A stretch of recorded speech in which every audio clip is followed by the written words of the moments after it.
No way. Whoa. It's been too long. Way too long, honestly. I got a consistent grind planned. I wasn't actually initially planning to come back today. It was going to be like a big, Monday to Friday kind of thing.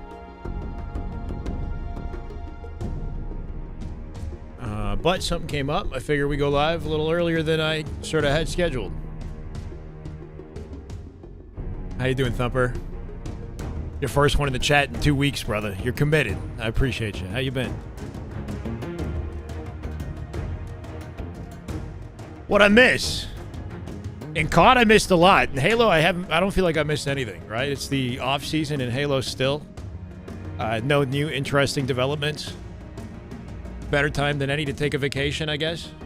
Please show me some Halo. So today we're actually going to watch CDL. I had reached out to...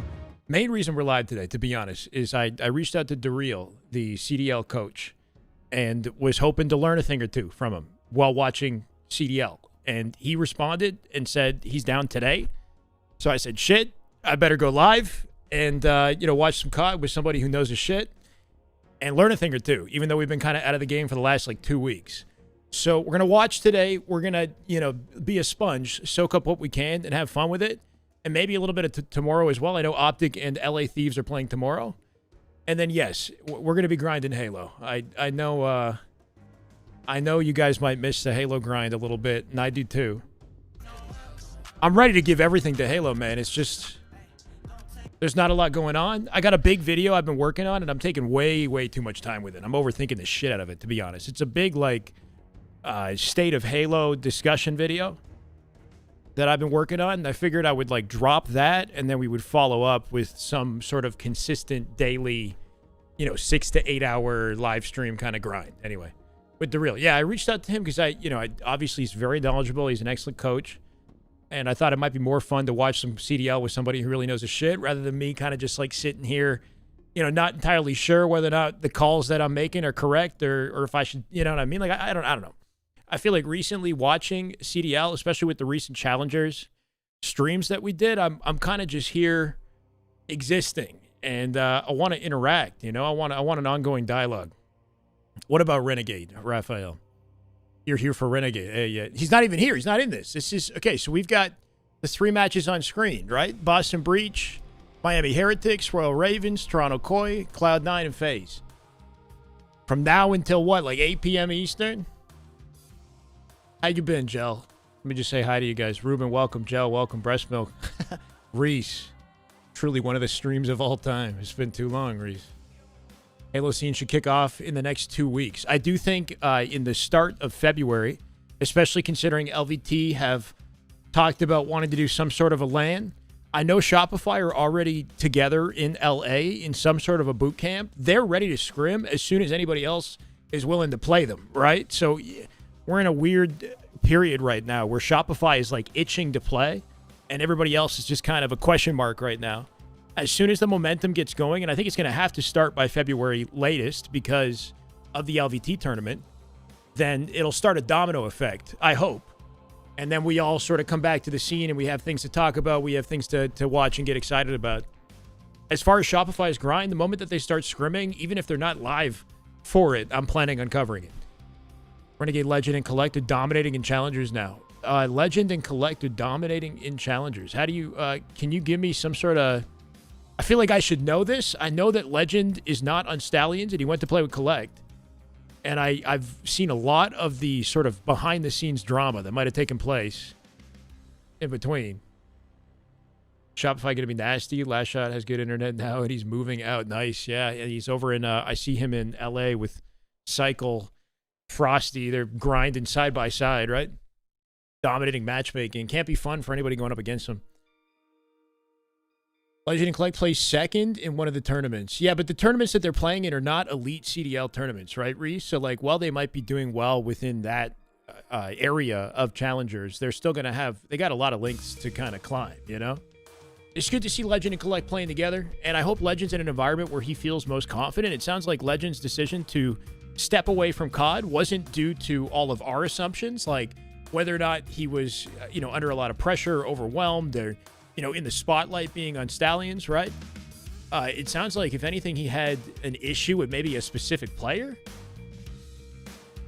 Initially, people pointed to Swooty, but it sounds like maybe Havoc. I don't know. I don't want to come out here and just call out a specific player on Stallions, but it sounds like maybe player mentality wasn't aligned, in a way that Legend was looking for. I don't know. And the grind wasn't productive for him. I know that Havoc, is only in there temporarily, and he's going back to ranked. Havoc and Swooty both seem like trouble to play with. Swooty seems like good vibes. I understand that, like, maybe he's not making the best sort of play calls, or he gets, like, very nervous, right? There was, Havoc brought up this great point about the fact that they're playing, like, what is it, a pub cup or something like that? Like a low effort, low priority event where they should be confident, but even in an environment like that, they couldn't get confident. They were too nervous.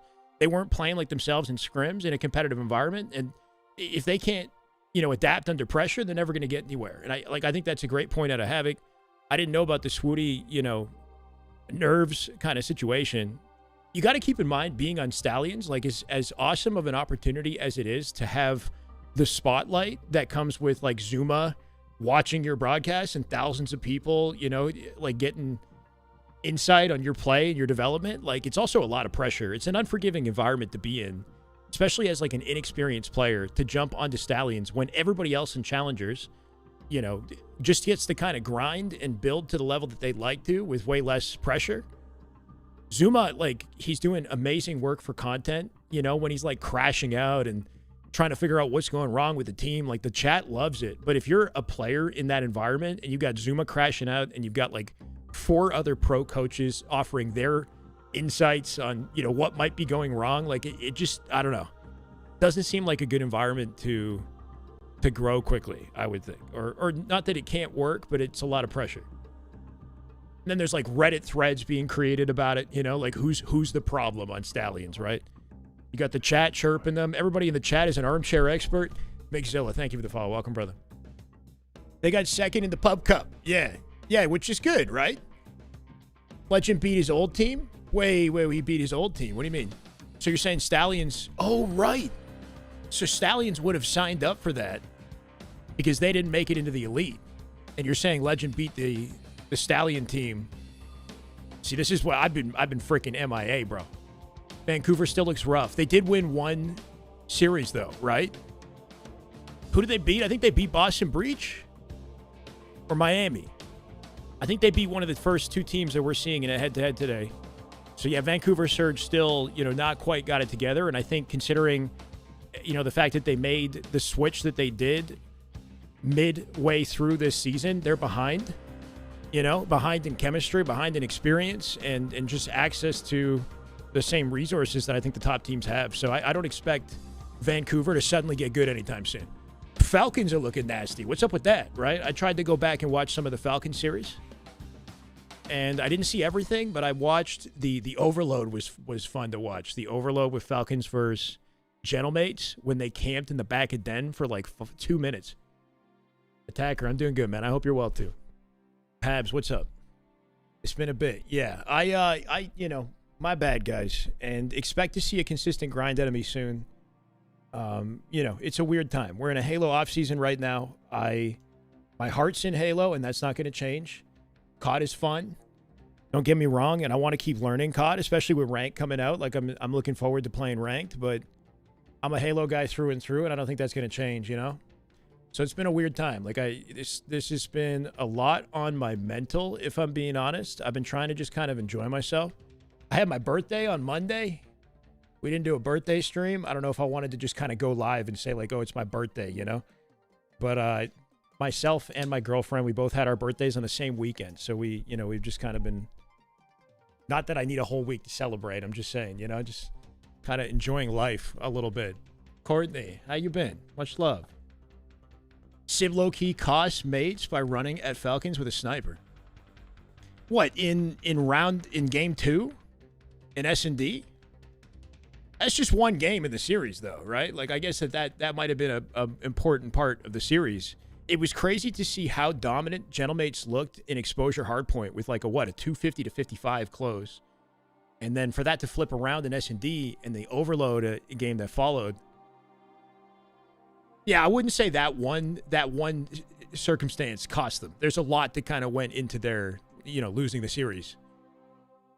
Luka might not be making FaZe's starting roster anytime soon. LOL, FaZe been looking really good recently, right? Octane said he's heard great things from their camp about their practice. I think an interesting thing about this strategy that we've seen in the CDL, grabbing top talent from challengers early and put them in like a bench spot, it's good, I guess, exposure for those challenger players and an opportunity for them to like really level up their game and fry with the spotlight. So Aluka's, doing what he can to show his stuff, right? But at the same time, it's a reminder to the existing FaZe team to get their shit together, right? So someone who I think kind of came to play recently, and did they beat Optic recently? Is that what happened? It was Draza. I don't know if they beat Optic recently or I'm tripping, but I know that Draza had a recent interview clapping back on Shotzi, right? So, it's good to see somebody who I think has been underperforming this season maybe start to step up a little bit with the pressure being on. I stomped Optic 3-0. Yeah, it wasn't close. Okay, there you go. Optic still maintains number one in their placement in the league right now, right? And then Falcons actually catching up, jumping right below them in number two, which I think is unexpected as well. If FaZe beat Optic first match back. So that was last weekend? Fuck, Optic. My God. Yeah, no, I didn't see it. I saw the Draza interview after, and I think if anything, maybe it's this signing these players and challengers that's encouraging FaZe to get their act together, and maybe we'll see the same thing with LA Thieves. I don't know, right? I know we've been talking about Neum going to LA Thieves. I haven't seen an official announcement for it. There's been everything but an official announcement. It sounds like it should be happening, like the same sort of thing as Aluka, right? But, maybe LA Thieves show signs of progress versus Optic this weekend. Tomorrow they play. All eyes are on Kenny. Always on Kenny, right? A lot of pressure. Falcons win made seeding weird. Yeah. Who saw that win coming? I feel like everything's kind of up in the air right now with standings, with the way that, Falcons suddenly beat Gentlemates. It's a team that I think has always had like a high potential ceiling. And it's, we've had this conversation about Falcons. If they can find their chemistry, they actually do have a lot of potential. So now they're kind of in the conversation.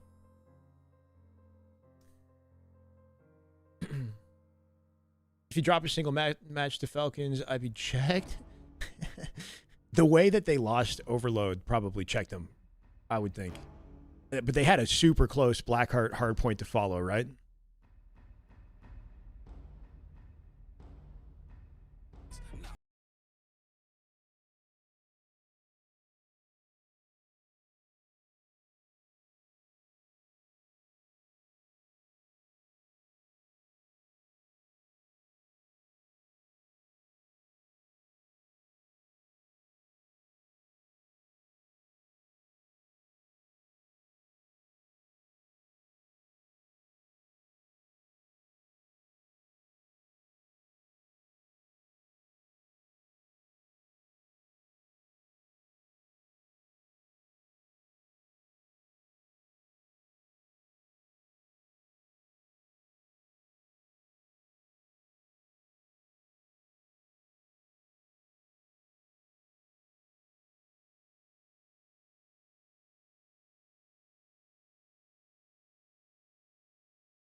Wednesday, Thursday?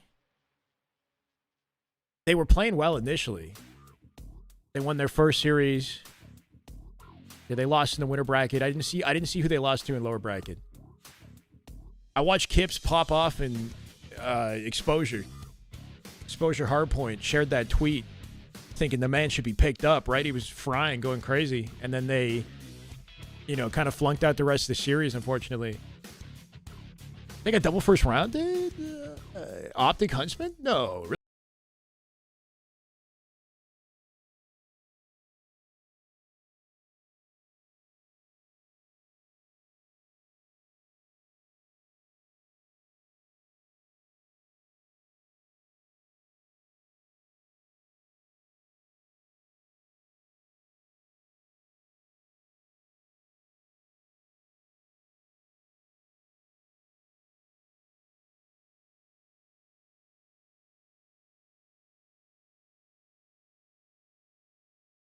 You're good enough, right?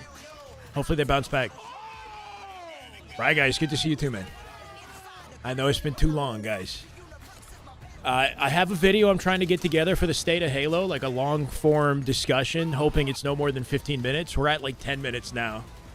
I'm going to be talking about just a variety of... I don't know.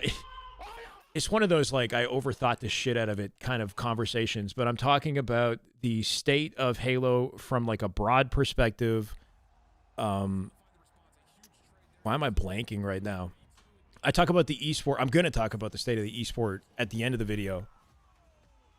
But the AI, shift to AI, right? The shift to Unreal Engine and focus on campaign and, like, what that means and what we know so far kind of conversation into, like, what I hope to accomplish or what we hope to see for this year. Just because it's a weird off-season time, I thought it was a good time to, like, put some sort of, I don't know, narrative video together. And then once that's done, I want to get to regular streaming. Hopefully, like, full-time, Monday, Friday kind of vibe. And hopefully some scrims to cover.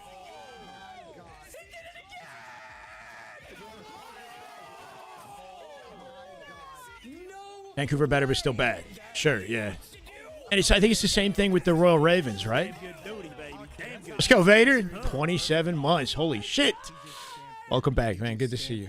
I'm doing well. Been a little out of the game, but trying to get back into it. So I appreciate you, man. Thank you for the 27. We're back. Statement from the great Embos. Well, CDL week 4 from Super yesterday. Was he your top player from day 10? He kind of has to be. When you're doing it twice like that to them to finish out a series, and not only that, what he's doing to them in the search and destroy. And we got 5 days left. Super's back on stage. They look better? Tonight. Yeah, we got some bangers today, some bubble games. We're kind of talking about the implications of these games. Miami and Boston, kind of a. I guess there's like a 4-way tie between 6 to 9 but they only play top 4 teams in the standings, remaining, right? So right? these teams that are at 500, you have to win today. Let's take a look at those standings because we saw an unexpected victory for the Falcons yesterday. All the fans a lot of teams at 2 and 2. The other way instead, Falcons are now a top 2 seed as they are only with Optic. What do we think of the Heretics Boston Breach series? For phase to get there today, and of course, Gentlemates and Thieves will have plenty more matches. As knock on CDL stream? I'm not going to knock on it. I'm just going to join it, right? I unfortunately have to point out the Riyadh thing just because I know you hit on it, but I mean, from where they started in December to where they are now heading into the major is night and day for me. I really want to tip the work they're putting in. Boston sitting at 2 and 2 is ahead of LA Thieves. That's a bit of a shocker for me. Let's take a look, though, at Boston Breach and what you have seen from them this season. It started with a 3-1 over Carolina in this season. It started with this one's ahead. After that, though, a loss to Falcons I'll take you and too. then a surprise reverse sweep to Vancouver. The biggest issue for Boston Breach right now is now that we've gotten a couple of matches under our belts, they haven't really Boston can win anybody super difficult. Neither are either of their wins. So for them, I think this is going to be. I feel like both Boston and Heretics have like they're like an inconsistent placement, right? So here, hold on. It's been a strong suit for the Boston Breach, and I'm going through some data trying to figure out what they've been great at, and specifically on. Like I think Boston was the only team that lost to Surge, right? So we're looking at, arguably the lowest caliber team in the league that's beaten Boston before. So just the potential for upset, is there if it's even an upset, Boston and Heretics. But like when you see a low like that, it definitely is a bit of a knock on Boston's performance. Heretics had a close series with Optic, which is good on their camp. But, they've also lost to Royal Ravens as well in a 3-1 recently.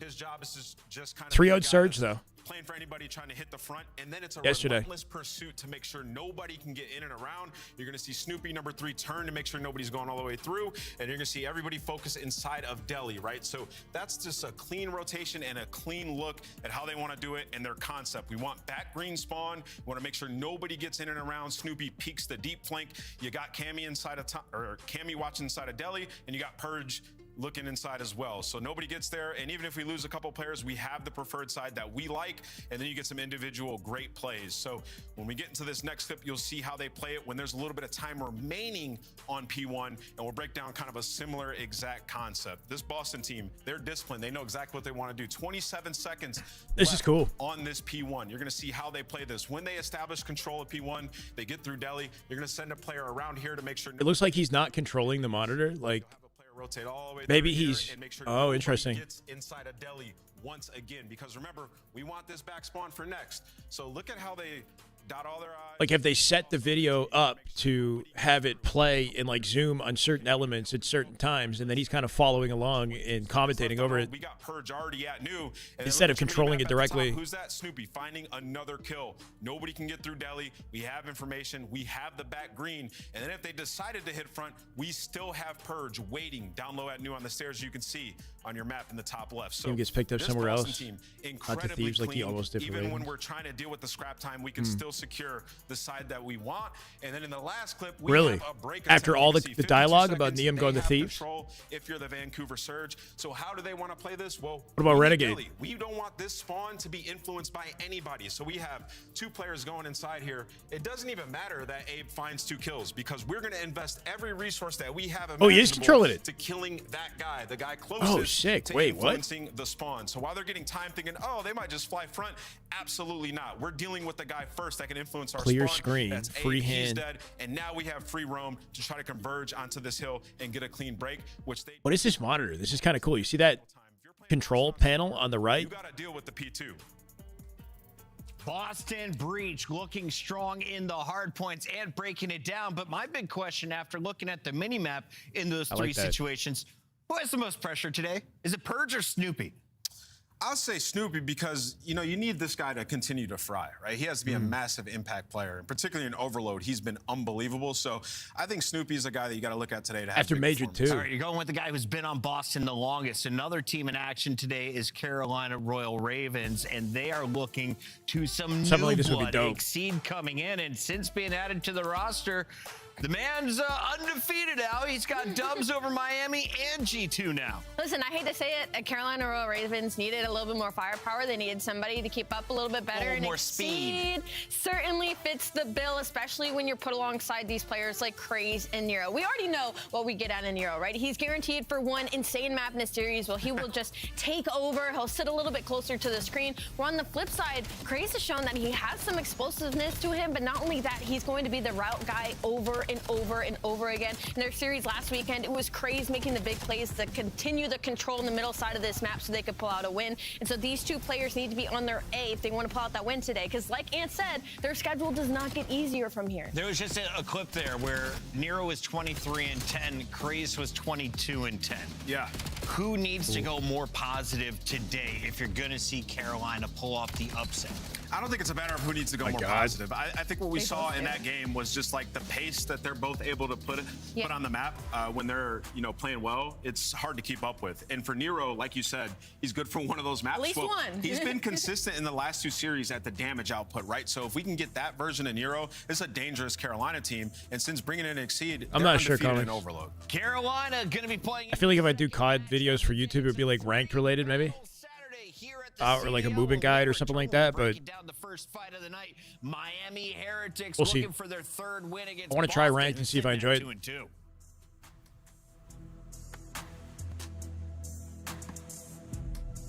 What could potentially happen is like we... Ben Larry, thank you for the follow, brother. Welcome. Is we get back into something regular with Halo, and then maybe in my free time, I make videos for YouTube about COD instead of doing the watch party stuff, you know? So I feel like we have unique value to provide watch partying Halo. And then for COD, I can like take my time with it, you know, and make something that's like a little bit different than what's already out there on YouTube versus just watching, like, you know, everybody else already established as well. So it might be a good strategy.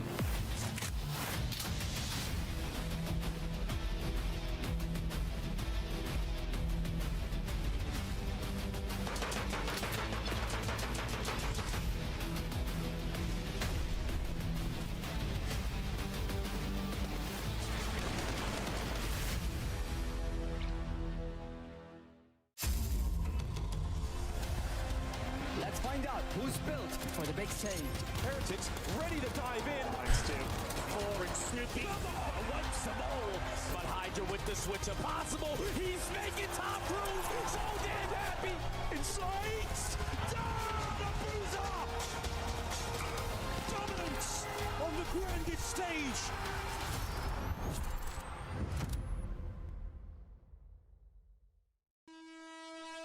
This is not a test. This is your emergency broadcast system announcing the Boston breach sanctioned by the city. There's something happening with Clutch Academy today as well, like some sort of 2v2. Gunner, welcome back, my brother. Some damn good duty. There he is. Damn good duty. 6 months. Good to see you, Gunner. How you been, man? No Thank you. restrictions. Shy is back, baby. One day at a time, I guess. When I'm really back, you know, like This is breach. I don't know. I don't know if I'm fully. We'll see. We'll see. We'll see how I feel after today.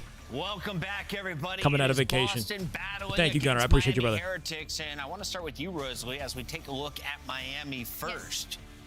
Who is the most heroic of the Heretics so far? Ooh, I mean, it's just another name we're going to repeat all day. It's going to be Super, of course. And I wanted to talk about their last series, how well I thought Trakes played in that, but it was hard when you were overshadowed by the things that Super was doing in map 2 and Barbosa, map number what's 3. up, man? So for Miami Didn't Heretics, see for your me, it's message. kind of like they all have the potential, Yeah, which is we're really good, today we're watching especially on the CDL. side of, like, when medals I had reached out to Daryl. We might have him come by the broadcast in a little bit to watch some COD. So could be like a good educational watch party today. That's kind of the hope. If you are new to the CDL, And then depending on that, how that goes, maybe we jump in tomorrow as well. I know there's Optic LA Thieves tomorrow. for an all-Spanish roster, After that, I'm thinking we get back to the Halo grind, Toronto, where do they go? especially next week. I got a video I'm working on that's getting there and not quite done yet. I'm hoping it's out by Monday or Tuesday. Match, where is he at right And then that should hopefully like launch What do you need to see from me him back for to jump being tonight? back, if that makes sense. In the last I've just series, been trying to work on he something in the went background. plus 11 across the 2 respawns, even most damage and overload. Hope you've been well, Everything Barbosa, that though. you asked. The biggest question is like, how are they gonna approach Soon. their Hashtag team? soon. I don't know. We went into yesterday talking about their conversion after their first bloods. It was last in the league. Way better. I know I've been, yesterday, so they a used little the break MIA. properly, and for me, Learning that's M&K. Miami team. Like, if they can get back to Oh, where what they were happened, in Reese? first last Cursed year, mouse. they have a legitimate shot. So What's going on with Halo? so good. Not a Like I lot said, the yet. consistency. Not a lot yet. On him at the end of that We're waiting overload as till well. Look for probably Super. early Watch out. February for the scrims to get started. I know Shopify's ready to grind already. Let's take a look, though, on the other But side outside of this that, I'm not we've sure got what's a happening with other Boston teams. Break If there's like squad that a everyone had legitimate high team hopes that's for gotten against together, ready to Vancouver play. Surge, but TJ's crew got a reverse sweep over them. Since LVT are we've doing seen some sort of land at the end of Steve Kerr February. saying, hey, our teammates weren't even in America. They weren't here to practice. Your practice is there now. You're expected to win tonight.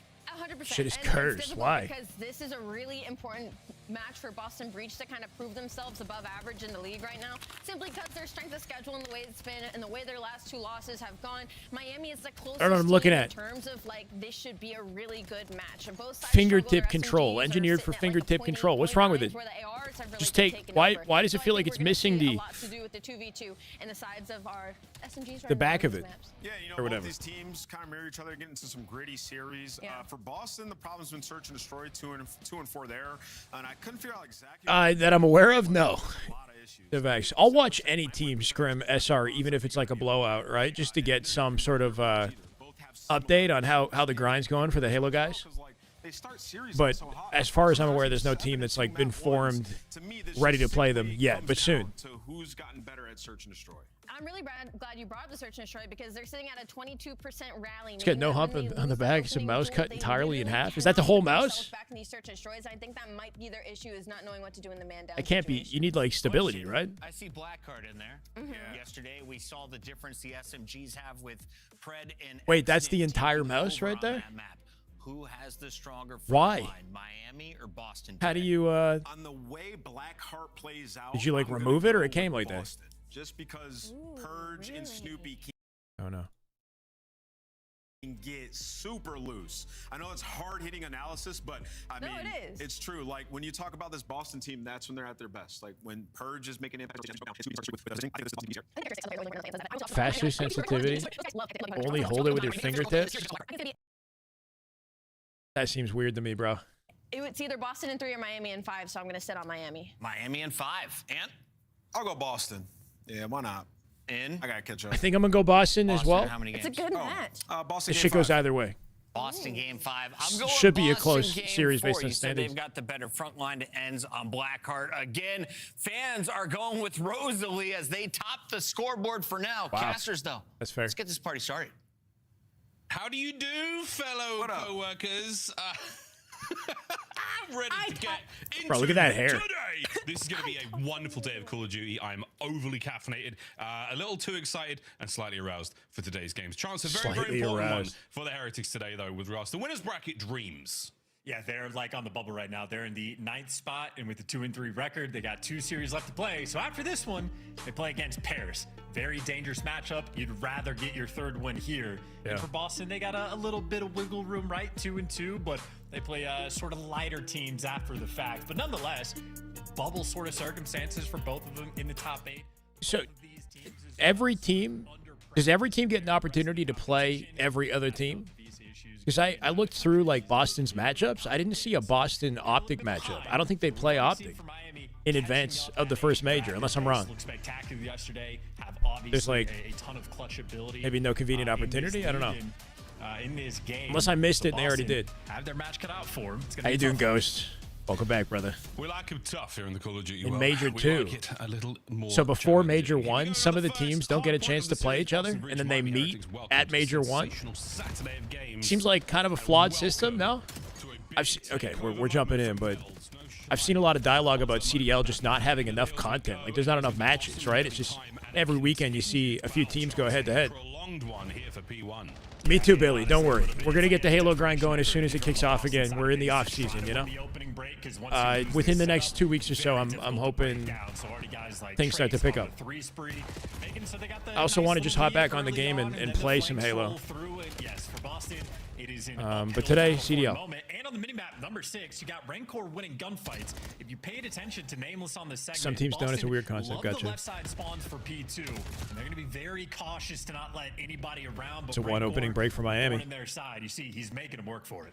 He's trying, and good work, Boston. Not as productive as they have been on P1 in recent memory, but for now, good stuff. Over to the motel, they got the early check-in, they got the early rotation. All set up on this too. Get that time. Snoopy. How? Man's getting away with blood. Snoopy, focal point of this team, right? If he's popping off, the team's winning this. The battle for the flank is still going on as well. So a long hold so beautiful. far from 3 dead. Did they push this out? To hold indeed. Yeah, it's the frontline blender. Medals. Good pick. Or kept his team alive, I guess, in this corner. Those left side spawns. So Nameless was correct. They love to have the left side. They love the green spawns, and on P2, these guys are absolute. Soupy's fry. Oh my word! 3 already. Run the show. A 7-4. Still got him spawning in the back corner. That's the whole team there. You trade away some P1 time. Wonder what the objective was with the knife there, right? If he's like trying to get some sort of quick chow. No stock there from Snoopy. Great work over towards the other hard point we go now, the top side of the map. Just like Snoopy because he has a baby face. He looks kind of like Shotzi for some reason. Big work there at Trex and Renko to push their way forward, get respective kills. A clean flow hard point for the state, time yeah. being. Snoop, the next man in. And He's frying, Snoopy bro. just What the can't hell? be 9 and stopped 5. right now. Beautiful work once again. Whether it's the M15, whether it's the Dravik, whether it's the Hops, it's off the wall and it's great damage. Boston Breach. Big fight for number 4. They secure spawns at P4 here. Spawns, though. Well, actually, no. Number 8 gets cleared out, so now you're going to be forcing through from P5. And that's why Cammy wants to jump out. He does not want to block those spawns. This is exactly where we want to spawn trap Heretics. This is back-to-back kills of Heretics. I mean, talk about an uphill Could have maybe battle. delayed They his are rotate, flying though, into right? an Let him come. absolute blender. Holding it. Still, a Boston Breach continue to be a superb Scar team. New hardpoint is going to be up soon, and Boston already in position to get to this one. They have taken that magnificent counter-clockwise route around the map, and they're finding themselves now at the 3 o'clock position, looking to get themselves towards the next time. Snoopy with a hit and run. If it is completely cooked. There by Metals. You've uninstalled? Oh, no. Chance Boston Breach, one by good, one. bro. They're so difficult to deal with. We'll come back to it eventually, you know? It's only Cammy towards the back, and, well, maybe he's got a little bit of help. Purge actually wins a nice one, and the car explosion to take down Trakes. And that was all 4 members of Heretics that were up. They were there to finally restabilize, and instead, we're going back to the standard where Boston are playing the hold game, and for them, the kills are so much easier. Oh, it's unbelievable, mate. Nothing can seem to go right. Can we break and clear? Oh, dear. No, we cannot. Cammy with the old 1-2 wall jump finds himself another. Trakes now on the left flank being pinned down by Nasty. One man going to make his way forward. Still Trakes first on the entry. Finds himself one. Left flank still Nasty as he's killing anything. Eyes on it or not. Ooh, Trakes shut it down. Boston Breach finding all their 3. kills. Should they flip it? Cammy? Cammy! With a beautiful defense. As you say, you finally get a wave down. Absolutely shut them down. Pressure and just the spawn. Look at the final 10 seconds. And completely on point. yeah, I got to flip this for P5. P5. First time since the opening break, Miami Heretics finally have a setup over towards the new time. You got the plane pushed out. Problem is, 2 players working on the flank. Trakes is there for the spot and at least the entry kill, but the minimap maybe getting a little bit of mixy as Purge cannot find his way through. First wave stop. Miami are back in it. And that was it. Rancor, man on the flank. Now the 2-man push through the middle of the map. They are working in tandem to make sure that nothing happens here. And Trakes, they're moving well. It's a good hard point here. This is it, Heretics. What a wonderful Yeah, they're right back in it. They haven't let go. Still in their hands. Cammy, bit of damage on the Cammy, there's the shutdown. Is it enough to break time? Opens things still up. There for it. Snoop over the top. Good to stop the last man. Is this finally the break from Boston? That spawn is sticky back there, right? They're all spawning close. He's going to chip away this time before Snoopy falls. Nice stuns on sort of the re-up, but that'll be it. Set in stone for the first set of rotations. Boston's going to have about a 40-point lead on the reset. And I think Nameless in his analysis was correct. The P2, I think, is really what set Boston apart. A near full 60, it's where they got the momentum going. So at least if you're looking at the minimap now, Miami Heretics long-term are in a good spot. But a lot the YY? No. Yeah, it's tough. Terrible timing. Got to find all that success. Hello. Elsewhere, in another hard point, Super was so committed to the wallbang, he had his blinders on. And Purge dancing around him. They're not watching number 6 here. They got no idea where he is. Waits for his team to chow. Number 6 can break out off that intel. Oh, but still gets denied. They sussed him out. The Chio fingers are locked on. Yeah, Rancor thought he had a chance. A little bit too slow pace from Miami, in all honesty. It's like the moment from Super there a little bit awkward, but now they're just taking their time to almost wrap through the plane side of the map for the break. But that's the emphasis. We're juking everybody out. Maybe Super just has. Oddly enough, I don't YY in COD. I think just because of the way my settings are, I don't feel like the need to YY for some reason. In Halo, I'm doing it all the time. Towards P2, an uphill battle for Miami. Yeah, it's the old Super tippy I think it's because my slide button is a paddle. Catches him out again. So I'm hitting that instead. The second hard point, but we're into it now. Super on the 2 taps, still going to find a couple more great shots in the Cammy. Clean. Oh, not quite. Target the second. Great snap as well. Here comes Rancor over the top. Cleaning house and a perfect stun there on a Snoop. What an assist. Instant break there from the Heretics. Can they hold? I like the setup. Huge damage out of Trakes and a huge follow-up there from Super, like standing out wide and off angle. Super down low as well, and that's a placement they were not expecting him. Cuts him off early. Heretics are here. How long can they stave it off for, though? Those green arrows are flying in. Maybe they'll adjust into the blender. 3 hit it, they'll get it back. Hold on. As the battle gets exchanged, Boston ultimately come out on top, but that is the nature of the hill. Nice prone kill. That is the break back, but will it be a back break? Can you get back in there once again, Heretics? Charging Snoopy, good positioning. towards the new rotation. And sneaky Snoopy. Plays far forward, reads the rotate. And look at the movement. Yep. This man And he's a line of defense over P3 for his team to get set up. Blink of an eye. The young Flash catches himself another set of tags in the trakes, and now, from boats, so difficult to fight his way forward. Cammy on the left flank cuts another one down, and Boston's still in control. And Miami doesn't want to go for the Oh, full he's just pitch. wall banging that corner, thinking somebody's there. Still gets, but that is an absolute blender. Both players get taken care of, and now you're forced to flood in straight through the front. The plane heady is one of the most diabolical ones in the game, though, so that is why the kills for Boston so much easier. They have built themselves a 70-point lead, and honestly, I feel like Boston have played a nearly flawless game. Good defense, I guess. 25 to go here. Try not to give up any of this time, and for the Heretics, Boston's soaking up a lot of time on this. Stop the clock. They're not positioned to rotate to next, but they get a lot off this hill. Spawns. 12 o'clock on There the we go. map. We soon once again go to 3.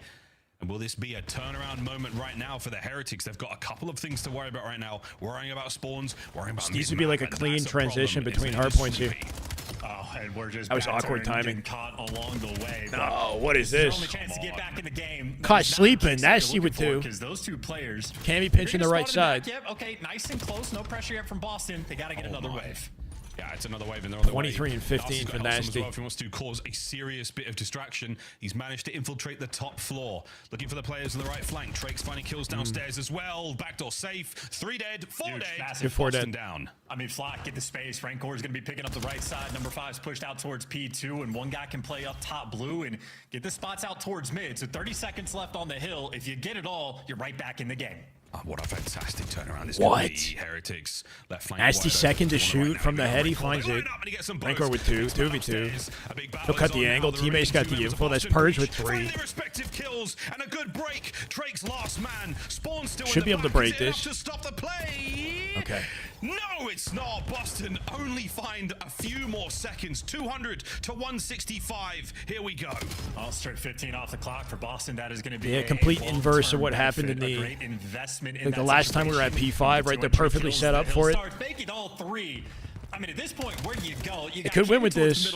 Finally, have to be flawless, though. Heady, and we're going to 4 flood through the front. Good luck. Here we go. We're trying. And this time, Boston, they're in control. He's going well, I would say. Like, better than any other Halo player, for sure. Hellstorm is going to eat, and eat it does. Renegade has, like, insane highs to his gameplay, where he's just absolutely flow state, reading the play, like... Yeah, well, you know, just showcasing his Halo talent, I think, so stripping away a few extra seconds off very quickly, very early on, in a way nobody else has yet. Hero plays from Rancor. He's still got a lot of potential and a lot to climb, but if anybody makes it into the league and, you know, finds success this year out of Halo, it's him. From winning the first map. Boston, they brought the gunny today. We have seen some disgusting individual kills. He got disrespected. You kind of got like a chip on his shoulder, you know? Kind of when Legend got picked up instead of him. Well, not even just that, but also like just the dialogue on Twitter from AMs in the scene, like doubting his ability, you know? Like I feel like he didn't really have the greatest rep in COD because he gave it a shot back in 2018 and, you know, didn't find a lot of success. So people were using that as an indication that he wasn't worthwhile to pick up, right? Even though he had like arguably his best year ever in Halo beforehand. Well, there you go. Nowhere to run, nowhere to hide. Anyway. No one in the time just yet as Boston. I think he's definitely proven himself in a lot of ways. He's got, you know, room to grow, but he's proven himself, I'd say. Of frenetic gameplay. He's got the skill. They're unable to really get a huge amount of time. They've been far more successful on this point. Big rotation to P2, back over to Motel. Nasty look for the second here, not going to be there. Snoop. Wonder what Bound's up to, right? I think Bound. I think he tweeted something about like. Talk about an uphill battle. I mean, they pulled off a comeback. This should be over, right? For this one, though, about like money matching. Like I think Bound might be just doing his own thing. Everybody else hitting the front, but he gets caught. So now you're man down and trying to flood through. It's going to be getting a little nervy. Oh my God. Oh my, nasty. Byron Plummer is finding his way in. Quick regen on the health damage in. Contest comes to a close. They got numbers here. They're well set up here. He gets a couple of seconds, but once again, they're Heretics. Number 3, Snoopy hitting the route right now. Could win the game for Boston. And they keep trying Metal shuts him down. So now you're man down to the front again. 2 dead now. 3 dead now. Purge, no, wins it. Nasty dead, Purge alone. You can apply this pressure, but Heretics keeping interesting, but now number 1, he's starting to drift off for that rotation. Boston, you can see they're chalking up the old time. They're going to be playing for. Kind of bringing this back. Drakes can't get through mid map. He's got too many guns up on him. Purge is going to find the corner. Can't afford a single mistake. Turn. That should be game. That should be it. They lose a team. Oh, got his teammate with it. Here's another beautiful angle. Right in the window. It does catch Cammy. The Flores is on. Nasty catches the man now with Snoopy on his flank. Even fight here for Boston. Contest will be on in a second, and the battle is still on. Nasty dies. Oh my God, what is happening? Super with 2. Final 10 seconds. Pershing shoots his toes. Didn't kill him though. Gotta get in the hill. They're all dying. Boston crumbling, bro. They're falling apart. Save it at 2. Snoopy, he's ripped. Boston in the end. Boston, what a choke. Again, undeniable in the clutch. That's a freaking catastrophe, bro. That's a horrible way to start the series. That will haunt them this series. What a stinger to start this one off. Oh, man. The Miami Heretics. Oh, man. Conquer Boston on Scar. Damn, whoever, somebody got off their chair, bro.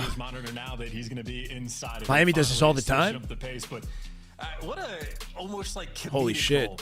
Everybody, I feel like. How much were they up by? They were up by at least like, I don't know. What was the point where they looked like they had it completely locked in, right? They were at 246. Up by like 80 or something. I don't even know when the hell Metals managed to get that Hellstorm. That's crazy.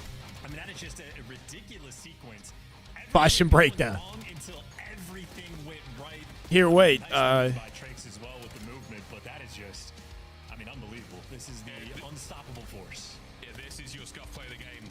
The detonate from Super there to buy a bit of time. Rencor, the snap on a Nasty. And Nasty, what a shooter he was. A big win there.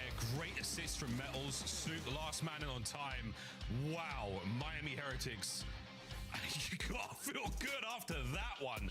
What a blowout. What was this? I mean, I cannot believe it. I cannot believe it. Scar, we were giving our flowers to... I don't know. I saw a random reply from Bound to, I think, Renegade, that I guess the original post was, like, deleted, but this is like a money match, like a COD money match, and he said me and King Zia or something, right? Who's, like, some 17-year-old, I assume COD player. So, like, I don't know what Bound's mindset is towards competition right now. If he's, like, thinking about maybe coming back to Halo at some point, or if he's actually trying to give COD a shot, but doing it in his own way. Like, Bound's a grinder, right? Like, maybe he doesn't want people... Like, he doesn't want to have to deal with the spotlight being on him and being the center of attention while he's trying to learn a game that he hasn't really put any time into, right? Like, he's... Out of everybody on that Halo team, Bound has the least reps in COD. You know? So if he's doing something kind of low-key and, like, linking up with like, some young goat, learning the game, getting some money match experience in, right? And then all of a sudden he shows up and he knows ball, right? Like, I could see Bound taking that route and, like, kind of low-key building his skills, and then suddenly when he feels he's ready, showing what he's capable of in challengers or something. I don't know. I mean, these are doing some money matches. For the Heretics camp. Yeah, I mean, if that from, what, P5 to P3... Well, he kind of figures it out, right? Like, I guess he's taking a break, deciding what makes the most sense for him. Should actually be a fun series, right? If that game one is any indication. Yeah, so at one point it was 239 to 169. Insane, bro. 4 points in a row. Absolute devastation. And yeah, that's a brutal loss. Hard point. We'll say hello, Scar. Did Boston bounce back in game 2, or do they crumble from this, man? We'll see. That performance, let rid of the anxiety, breathe the fire out their lungs, and just get right back into it. A game of S&D on its way now. Very, very different look once again when it comes to the way you play Search on this. Bound's roles in COD would be the hardest to learn. Yeah, I don't even know what to expect from Bound in COD, especially in like an S&D context with the way that I see him play Halo. Like S&D is, you know, very different ball game, single life. You got to be very patient in S&D. I know Bound's very creative, right? I'm sure he'd come up with some like reads or ideas. We'll see if you remember that. That would throw his opponents off, but just that single life, right? You can't really take Tiff, let's clip that, put it in the as many risks. Put it in a folder and then say, "Hey Siri." I guess the cool thing about S&D is how the game evolves in the late game, right? 365. What you learn about your opponent, their tendencies by the end of it. Year, if we do the race next year, I am allowed. No way, Boston ain't checked, right? Yeah. No. I'm gonna have a child. I don't give a fuck, bro. This is not how it's going to go moving forward. He doesn't give a fuck. That's not how it's going to work moving forward, bro. No, the baby will be like Baby will be just fine. conscious during then. Everyone's having kids now, man. Dad will be back. Ninja as well, just heard that? with an announcement. All right, here we go. I'm a reasonable guy. I am. And there are certain things I'm like, okay, that makes sense. We're all like the big content How creators. about you fuck yourself? We're all getting Dad? older. You've been on meat lately, and I've been noticing. I've been picking up on the signs that you've been on meat. Mark, you're good. You're good for right now. You're going to roll that crib right here before you sleep at home. Unless you crib walking over the graves of your enemies here on Scar. The baby at the race? In this very exciting series for the Miami Heretics hopes. We're doing back-to-back scars. Or we can host a race at your house. That's a good point. I have seen a diamond there cross over towards that open field. Yeah, I was going to say Metals is going to be playing the late peak, but Boston just stunned it out. So they're not looking to get too aggressive on the flank. Boston happy to just have map control. And for Heretics, not in a hurry to make this decision, but that is 30 seconds gone and no motion just yet. It looks like Nasty might be running a snipe as well from this position. I'm not sure. Is he on the heady? They see each other against Metals. If he's got a snipe or not, I don't know, but the silhouette looks pretty big. As Super goes big enough to catch that first blood out, and there we go. First blood found. Will it amount to the round win? Good rotate as well. Gets out of there fast. I was going to say Snoopy's on the chase. But yeah, Snoopy doesn't see him though. More players on Boston getting caught. Wow, that's a round. This is going to turn into a B hit. Boston have broken down in the round. Way too aggressive on the defensive end. Ain't looking good for Boston right now, man. They need to regain. Way through Miami Heretics. I guess the one benefit of S&D is just the pace of it. Maybe there's more time for them to kind of get a rhythm going, you know? There was a cataclysmic tumble of the separation of rounds. Trakes, the final kill there, he catches. And Cammy dead to rights. They've been pinned from an almost said he thought Baum was probably just going to stick with Halo, but he wasn't sure. Bomb plan as well. Yeah, maybe Finn. Finn. The round was over there, and it absolutely. I think. Yeah, we're in like an off-season period, right? Where he's like probably contemplating: does he want to keep the Halo grind going? Does he want to maybe take COD at his own pace? Once again, Boston, can we? And then I think the biggest issue is just the question mark of how long we're going to be waiting until we get the next Halo. Because if we have another Halo coming, let's say end of 2026, then maybe investing in COD isn't the play. You know, maybe you stick with Halo. It's just I wish we had some transparency. I know there's a developer direct coming up this upcoming week, right? On Thursday on the 22nd. Snoop, he manages not only to dodge. Halo's not listed in the developer direct, but it'd be nice if there was like a tease or something, you know? Heretics once again playing with their strength of numbers. Just wishful thinking. Very, very difficult to overwhelm them now. They have the numerical advantage. And now they have free reign across the map. Boston trying to make a move happen. Here we go. Nasty and Cam. Great plays by Trakes. That is perfect. That is veteran stuff rolling through. And there's the wall bang to finish it off. Trakes there for the trap. They need a good round win, man. They need just something. His life.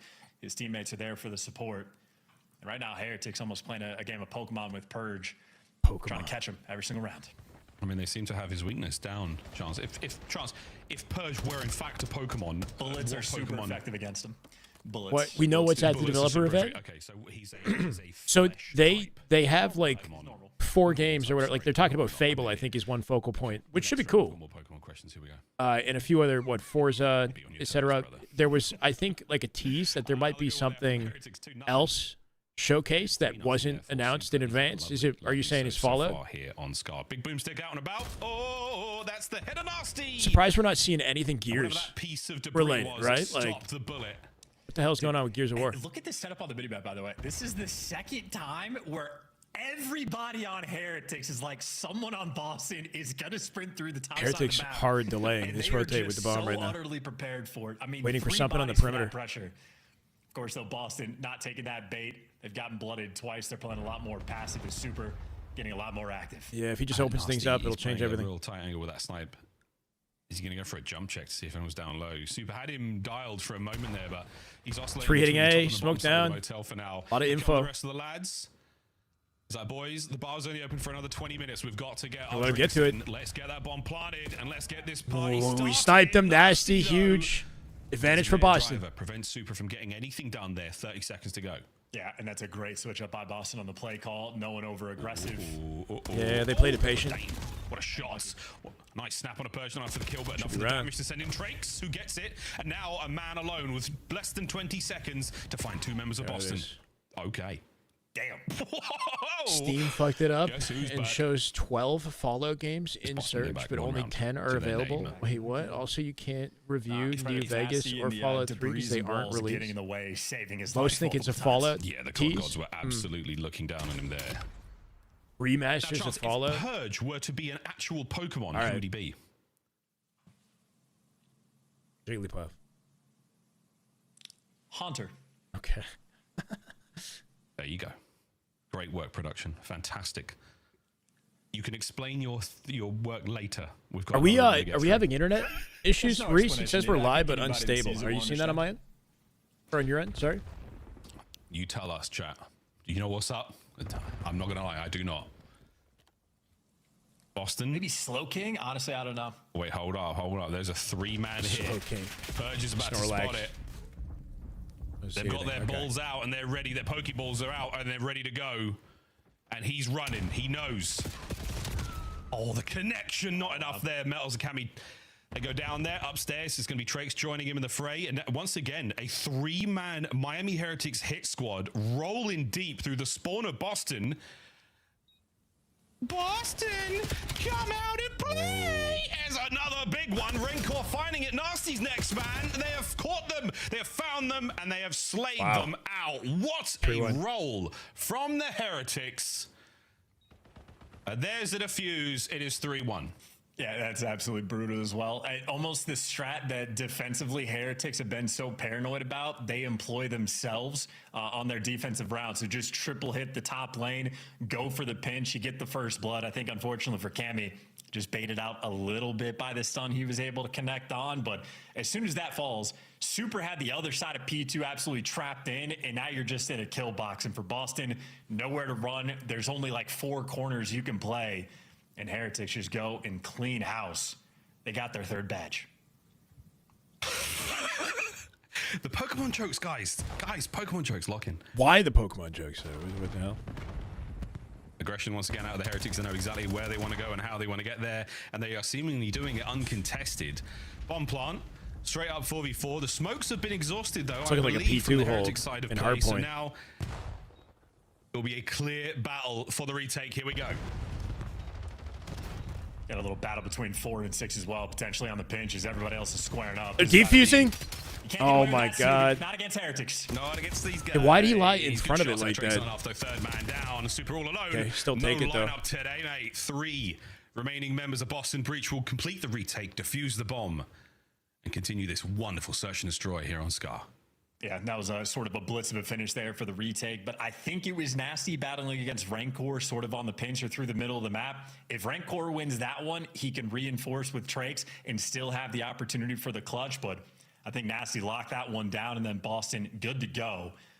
So credit to Nasty. I think he's had really 2 massive impacts on the 2 rounds that they have won. And I'm trying to think of what Pokemon Nasty could be, but I got nothing, man. It's honestly, they're wild-looking creatures. Like, half of them are on fire. Like, well, that's part of the. You just take the traits of that Pokemon and apply it to a player. This is a really wonderful. Purge is War Turtle, actually. War Turtle, for sure. There you go. There you go. Nasty's going for a sort of Alakazam moment here. Huh. There you go. Yeah, Daddy's got game. Here we go. Straight line across the back line of the map there for the Heretics, as they're going to give up too much space towards the B-bomb site, but the A-bomb site, oh, that's where it's going. Metals with the tight corner. He doesn't have a great line, though. He can't see if those players are on A, in fact. And the heavy stack of Heretics players towards B, I think once they get the go call, it is going to be to charge through the middle of the map. Nobody's got a sight on the plant here. Bomb plant. This is for the equalizer for Boston. Oh, dear goodness. Whoa, we saw lots there and no one giving up the angles just yet. This party is about to open. Who gets it started?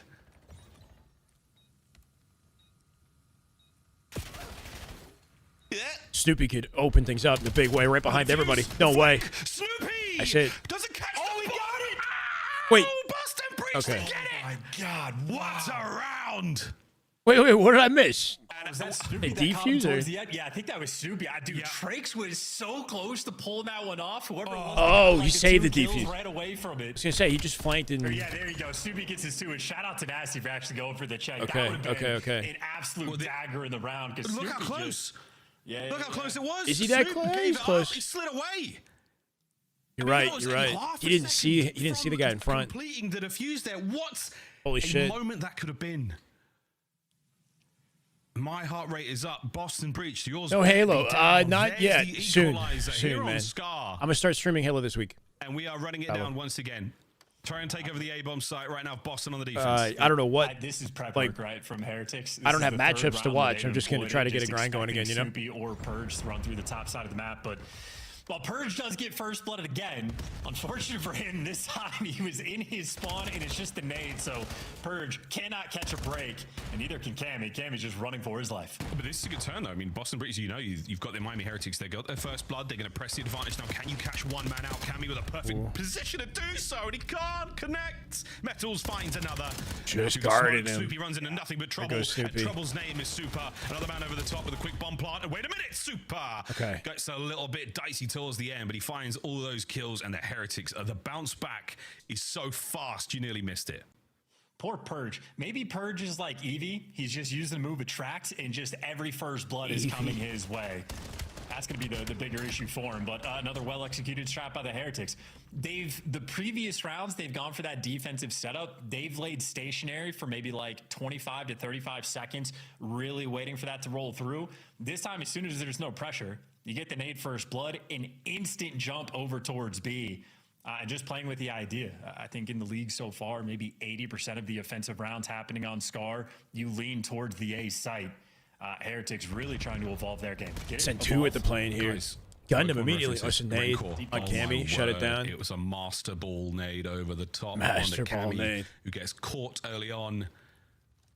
Once again, another they just wait round of patiently. Boston Breach find themselves down Super a with man, the and that sniper up at trophy P5. seemingly working through walls.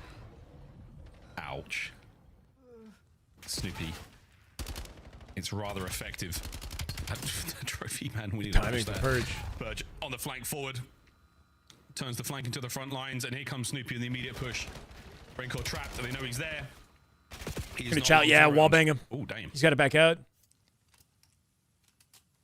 I know, take advantage of the position you find yourselves in. A massive Big wrap here from Nasty. Has anyone read this just yet? No, not yet. Oh, the hit and run. Wow. Oh, Nasty. Snoopy drawing a lot of attention. Nasty gets away with murder. Second man, Raincore now finds himself alone. And a 1v2. He sees him. He's desperately trying to turn into a 1v1. They saw him. You'd think the trigger discipline would give him the advantage. Nasty was ready. 3. He just stopped while they're behind. What do you Conjures mean? up something real special there. You don't like this map? To make it 4-4.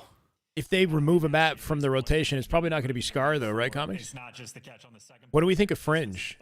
I know they added Fringe to the game. Do you think that's going to be an auto, like, into the playlist? Oh, the Pokemon reference. Yeah, bro, I mean... the focal guy in every single round win that Boston I only know, like, the, original 151. Maybe Gen 2. And then after that, it's just all... Just to make sure Trakes does not hit that sneak defuse. Nasty has had a fantastic game. Apparently there's like 1,000 of them now. 1,000 Pokemon. It's an even game. That's Alakazam, man. He's a psychic type. He's got like the prescience to know that there's a player behind him. He just had something. He had something there. Great stuff. 10 and 4. Much slower approach right now from the Heretics. They are not taking their usual aggressive routes.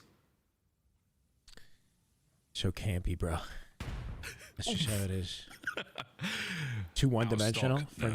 I will say Stock S on and that D thing's on this got map. Snoopy Yeah, moving it'd be nice if they got a Trakes different is S the and D one map. feeling bold. It's literally Smoke just an over the A top. plant Hold every it. freaking round. Oh, you've been absolutely fried next to the garbanzo beans. Trakes with the first blood. Now the aggression from the Heretics. I don't mind hardpoint here, but S and D. They're gonna want to Yeah. plant the bomb. Is this a double crawl strat? Also, this shit too, the crawl strats. Purge is gonna hit the shimmy, but you're man down. Boston I don't know. needs some magic. It's unique, man, I the guess, magic to is the map, downstairs, but it's though. also Raincore just metals with the 1 up, 1 down. It's a classic. And if you Overload works as well. Yeah. trouble. Purge though. Colossus. His subterfuge pays off. Could Fringe work for S and D? What about Meltdown? Is Meltdown and S and D? What is happening? An S and D map. On the wall jump's not going to pay off for now. now all down to Super. There we go. And over the top, Nasty goes. Somehow Boston takes the lead at 5. Nasty. Match point. A takeover moment. His brain Meltdown can work. continually growing. Is Meltdown a brand new original map? Or that's what originally... Okay, so it's not original. 9,000 IQ on that. Friendly Orca, thank you for the follow. Welcome, brother. As well. And you have Super to 1v2 clutch, which is certainly a nervy moment with the bomb down. Black Ops 2, damn, there to throwback. seal the deal with the pistol. Great plays from Purge as well, like the the belly down strat to crawl across. Did they add? Didn't they add a new like great execution, entirely new 4v4 like competitive type map to the game or no? Instantaneous decision Purge is making. That or is it like just like a casual social 6v6 kind of thing? Oh wait, Nasty's nade. Hey, Friendly, thank you, man. Yeah, finally gets down, and the nade doesn't appreciate it. Looking forward to the the Halo season kicking off again, hopefully soon. Towards the Hellstorm as well for Nasty, that could be massive. And Purge, you're about to run into a serious amount of trouble, but their knives are out, their guns are not up, and the movement is fantastic to get the first. The trade's immediate, and now the battle for the middle map begins. I miss it, man. I do miss the scrims and the regular grind. Knows 2 players are toying with the idea. Hammy's gonna find the blood, but he's gonna get traded out. But Nasty's there for the follow-up. What's up, Shirtless? It's been a while, brother.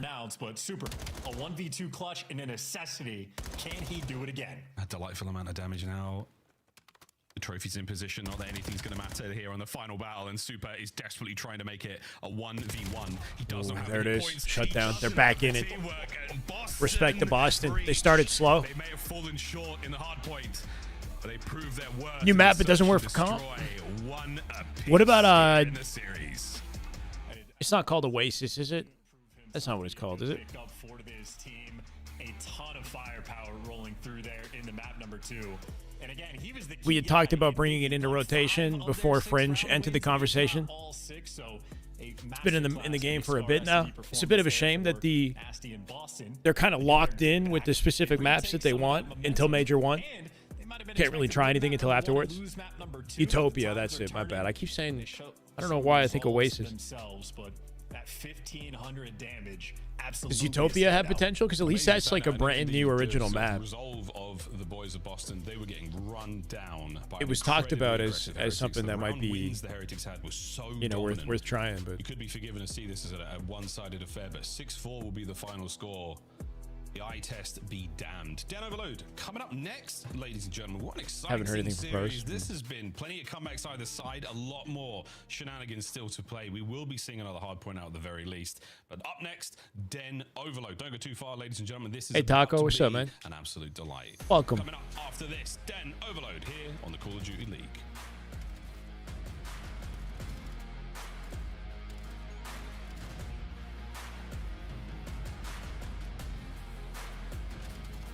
I know he's live right now. He hasn't reached out on Twitter, though. I don't know if I should, like, message him or...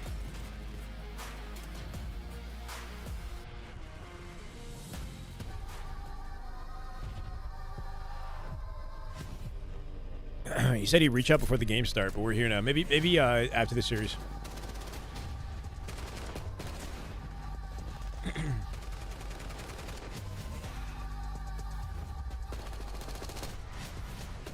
Have I seen the difference in Meltdown from Black Ops 2 to Black Ops 7? You're talking about the graphics comparison or whatever on Twitter?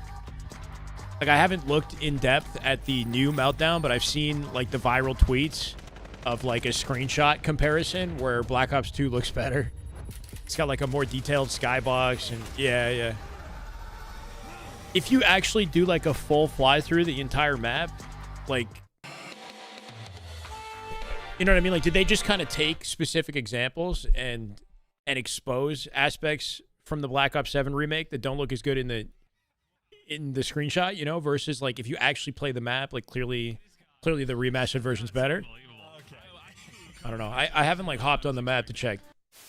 Do you agree with Smokes not being in Respawn? I do personally, yeah. You do personally? I do too. I think it would make the viewing experience worse. What did I just see on my screen? Snoopy.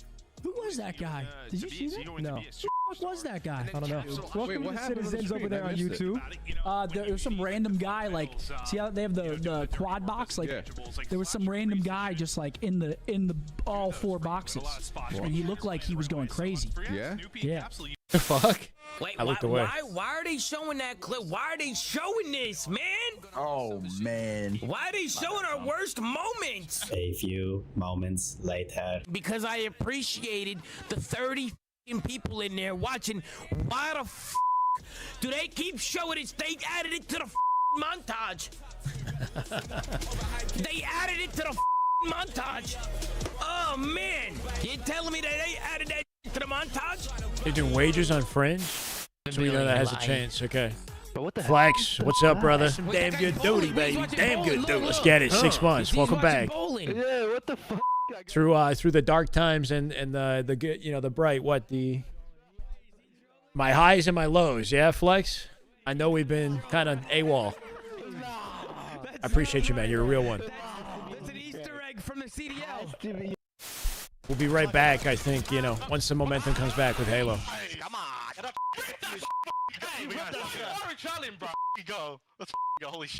Let's go clutch up there.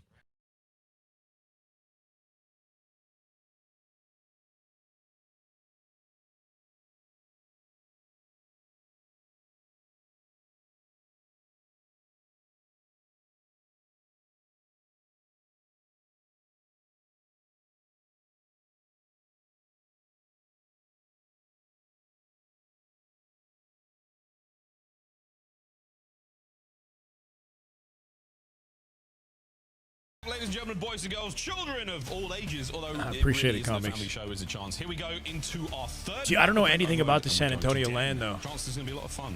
Why? Right? There's no details. Snoopy's quite good at it. Is it like a full-scale land where, like it's open to the public and anybody can sign up, or is it like invitational? You know, is there going to be a live audience? We got no details. Just about as absolute. Do you know where it's being held? Main hefty slayer in the game mode and having an SMG that high up in the damage category as well, as good as it gets. And obviously the goal is per 10 minute. Well, that's what his teammates are for. I mean, hey, listen, Cammy got 2 kills on that S&D. Score some overloads. But yeah, realistically, if I don't have a role, goals, man. Look, he's not about the goals. You It's know? about the assists, right? And in this mode, your I would need to be assists come in casting or various something. Forms, whether it's kills or picking up that thing, getting over towards the goal line, dying on the line, and then getting it in. We'll see though, folks. Boston Breach, Miami Heretics, map number 3 to take the lead in No what venue has or been details. a very eventful series so far. And then we descend. it must be tough. During I the mean, break, I guess they have a good portfolio in the past that, you know, might help secure sponsors. But right now, you know, things are not looking great in the Halo scene. Viewership, you know, there's not a lot of dialogue around Halo. It's probably a hard sell right now. You know, it's like we need something relatively interesting happening to kind of encourage sponsors to be a part of it. You know? LVT also hasn't streamed in a while, I don't think, right? Like there's no like regular online league or something. They have nothing to get behind. Yeah, it's rough, man. But hoping for the best with LVT. I know HCS might be able to support with like prize money or something, but we'll see. And Snoopy's in your base, and there's 3 people here, and you gotta make sure you cross out and purge. Ooh. Not gonna let you cross. Finally, Super's gonna make it, and Snoopy 1v1 battle for the zone, and Super has an actual gun. So why haven't I? I don't know, Lente. The next chapter is about I kind of like pulled back a little bit and took some time off. You know, I made like short form breakdowns when the game first came out. Momentarily, so back to the middle of the map But we go. A sigh of I relief don't know. for I'm a working second on for the like a Heretics. We long still have to form contend state of with the Halo Bostonians discussion video in your right now. spawn, and they are still That should be out early shooting, next and week. Snoop still with the kills. I don't know about that, Kilo. They're handling the chaos, and you actually have players all over the map. Sure. Purge wins the gunfight. You got a sneaky Super behind you, and Super right now, all of his teammates are dead. He's just playing keep away to the device, and well, he's gonna fall. But hey, Boston, you actually need to pick it up. I mean, this is why his slaying numbers are so good. They're just living in the spawn. I know there's work we could do in the space. I guess I'm not like rushing into the scene in any particular way right now. You know, I'm just kind of taking things at my own pace, and I want to love what I do. You know, like I'm passionate about Halo. I don't quite have the same love for COD yet, but you know, maybe that'll change. 2 HP, a cough will bring him down at this point in time. Yeah, Infinite's great, friendly. And an arguably defeated immune system after all that damage. Let's go for a listen in with Boston Breach. That's fair. I'm stunning. Yeah, I'm Still not a bad time to play Halo. Like there's a regular dedicated community. You know? I appreciate it, Lente. Yeah, I think more than streaming, I should be working on content and then maybe streaming Halo or something. I don't know, and then making COD content as the focus for COD instead. Just so there's something like unique I'm doing in the space, but. He's wide, deep left, Ivy left. Yeah, okay. Deep left, in there. Center. That one more, bro. Right left. Super yeah. Slide down, Barnes, on my left. Right corner. You can't chow. Look at our pinch. Right corner, you run. Yeah, you don't show me. Both weak. They're gonna aim me. I got one. Nice job. Close. Nice. I got one shot. Yep. He's armed. You doing it? Close. That's one behind you. Nice. Good job. Nice. You're getting there again, bro. They wrapped this? More kills. I'm going top on that, boys. I think there, you can just grab it. No, he's in there. I can pinch left. I don't see him in there. He's gonna grab it. Come back. Absolutely. They tried to wait for number 3 to make something happen. I didn't hit him, okay? I feel like they had an opening to grab it and wrap it. Instead, they delayed, and now they've lost the progress they made on their side. Let's go, Jumbo. That's some damn good duty, baby. Damn good duty. Huh. Love you, man. Thank you for the sub. Welcome back. Hold on. Could be here. Run down. He's close. He just ate 8 tricks. He was weak. Get my coach, please. Yeah. One. Nice, good shit. I got broken. Nice defense. There we go. You holding left? Someone? Main dead, bro. Nice. Once you've been left, okay? I'm seeing I know I'm talking over the listening. Jumbo, welcome back, brother. 14 months. Let's get it. Wait, 21 months, 14-month streak. I read that wrong. Your go, man. Thank you for the resub. Point of view, absolutely good for double kills, and yeah, I love that too, Orca. It's more time he buys, the better. That device down. It's just really well balanced. You know, it's honestly, I don't know who type of competitive experience where when you die, it's on you. There's like an actual, reason that you can learn from every time. You actually see Heretics, they're just that feels balanced versus, like you said, loadouts and kill streaks and randomness and whatnot. Competitive COD, obviously removes a lot of those variables. Pubs, like COD pubs, not a big fan. The reinforcements going to cut down Cammy. Oh dear, back to the drawing board we go. And then you got the time to kill for Halo as well, right? So it feels like if you make the right play, you can live in almost any scenario. Doesn't quite pay off. Attack continuing. Super now through the front lines. On board with Rencor as well, who gets brought down. Ooh. It is an endless onslaught that is going nowhere. Appreciate you, Vinny. Welcome back, man. Ever catch up on Tactical Rab? I watch him sometimes, yeah. Yeah, he's good at summarizing everything happening in the community, because I know that there's developments on a daily basis. Keep tabs on. Man, what's up, man? Chili's or Longhorn? I haven't eaten that either. Maybe Chad can help you. Push that pace, and they get the 2 entries. Oh, we're trying. Snoop. They got this? No. Half-time found as the man carrying the ball. Keep trying to force it, eh? Boston. The hairs on their chinny chin, mostly Cammy providing the hair in that department. They survive with their lead. Yeah, no, solid stuff, and they had sort of a like a snappy capture as well. I mean, slow lap around to get that device over towards Dojo, but it was sort of like a one attempt at a clean score for Boston, and they deliver. I think for Heretics, though, maybe not too upset about how everything went down. Certainly the kills are flowing. Snoopy is just a tough man to deal with. Yeah, really, really impressive individual play. Crazy dive. With the diving score, yeah, right off the rip. An ambitious play, as we know now. It can backfire in a big way, but wow. Outstanding damage output from both teams towards the end of it. That B goal certainly getting mixy. Well, another round now. A single point is all Boston Breach have. Double challenge, yep. For their cushion going into the second half, and we will see if that is enough to steer them through it. Yeah, and you're certainly looking at a guy like Rencor and Metals to heat up just a little bit. A lot of space in the perimeter for first half, but Purge and Snoopy Miami to make a play, but they don't get away with it. Cammy's there for 2. Patient wait from Boston. They 3 dead him, pick up the point. A clean 4 down, and Boston squaring up over. Got progress here too. Options towards B. Drake's looking for the flank, and his timing might be great on this one. Good shut down. Nasty off his teammate dying on the perimeter. Reads it. Next man up, Rencor. Ready for the flank. Left shoulder. This is the next line of defense here for the Miami Heretics. You've allowed that 4th man to now reinforce. Not a lot of movement there from Boston Breach. They know the players afoot. Flank battle once again taking place, and they have in passed CS each other Halo in level mid-map. accurate. WTF. Hipfire aim. Whiskey Tango. In CS, if you take a step while you're shooting, your aim goes everywhere, though, right? Like there's a totally different form of control. And that kicks off the play. Rancor's there for the follow-up, but it's going to be a juke. You have 3 Yeah, players it's, on you know, Heretics. different The device rules and pings through whatnot. walls. Gentlemen, go Yeah. back. Metals from Shout one out to zone. Metals. From one A lot more zone to the mobile in next. COD for sure. A pair of saves. What a moment. And now the attack. I mean, what, like, are any of these features truly grounded in realism, I guess, right? Like, I guess in CS makes the most sense. If you stand still, you should be able to shoot straight. But if you're moving, then it would impact your ability to shoot accurately, I guess, right? In COD, yeah, if you're in hipfire in COD, you probably should be able to also shoot straight. Metals on the pinch, though. He's been the playmaker. You get the first nade kill, and the team nade goes through. That In Halo, though, I mean, like, you're just beaming no matter what you're doing. There it is. Crazy can't make it happen. And a moment of a small bit of collapse there for Boston. Oh, it's just a small one. Shoes on the other foot now. Boston. Halo more dead than COD? Way more dead, yeah. Trying to push the front line forward. There's no Metals active finds himself at his box once again. This is a season. Like, we're in like an power off-season position period to defend in the COD, A goal. in Halo, sorry, right now. Vying for control of the top. There's a flank there from So Purge. Catches one people are and kind of done. just grinding matchmaking and waiting for, battling forward. Opportunity now you know, for the attack I from guess Boston. momentum. Three of them We have complete tournaments pass coming ball. up, but there's not many of them at the moment. They are tagged up, and there is one Black of Ops them 7 left is brand now, new all still. gone. We're still kind of making our way to the first major. They Like get the there's, wind in their sails now. you know, even if the COD scene basically isn't just a thriving in the way that maybe people are used to, I don't know. I don't come from COD. In comparison to Halo, this space is doing real well. And no one picking up the device just yet. They always leave it for sort of that final guy in line.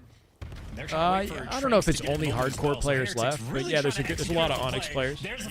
There's a lot of variance in skill level in Onyx, like more variance than any other skill level. They got this guaranteed. Oh, they wait. They're waiting because the bottom side of the map is going to be where the ball spawns next, and that is Delay, covered. get Boston map players control, right now. set up for another Letting pickup Trace on get this in position too. Defensively doesn't work Boston out. plays through Look though. at number 7 now. Super's going to be the man watching that device on spawn. The man on the goal is going to be Snoopy. He's hanging out for now. You have to clear him out. Save You this. have to make sure they do not get a free run because it is an Gotta open at least come lane. up with one Snoop here. staying alive. 2 HP. The goal is now still in danger. Nice Trace defense. now Shut it down. reinforces, and a quick save from the Heretics. Yeah, number 6 is far forward here too. They got timing. Rancor saved maybe an extra 5 seconds it was before they solidified that capture and making sure you keep the heads up gameplay. And now with a minute and a half, Patience. there is no pressure on Miami whatsoever. You're not in a rush. You could let the kills come to you, and if you find the opportunity, you hit a spot. What's the premier shooter? Let's see how this goes. A quick change up. Oh, a nice win there would have been nice. Probably Trades, trying to CS, find something special, right? but CS2. it's not going to go anywhere. Like as far as like the most popular, most successful like esport shooter, right? Like I guess premier. Like I guess it depends on what angle you're looking at it from, because I'm sure Arc Raiders is insanely popular right now. It's a shooter. It's like third person, but it's not really an esport, right? Like extraction shooters are popular right now. It could well be 3-1. Rancor pushing the front line forward. My God. Rancor buying time. It's another goal for the Heretics. CS, Apex has a sizable community. Apex has there's a major happening in Japan right now. I'm pretty sure. By a little bit extra time, 40 seconds left, Boston would need a miracle to make this But like as far comeback, as and popularity, COD's not doing bad. Like there was some sort of Xbox, PlayStation charts shared recently for the month of I think like December to January, and Black Ops 7 is like number 2 in total player base, behind I think Fortnite on both PlayStation and COD, something like that. Space dominating So you know, in terms of like total popularity and how many people are actually playing the game, like, especially on console, a lot of people play COD. In the second half, but the esport is way bigger in CS. Absolutely delightful stuff from them there on Overload. They take the lead in the series, going into another respawn with hot hands yet again. Yeah, COD's got a good audience on. They got a good casual audience, you know.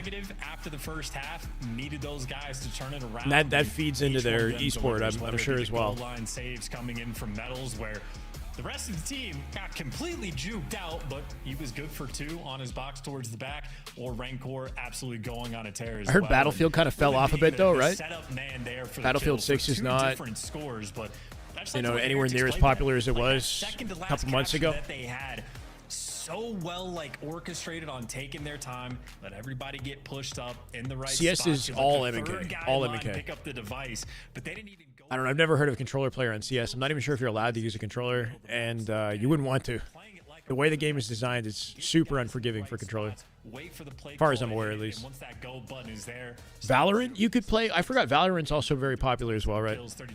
You could play Val on controller, I think, but I don't think you'd want to. Lovely vision of the Lost over 50% of its audience. Yeah, I mean, honestly, kind of common in a lot of games these days, right? Like, you know, a lot of people upset about the status of COD because I think it's not doing as well this year, especially for like the broad audience as it has in the past, but comparatively, like it's still, you know, popular to other games. But then you've got a game like Arc Raiders that's just thriving right now. And that's where all the big content creators are creating, right? Burnt Peanut is freaking carrying the space, or he's a huge part of it. Would I ever go back to commentating? Maybe if I was offered an opportunity. I just don't know where I would go, right? Like, I don't actively follow any other games. I need to, like, I would need to leave Halo and pivot to something else, maybe. But right now, I still love Halo, you know? It's going to be a fun one as well, because, I mean, listen, guys like Snoopy. I feel like it's either I'm going all in on Halo, maybe we make a little bit of COD content, or I find some other career path outside of streaming. I don't know. Squibby. Let's go, brother. 9 months. Welcome back. Love to see you. Thank you, Squibby. It's weird because last year was, you know, I think incredible for myself and you know, hopefully everybody else who was on the journey with me. We had a lot of fun watching Halo. Halo felt like, even though it was a small kind of niche scene, it felt like there was enough attention on it. It was healthy enough to, like, you know, to justify being there every day. Right now, I'm in a weird space where, like, I want to give everything to Halo, but it might not make sense. Really strong work, man. Really strong work. They've got a wonderful. So I don't know if I should, like, I got to find like a side gig or something, you know. Last year was lit, yeah. It was a lot of fun. Very much Boston's game all map long till the very end. Final set. Yeah, they're working on Halo CE remake, and apparently 2 other Halo games, right? Halo 1, 2, and 3 are getting remade. I don't know. And we got no word on when multiplayer is coming. We're just hoping somehow they got something by end of 2026. Alongside Colossus here in the Call of Duty League. It's like I could try to weather the storm this year somehow. I feel like we might get together. Or maybe we do like, I could do more educational content with the stream, like live. I could do, try to host like a 1v1 tourney, like I think APG's trying to do. Like little side tourneys or something with our community. Like maybe we like crowdfund and get viewers to like help me put up a prize pool and then run little community tournaments or something. I don't know, you know, like until Halo gets some momentum.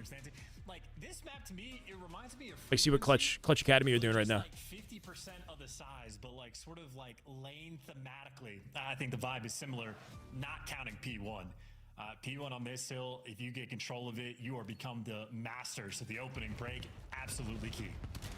Oh, here comes the opening. I thought Brad was doing a 1v1 tourney, and maybe that's later in the evening. I don't know.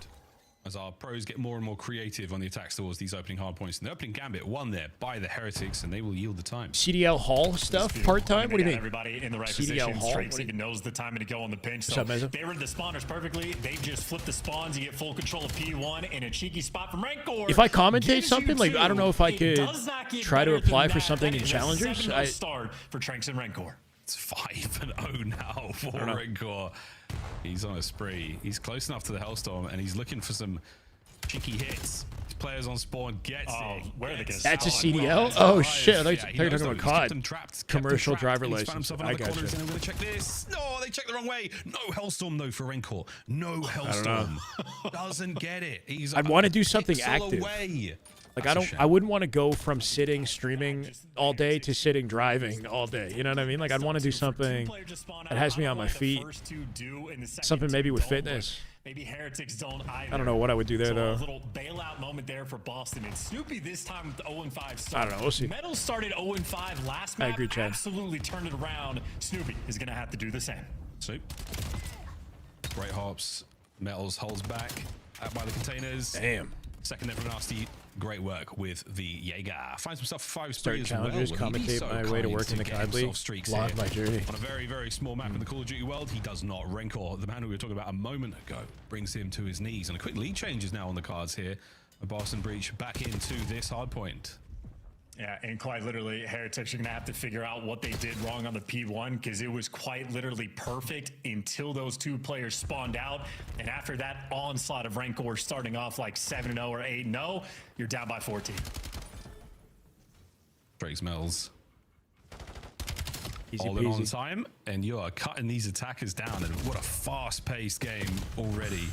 In the kills department. Cammy not going to find an injury. With his life there before the door was shut. He was gone. And now in the next wave, Still spawning close here too. They're ready for the flank. Shots from Metals. Wonderful two-piece. Yeah, what a hold. Third man on his approach, and it is going to be Cammy flying Good shoulder. on this attack. Sees Cammy on the rotate. Metals, another gunfight. They haven't dealt with number 3. They go 2 dead. Number 3 can flip the map. Inside time. That's how you do it. He's holding spawn there. Flips him. Popping off right now.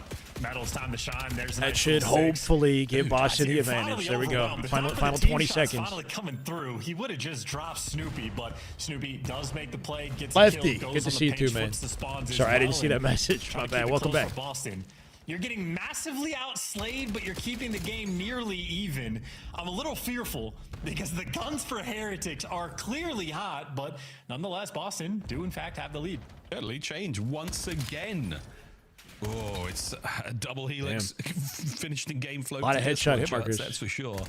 The 10-4, 12-4. Rancor and Metals getting their kills. And the same thing cannot be said for the Boston boys. But well, the scoreline says it all.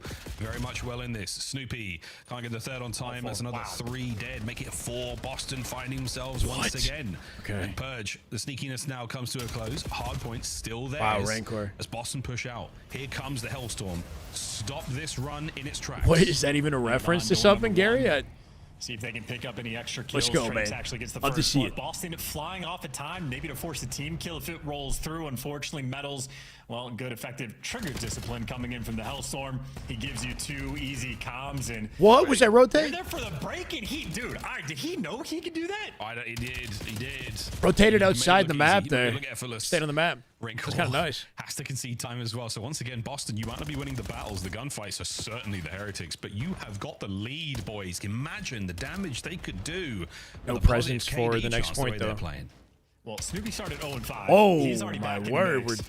We're hopping. Purge and Cammy are nearly triple negative combined. Trips over the half wall. Together. If they start shooting their guns at all, Heretics won't score another point. That's the way it might be trending. Big bank and are constantly moving. With 2 very clean 2 in the middle. Unfortunately, Super wins another one. It's weird. It's like with streaming and with these communities, you get back what you put in, right? So if I'm like 110% dedicated to my content, then you know, it puts me in the best possible position to, I would think, like blow things up when there's momentum. If I split my focus and put a little bit into Halo, a little bit somewhere else, I guess there's a part of me that worries that I'm like letting this go, you know, but I can't just like sit here and think about it.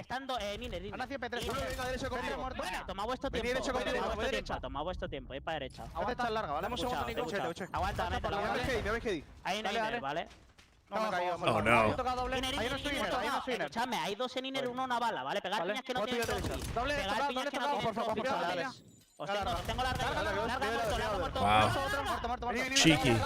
Vale, falta uno. Cool. Yeah, you can't hear what they're saying, but you can tell just based off the way that they're coordinated. Blocking the spawn at P2, flipping the map in their favor. They're ready on the perimeter here. Rancor. Escucha, ¿se ha colado? No sé. ¿Se ha colado? No, abajo del submarino. Te tengo Una bala submarino. Está muerto, está muerto. Ahí, súper. Otro más Iner, arriba del muro. Tengo larga yo. Uno más conmigo, Iner. Y falta uno, Iner. Bueno, falta Estamos bien. Tengo yo larga. Larga no le veo. Se ha ido para el punto. When they're flanking at the same time. This is about to be beautiful. Behind enemy lines with 2 dead here. He'll get caught. Uno más para larga Purge.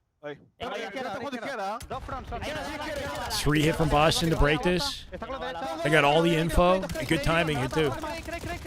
Ooh, that chow. Nice chow. How are the rules different? There are kill streaks in competitive COD. There's the Hellstorm. And I think it's it.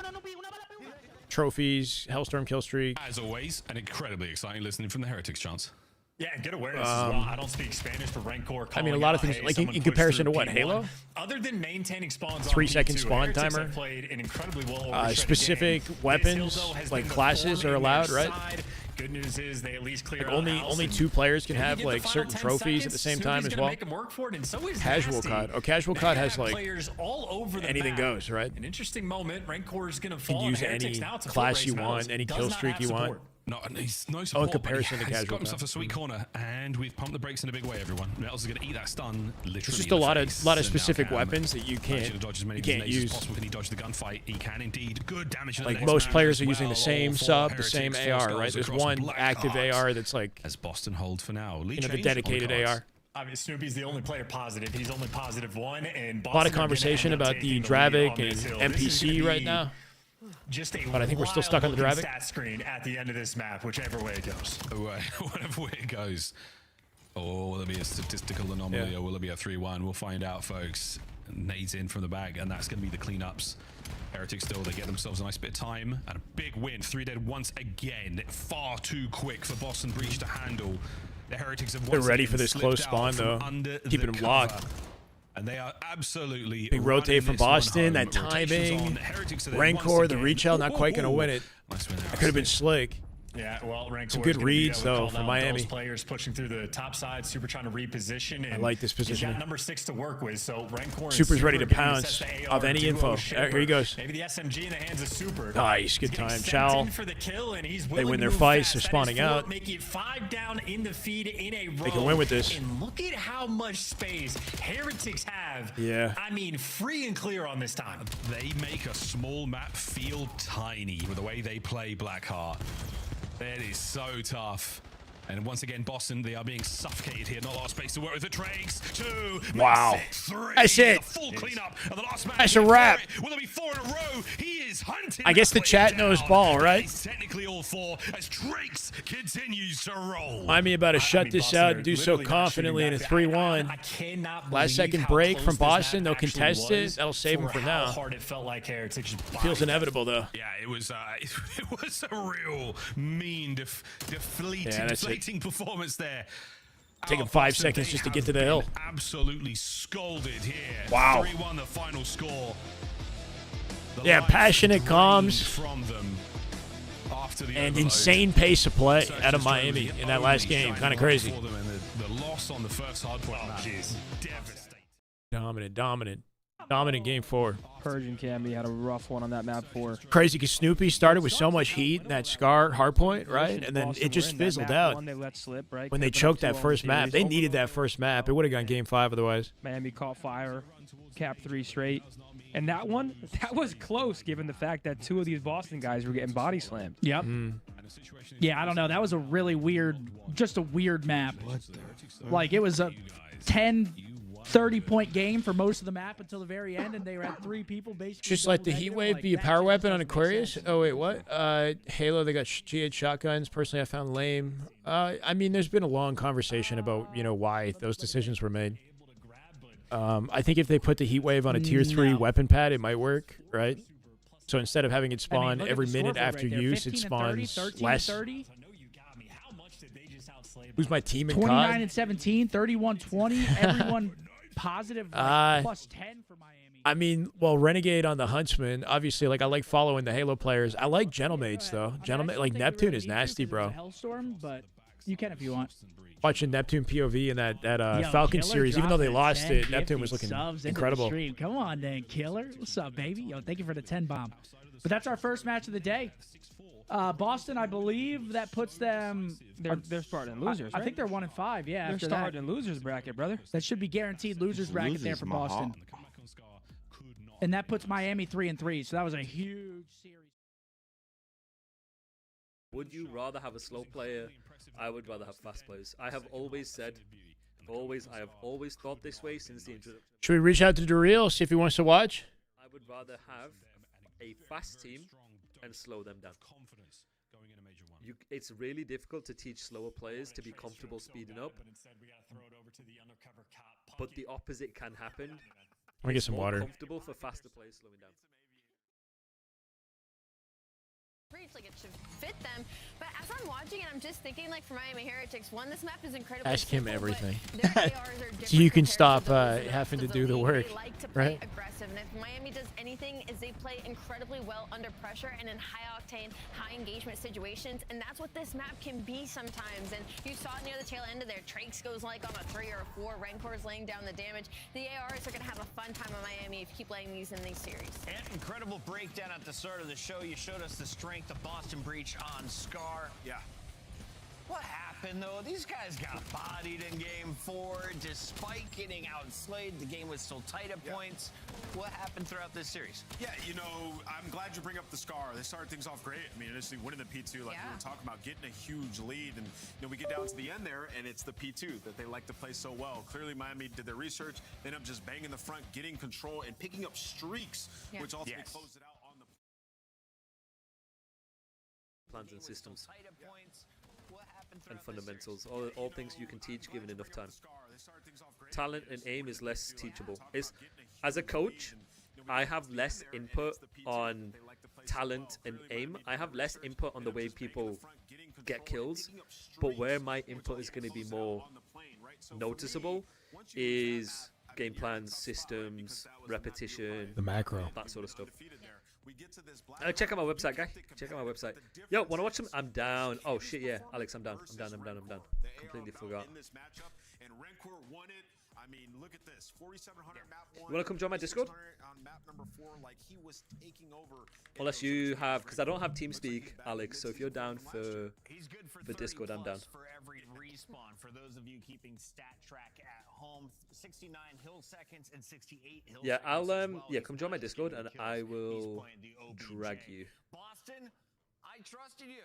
I thought you had a good excuse for your last loss when you got reverse swept by Vancouver and TJ Haley's very first match. Now you're losing against Miami. Miami moves into our top 6. Boston, I think, is in the bottom.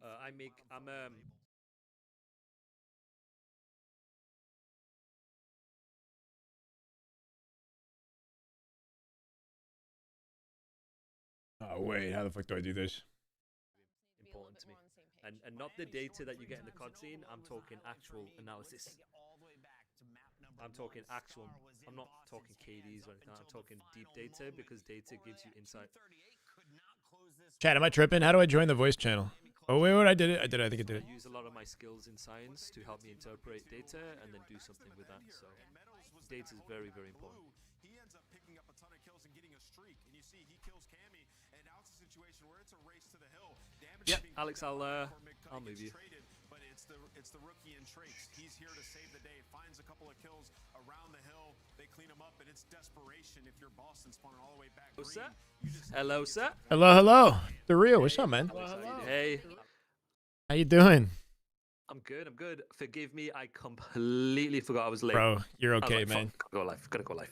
No, you're good. And I'm like, oh, should I say something in the chat? I didn't want to, stop you in your flow. I know you got your so much to say, I'm sure, with the matchups and everything too. And if anything, I would just kind of continue that dialogue. I'm here to kind of pick your brain, man. It's good to finally meet you. I wanna pick your brain too. Oh no. I love listening to you. I think you're fantastic. Oh, thank you, man. You are what we need. I don't know about that, but thank you. I think if you give me some time to sit with a play and break it down and kind of talk about, like I did with the Shotzzy breakdown, then I can put something together that's succinct. But me live right now, knowing very little about COD, this is like my first COD, if I'm being honest. There's been a lot of dead air for me where I'm just not sure if the call I'm making is correct, so I say nothing, but I listen to your stuff and you're very outspoken. I like your process. I really love what you're doing with the AMs in the scene as well. You've got 8s, like dedicated 8s going, I think, which is a great initiative for anybody trying to learn. So yeah, man, you just seem like the perfect person to learn the game from. A lot of people recommended you to me immediately as well. So I wouldn't say perfect, Alex, but your comments are thank you very much, humbling. Thank you. Fair enough. Fair enough. I mean, we all got things to learn, I'm sure, man. But just makes it more fun. I noticed with the watch parties as well. Everybody's watch partying in groups, bro. Nobody does like solo watch party grinds. It's insanity. I feel like it depends on the people that you get in the watch party. I think the issue you have with watch party sometimes, in my opinion, with what you see out there, is it kind of devolves into less of a watch party and more of like an advertisement or more of just BSing. Yeah, a podcast kind of, Podcast, yeah, that's the best way. Yeah, which I don't mind. Absolutely don't mind if it's between 2 or 3 people. But when there's about 8 people on a call, yeah, that's a follow. It is. It is. I guess it's depending on what you're looking for with the content. But yeah, I think for me especially, like having somebody that I can lock into the game with and actually kind of break down what's happening in the moment or learn from the play. And I know that you're the type of person who seems to be very connected with that, right? I know that. Yep. We go to the Optic watch party, might get a little bit of a different vibe, even though they do have breakdowns. I know that they're chilling on there too, just vibing. Yeah, but I think what I would say to that is my background is in coaching, right? Right. Come up as a coach, and that's, I guess, what I've known for the past 7-8 years. Whereas they ex-players turn content creators, so that's probably like less of a focus for them. Mm-hmm. Yeah, I mean, respected 7 years. Wow, man. And even longer. Yeah. As a CDL coach as well, right? Was it Boston you coached? Mixed. No. So I'll just give you the short version. Don't want to waffle too long, but I started off with New York. I started in Challengers actually. So retired from competing, went back to school, came back, coached in Challengers for 3 years. Had an opportunity with New York. Did that for I'd say about 4.5, 5-ish years. Wow. Because I did some stuff before, kind of grey area. And then Cloud9, Johnson Mates, and now we're here. Damn. Thank you for the short version. That's it's hell of a track record, man. And I mean, working in the CDL, I'm sure you've been through it all. Just that one thing I noticed with CDL is just the pace of everything, not just the game, but like just the way that the teams continue to restructure, the way the meta kind of evolves and the maps are added and kind of removed from play. There's just a lot that you got to keep tabs on a regular basis. It's a quick pace. 100%. It's really difficult to get consistency. Yeah. And as the years go by and the games become less strategic, in a sense, it requires a different skill set. Because it's less strategic, it's more twitchy, it becomes quicker and quicker and quicker. Now with the introduction of advanced movement, it's more of I would describe as an arcade shooter rather than an actual strategy-backed CS level kind of a game. Right. More perfect, yeah. Do you like that it's gone that direction? I hate it. I was going to say, what do you think of Black Ops 7, right? Because this game's cracked, bro. I hate it because from a coaching perspective, and I think I share the same sentiment as some of the older players, it's harder to get involved from a strategic standpoint with the players because it's so twitchy, because it's so fast. I like games that are older. Like my best COD as a player was an older COD where it's almost like there's more strategy, there's more nuance, there's more different facets of the game. I preferred them sort of CS style CODs. I feel like a lot of newer, younger players also don't want to respect the strategic side of these COD games because they're so cracked out. And they know that they can kind of just overpower with their twitchy, like kind of reflexes and their advanced movement ability, right? Like a lot of people will harp on, advanced movement adds to the skill gap. And I'm somebody that feels that with Halo as well. But the strategic side of the game does sort of fall apart. There's less like, okay, why are these players holding these specific setups and these angles and whatnot? And it's more just like, can I out-human my fellow human with like good timing, Spot on. Yeah. Can I ask, is Halo similar in that sense? Because I've watched a little bit of Halo. I actually played Halo before COD. Okay. But the Halo 2, Halo 3, but never competitive. Would you describe Halo as like an arcade shooter? Did that like have the same progression? Well, so Halo we call an arena shooter, right? So it's like, I guess similar in the 4v4 kind of setup, and then you got the power weapons, you got the map to control. There's definitely an ongoing dialogue about like the advanced movement games because they're so fast paced, they're less strategic, and the slower paced Halos, you got more time for it to play out, more conversation about strategy for sure. I think the big separation with Halo though is the time to kill, just in like every every kind of category of the game is the fact that there's a shield system. Even if there's a high pace of play and you get caught off guard with like an awkward timing, you can always kind of flip the interaction around or delay the interaction and turn it into a team fight. So I feel like strategy is still a large part of Halo, even though the pacing quickens. So while maybe advanced mobility takes a bit of the focus off strategy, there's still a lot there, you know, and I think it's the time to kill that kind of keeps that in place, you know? Got it. Yep. With COD, I think because it's so quick, you know, even though there are outplays in COD, don't get me wrong, it's you know, it just seems so frantic sometimes, you know, like and there are moments, especially in Hardpoint, where it's just a rush, you know, we're just kind of flooding the lane, very straightforward, right? Like you win the tug of war, or you don't win the tug of war, but I like how you're able to kind of connect to the bigger picture, and it's like, sure, those moments exist, but there's something bigger at play that's going down. You gotta know when to spot that and hit the right rotate, confirm the correct spawn, the right position, right? So it's like an idea of controlling the pace, right? The moments where it slows down become strategic, and the moments where it is sort of just like mindless, get in there, just outshoot the guy. I think it's as simple as this: is anytime you have numerical advantage, it comes down to most of Call of Duty comes down to numbers. Right. In a sense. Right. Anytime, especially with these twitchy CODs, anytime you have numbers advantage, the general rule is you keep it stupid simple. And we call it A-Pain. You play to trade, you go 1-for-1, and you apply that to a lot of different situations. Now, you can break it down positionally, like, okay, do you want to chow like this? Do you want to chow in this way?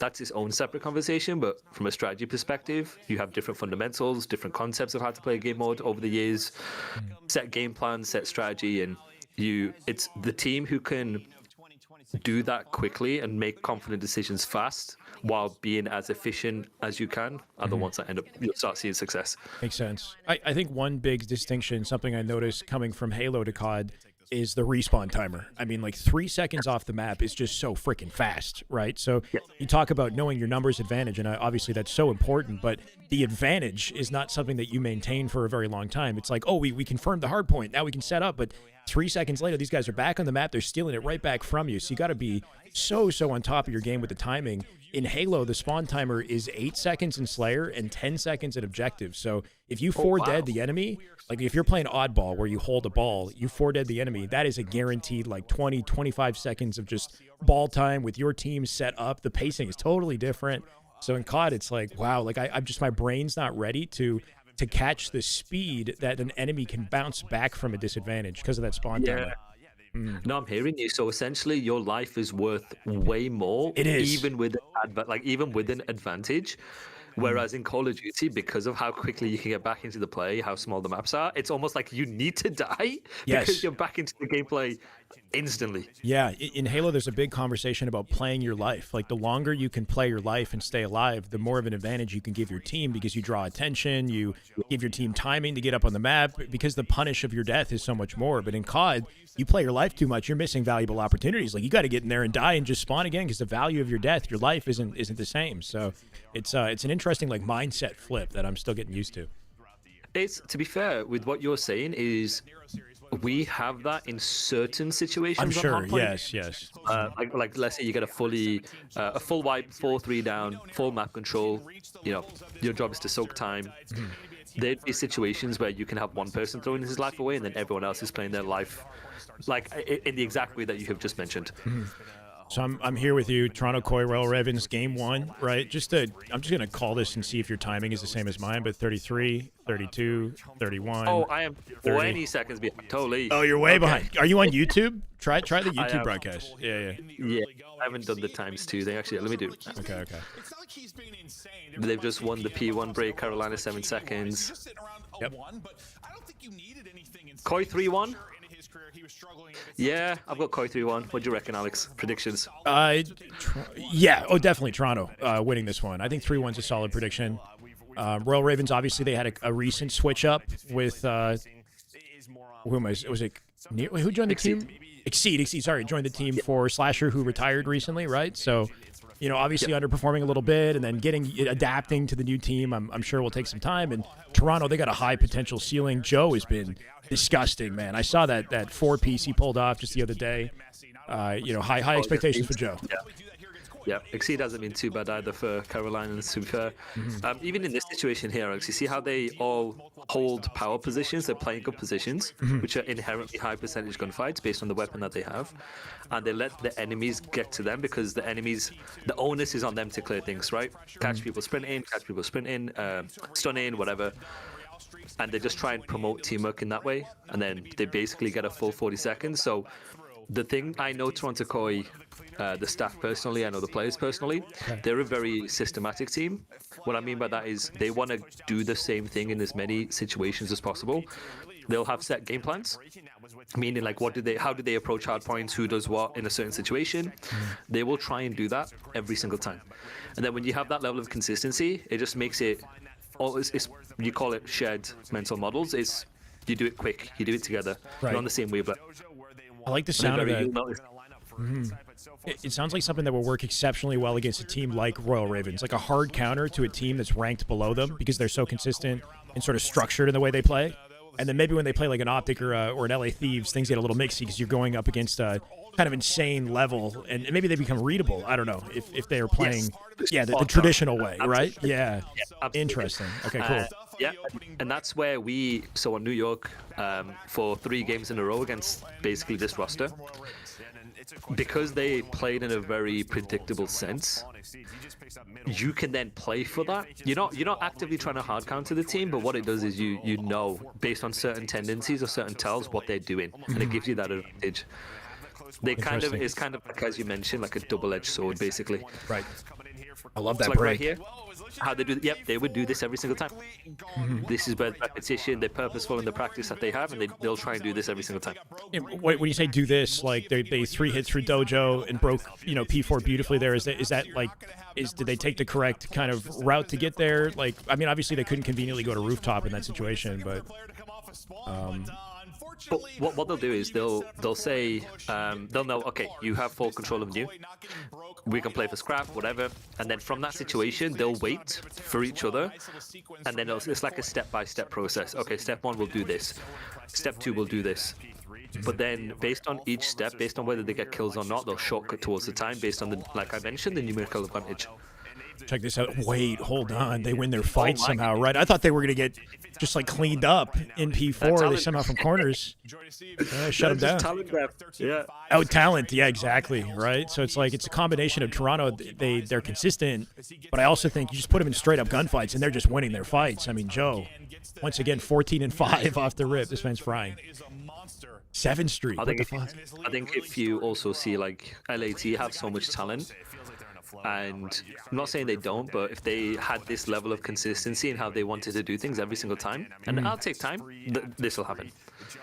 Yeah, I liked how you were reviewing LA Thieves recently, right? Talking about kind of the disconnect in how they play, and they're not always on the same page, right? Like Kenny, that one play that you had mid-map with Kenny, like not joining on the wrap to flip the spawns, right? Yeah. And you see the positions that each of the Toronto players have. This is what we call flow, like who's responsible for what, right? They will do this in that situation every single time. And it's a very wave by wave process. Wave meaning like a series of respawns. Yep. So during that first wave, they got a clean wave, they got a clean 4. That's basically your best advantage you're going to get. So they know exactly, okay, we know where you're spawning, we know what we need to get in order to maximize our advantage. Might be too late, but Royal Ravens, they flipped the spawn there somehow. Number 5 kind of spawned out at Dojo.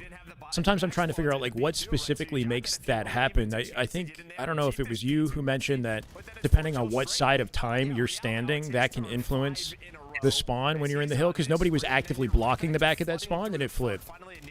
Yep, absolutely.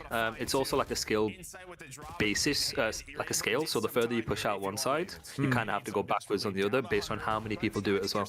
Okay. The game's just trying to spawn you as close to the action as possible while being safe.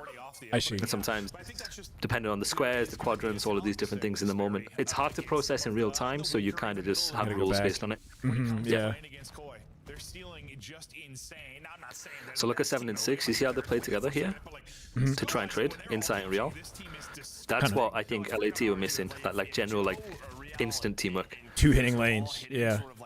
it's a good general rule in Halo as well, is like you go 4 dead, the first 2 spawners should hold hands, basically, play out the first perimeter together. That's kind of like an important way to bounce back. Obviously different in this specific situation, but yeah, if you're playing out a lane as a pair, the chances, the probability you come out, you win that so much higher. Yep. I like that. This is your chance to mount the jump back. You have P4 spawns. You would need to really So what's the current status of Halo now? Is that like dead and gone? RIP. I don't know. I you know, Halo's where my heart is too. So it's like the moment that there's any sort of momentum, I feel like my foot's right back in that area as well. So it's like I'm enjoying learning this, and I want to keep learning. That's why it's great to have somebody like yourself here to just kind of bounce ideas off of. It's making this more fun for me, to be honest. But yeah, right now we're in like an off season. We had the World Championship, which was supposedly the final World Championship for Infinite, wrap up in late October, and we don't know when the next Halo's coming out. We know that there's like 3 events this year. The first one's in late March. This DreamHack, same as your second major, basically. We have a DreamHack event for 100K. But the scene is like, I don't know, everybody's kind of scattered right now. We have a lot of Halo players trying COD, right? You've got Renegade, Legend, Collect, a lot of, challengers entrants. Yeah. And then Shopify from Halo are sticking together. They're the team that kind of dominated last year. They're just waiting for a challenger, basically. So we're kind of sitting here hoping that the dominoes start falling in our favor. But right now, it's like, there's nothing happening right in this moment, sadly. Yep. Yeah. Is that is Shopify? Is that Frosty's team? Yes. Yeah. Frosty Cycle, Last Shot, Royal 2. They were head to head with Optic all year, and then about the summer, around the summertime, Shopify caught fire and they didn't look back. They kind of dominated Worlds. Yep. Do you expect any like Halo players playing right now to go back to Halo, like say DreamHack or whatever? To go from COD back to Halo? Yeah. I don't know how closely you're following the challenger scene, but I could see like Precision, Yaxon, Mental, the Cabal guys, Cabal Noir, maybe coming back to Halo because they're in a good standing in Halo and they might have good team opportunities, but there's just not a lot of money in tournaments, right? But maybe them. I don't know what Collect is doing. I know he's been bouncing around. He's playing with Legend now. Now that I see Legend still grinding, I feel like he might try to stick it out. But Renegade right now I think has the best chances, right? Like Renegade's shown so much progress. I say he sticks with it, especially just because we don't know when the next multiplayer is coming. It could be, hopefully end of year, but it could be 2027. Like there could be like a 2-year hiatus and we're fucked. Yeah. Yeah. I'm still a big believer in Legends. I think he could be one of the best players in the world. He's incredible. Yeah. And that's something you can't really teach. Have you been watching a lot of his play? I think you recently put up a video on him. The case study, yes. Yeah. Tell me a bit about your kind of analysis of Legend. I think he was thrown in way too soon. So from a skill development perspective, so your brain can't tell the difference with whatever skill you're doing, right? When it comes to the actual neuroscience behind it, it's all the same, but it doesn't mean it translates one-to-one, right? So imagine if I do boxing and you do jiu-jitsu, we can't cross-pollinate without a bit of time. Right. I think he didn't have the right pieces around him in order to utilize the off-season, first of all. I think he could have done it had he had the right team early enough. Mechanically gifted, no doubt about that. Give him enough time to learn the fundamentals in challenges, situationals, that sort of stuff, and to do it to the point where it becomes muscle memory, where you're not hesitating in whatever decision you're making. I think it'll be fantastic.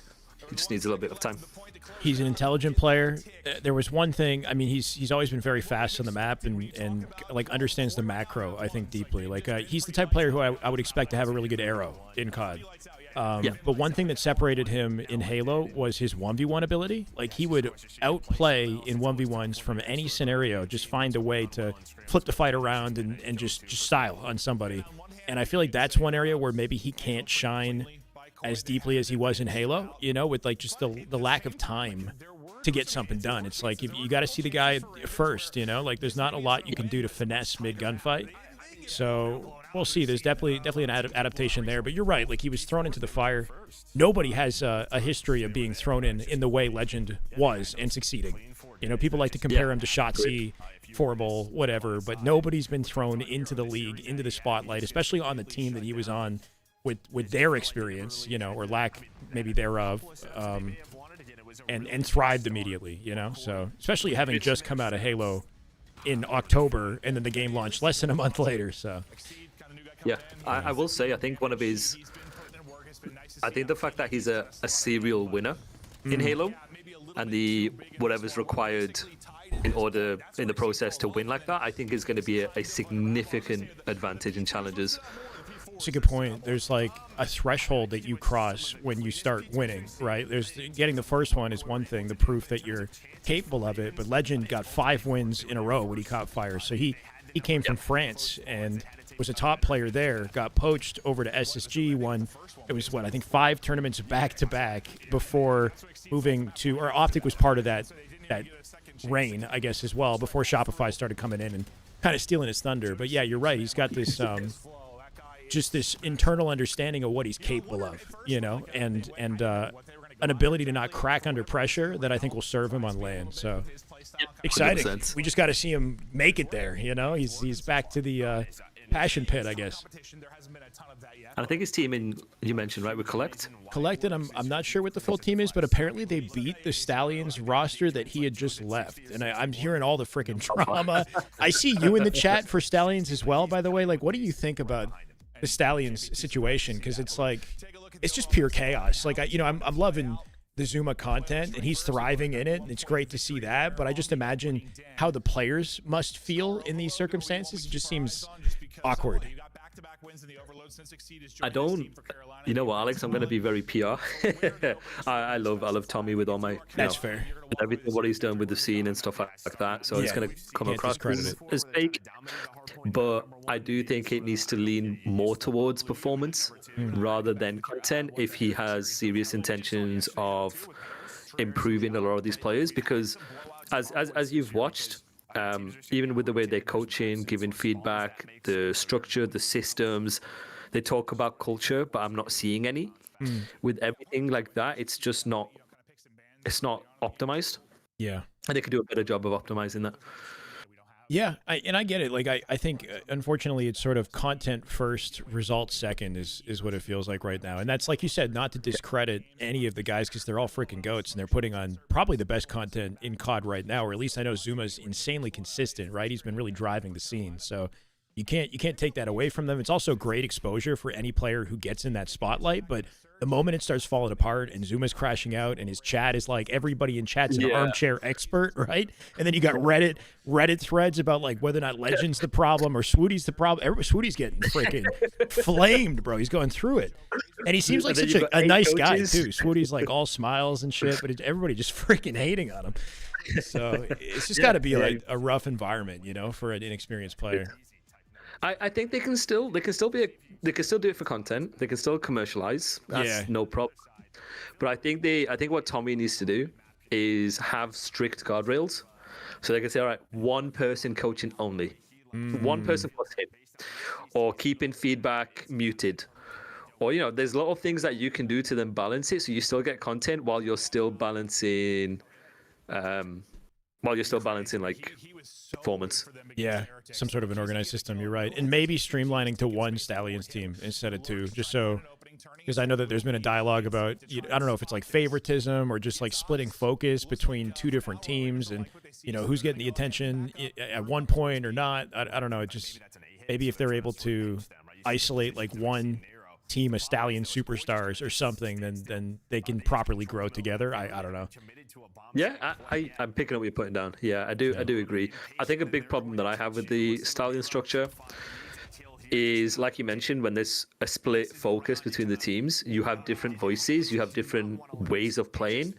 As we've just talked about, COD is very twitchy, COD is very fast-paced. You need a consistent game plan. We just see Koi with consistency. How, as a Stallions member, you meant to develop consistency when there's so many different situational things being, holy shit, has he just got a 4-piece? He just went crazy. Bloody hell. I don't know. Might have to lock back in. Crazy going crazy. Yeah, but I'll finish on this. It's just very difficult to get consistency with the game plan when the feedback is very situational and there's about 100 people talking. Right, yeah, exactly. And then even like Havoc is like an IGL in the lobby too, so you got like a teammate who's very outspoken as a leader, and then you've got every other personality involved in giving feedback, and yeah, it's fun to watch. I'll give it that. I'm enjoying the drama, you know. Yeah. And somebody, Finn in my chat is telling me that maybe the Legend team is not happening with Collect anymore. I don't know. That's the thing about Challengers too, is like you really got like respect to Tactical Rab because he's on his game, right? It's like every day there's a new thing happening in Challengers. Like nothing sticks for a long period of time, so it's interesting comparing it to Halo because shit's just so sporadic. Like we do get roster mania in Halo, but right now in Challengers it's just like a feeding frenzy. You know, like one week you got a team, next week it's something totally different. Just like a lack of consistency and a lack of. Best way I could describe it is people do not. It's very. I don't know if selfish is the right word. But essentially, people would rather look for other opportunities that they think can uplift them rather than uplifting a teammate, which then can uplift yourself, if that makes sense. It does, yeah. There's a pressure to perform quickly as well, right? It's like you get the honeymoon and you thrive off it, and if you don't, then maybe I can get better, you know? Like, it's tricky. And it does happen in Halo as well. We see a lot of, especially with the AM players, don't quite have a Challenger League in the same way, but yeah, a lot of fluctuation if you don't get the immediate, like, honeymoon. Yep. And to be honest with you, might rant a little, but I might get ridiculed for this, and I have done in the past, but I think one of the biggest problems in Challengers, we're in a competition, and people don't treat this like they're athletes trying to get as many 1% as they can. And I just never really agreed with that.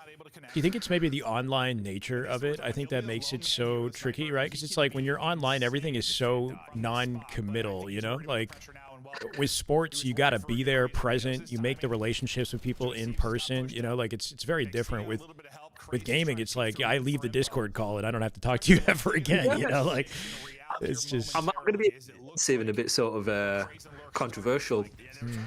So I think with what we do with video games, generally the demographic isn't going to be athletes, right? We're not athletes, we're not any of that. So don't think about the I think same people, way. I think people who end up getting into esports and video games, they haven't been really exposed to true competition or true hardship or everything that entails with competition. And it's very sheltered, I want to say. I don't know if that's the right word to use. I think that's fair. And so when they then don't experience competition, and I was the same way, by the way. So I used video games as an escape, right? Then I retired, went to boxing, all that other stuff.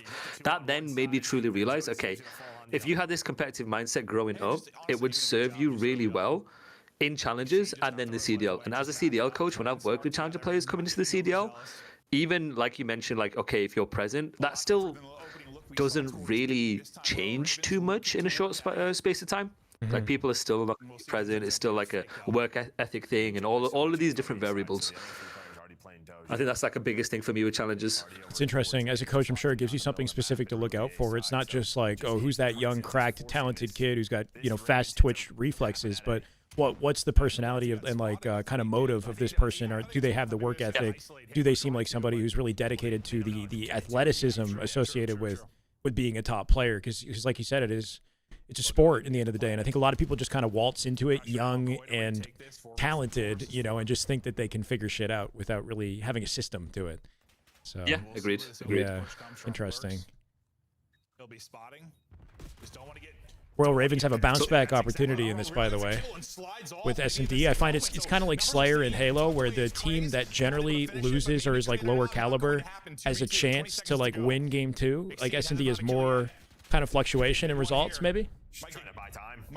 To an extent. I know I'm pivoting. My bad. I don't know if you had something you were going to say. No, you're good. Yeah, I'd agree to an extent. I'd say more hardpoint respawn is the more like Slayer. Oh, really? And S&D is where you get the consistency. You get higher consistency in search than you would in a respawn. I think something with S&D that has at times made it kind of hard for me to get behind is like, because of the time to kill, there's like not necessarily like a randomness, but you're in the right place, the right time, or you throw the right nade, you know, and that's it. The guy's dead. And once you have that numbers advantage, like a 4v2, the chances that things flip around generally are very low, right? So there's just a snowball kind of effect that can take place in some of these rounds that almost feel like completely accidental, you know? And maybe I just don't truly understand kind of the nuance of the strategy yet, you know? So. Yep. What you'll find is you'll start seeing here with Koi is once teams get that first kill, we call it the first blood. Again, you come back to numbers, you ape up, you group up together, and you ape something. Planet of the Apes style. Like, look at Toronto right here. They just bully something out. And this is S&D every single year with advanced movement, high TTK. You just get the first kill, play the info, and then just ape it.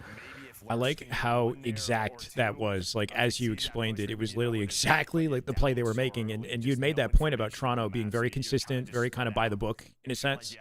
It's beautiful to see. Yeah, get your first blood, group up together, overwhelm with numbers, guarantee the plant, and then hold the line for 30 seconds. We're looking at it at a 3-2 here.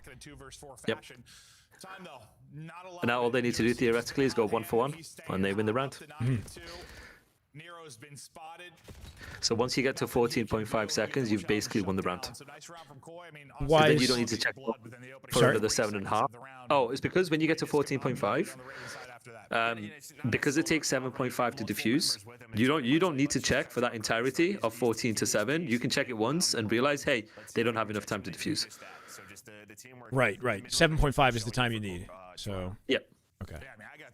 Especially in a situation like that where you've got the info, they don't have time to wrap anywhere else. Like, he has to reach out the same angle. Yep. Just brutal. He has to force something there. He has to force something, yeah. Adapting to what happens to them. And then what you'll find with S&D as well, and you see the same on Hardpoint, is it becomes a case of like, how do we be proactive to put you in a disadvantage? And on certain games and certain maps, disadvantages are just end of a round.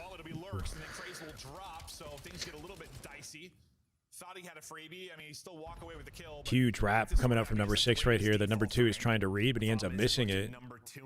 This could actually get kind of crazy for Toronto here, or Royal, sorry, I guess Ravens, depending on how it plays out. No, I think it's gonna spell disaster. I thought he did. I thought based on how Exceed picked up the flag, I thought maybe they realized somebody slipped through. Nero's gonna get one. Do you have a favorite game type? Ooh, this is. But nice. Yeah, no, I'm a big Hardpoint. Hardpoint's always been my favorite game. Hardpoint. Okay. I thought I had the timing. I absolutely did not. No way. I don't know if that's. I'd have to watch it back. I don't know if that's just on. Any thoughts on that round? Big wide wrap from number 6 there, and he got away with blood, right? 2 kills off it. That was good. Yeah, that was good. What you'll start to see as well is with S&D, as you progress in these rounds, people are making note of like tendencies. Of like, okay, I've seen you here in this round. Maybe you can do it again for that round. And maybe CleanX in the previous like couple of defenses recognize that, okay, the pinch is going to be completely open, so I'm going to take that risk. Yeah, I think that's one thing that I respect about S&D is like first couple rounds, it doesn't seem like much is going down, but there's a development that's taking place that impacts the game in the final rounds, right? Where you're like learning the tendencies of your opponents. Also burning through some of their resources, I guess, in Exceed's case, if they can kill him with Sniper here. But yeah, the game really develops towards the end. But Toronto, well drilled as always. All year last year with Heretics, just transformed their game. Even the year prior. So in this situation, because they've got the extra space, right? Like I see number 8 checking his corners, and they're kind of like taking his time, maybe allowing him to get away with this. They're going off from it. They're not going to plant it here. Yeah, so what they're doing here is they're going to use CleanX's progression. When you have progression, you can get to the certain side of the map quickly. Right. I don't know, in hindsight, well, just looking at the minimap, obviously it's working, but if Carolina were a bit quicker, it could have got very dangerous, because then they could read CleanX's around this area. They turtled hard, yeah. Like Carolina really, like with no pressure on the A plant, you would think at some point they would read, okay, maybe they're not going to plant here, or they would, split their numbers a little bit to get info at B. But yeah, completely missed it. Ended up being a perfect plan for Toronto. Though it looks like they'll defend it. Holy shit. Exceed with 2. So, to give you some insight on what Toronto did, on S&D, they're big into data. They'll use data to figure out like what's the worst retake for the enemy on either side. And if they had an option to, they'll play it. What I think they did is they decided to go to B, because that's their preferred site when it comes to like winning a round, instead of committing to A. But then the problem is, Exceed's still got that sniper. Yeah. I would rather you plan A with him having a sniper because you can't, like, he can't do anything.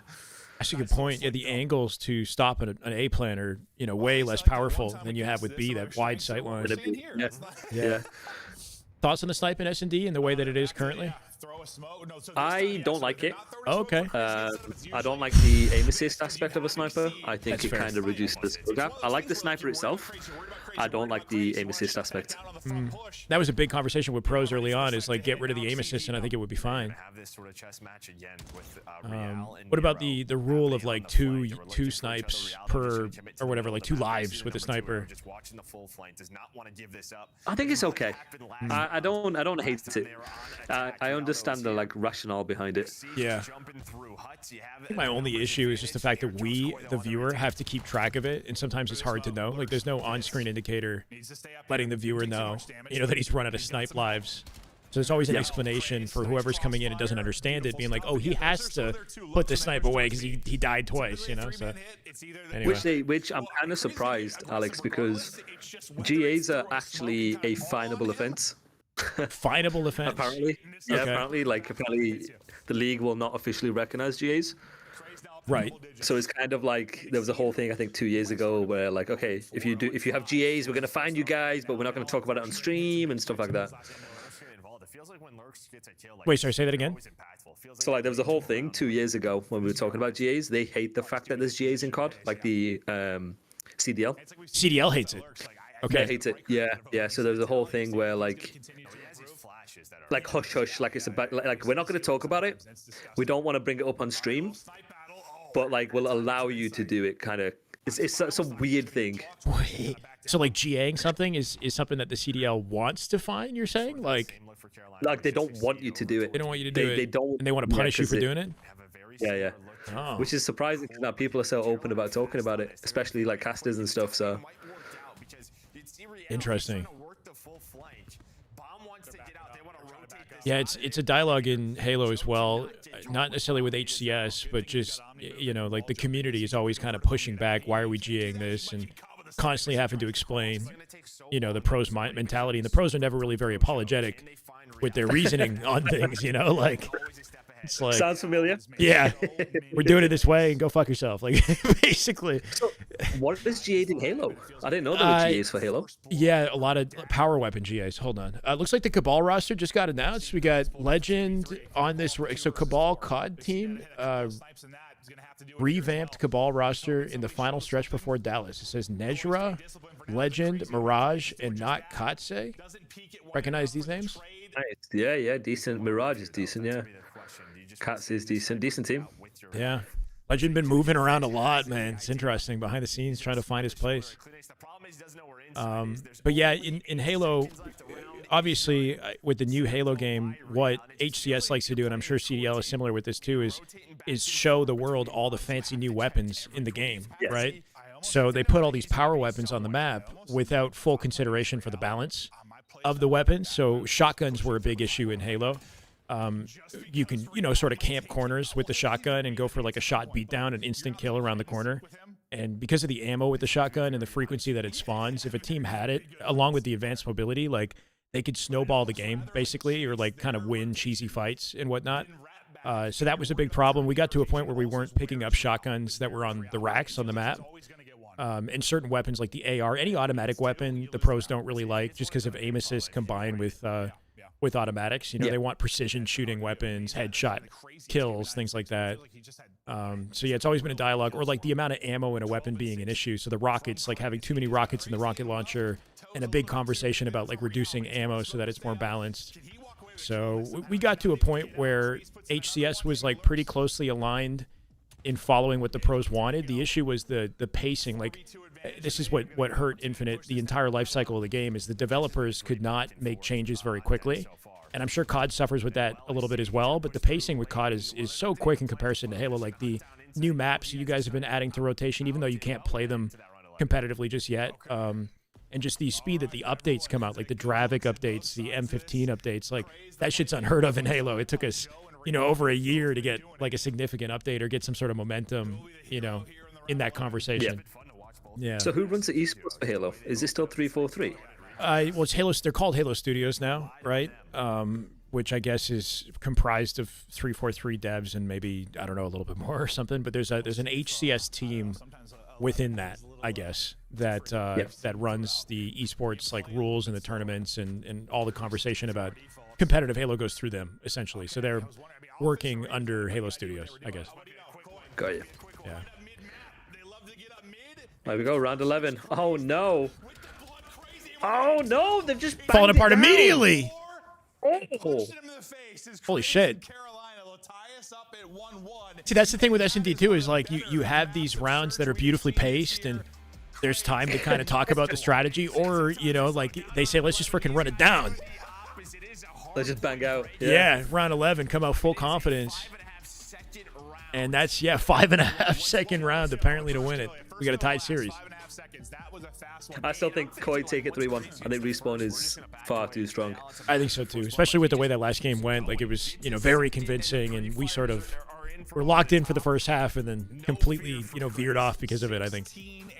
But 16-7, holy. 16 is crazy. But that's why I personally have been feeling like S&D reminds me of Slayer, because often in Halo with Slayer, it's a little bit less consistent, I guess, competitively. Like, the teams that are generally lower ranked have a chance of getting like an upset win in the series. But when it comes to OBJ, the way that it's played is so much more structured, to the point where the better team rarely loses the OBJ game type. So I had in my mind figured that like hardpoint is like your core OBJ. The better team would generally, you know, show their dominance in hardpoint and maybe slip a little bit in search. But I would. No, I see what you're saying. I would agree with that, actually. I also think the way S&D is played at a pro levels, you have different styles of S&D, especially at the pro level. You have what we call S&D players. They look at it, they're more playmaker heavy, timings heavy.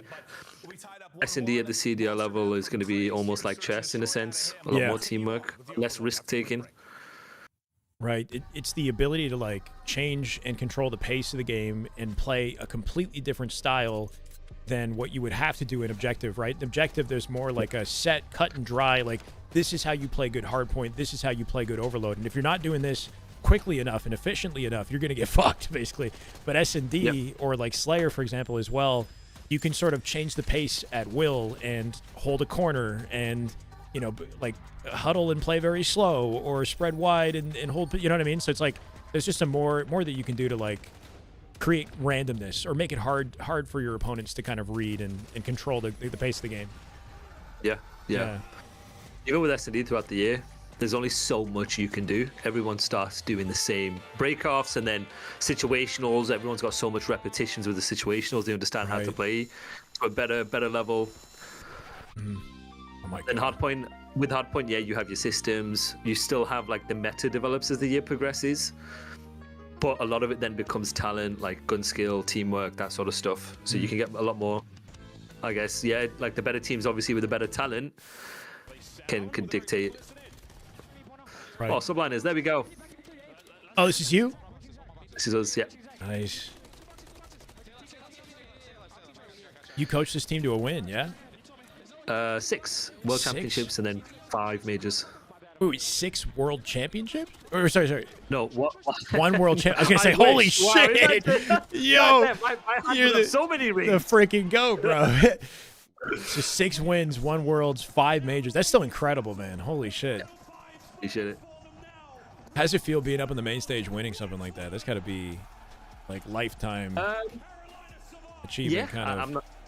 It was definitely. It was more so it was not personal success at any point with the wins. It was emotion because of seeing like the guys, everything they put in, and seeing them succeed. That's when I get emotional.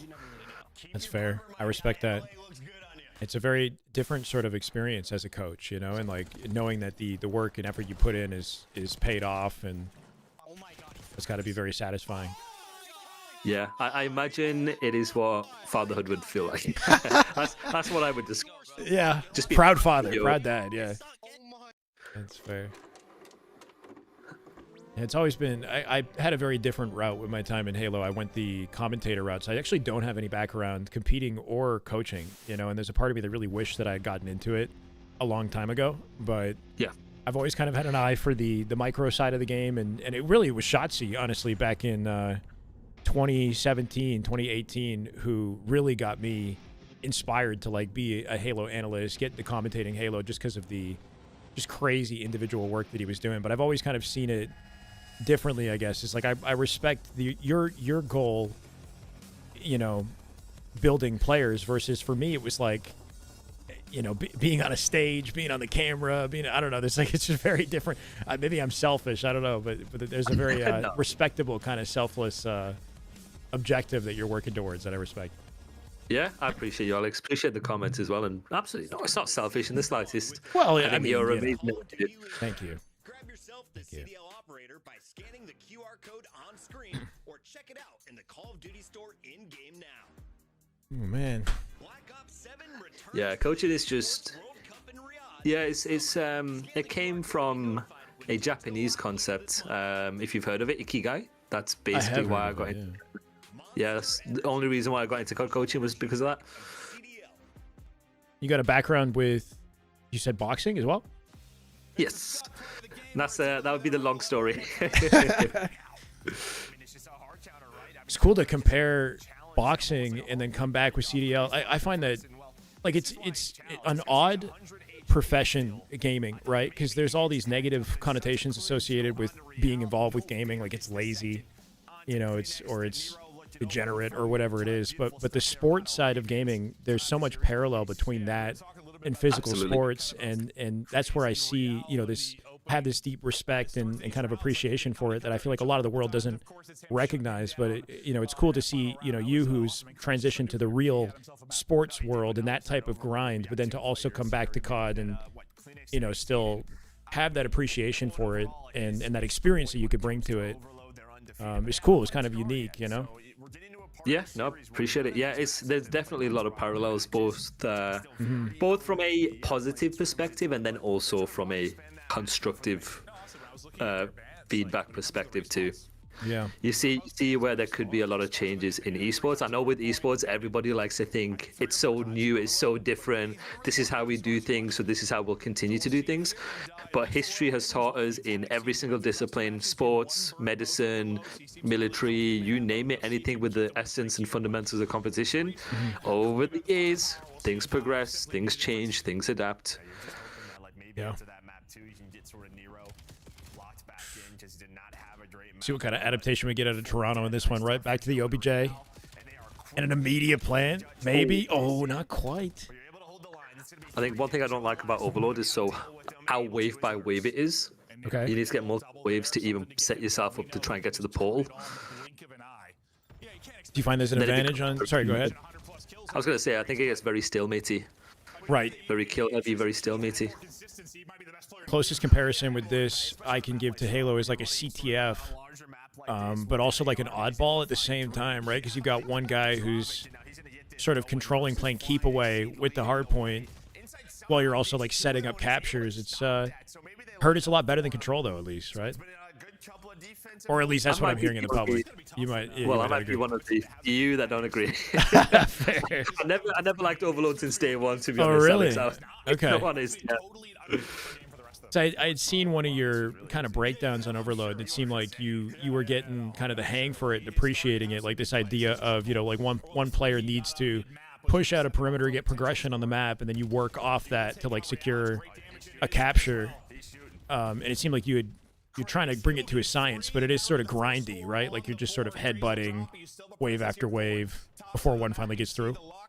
Yep, basically. It's essentially, you take that progression concept and it's like wherever you can get it based on what's happening in the moment, you'll start to see teams taking it to the... So a lot of it is going to be scripting. So like if X happens, we'll do Y. Right. So like you might see it here actually with Carolina. Just depends on, again, it's a two-step process, maybe a three-step process. Like first step, get ball control, mid-map control, wherever the ball is. And then step two is like, okay, how can we set up getting kills, getting progression, or setting up pinches? Right. And then if you get kills, if X happens, do Y. If we don't do this, we do this. So then basically that's what you'll start to see. Still top green. Like, elbow, half HP. There's 2 left, bro. One shot, deep up higher. Yeah, one shot, bro. Here we go. Yeah, so right here now this is going to be a step 2. So they've got step 1 with the wave. Now let's see what their step 2 looks like. And with overload, because it's always changing as well. Anything that we've learned in November may not be applicable right now. I like that as well as like there's a lot of good communication about where that 4th player was, and then Kleenex playing out the lane instead of going for that overload point. They let it reset, but I think just this concept of like taking space in front of the objective, securing that lane, not worrying about being the OBJ guy until you have that sort of setup. Joe with 3 here. So 7 and 1 is really important here, because if 7 kills 1, they can use that 5's progression. Now 5's died, so they reset.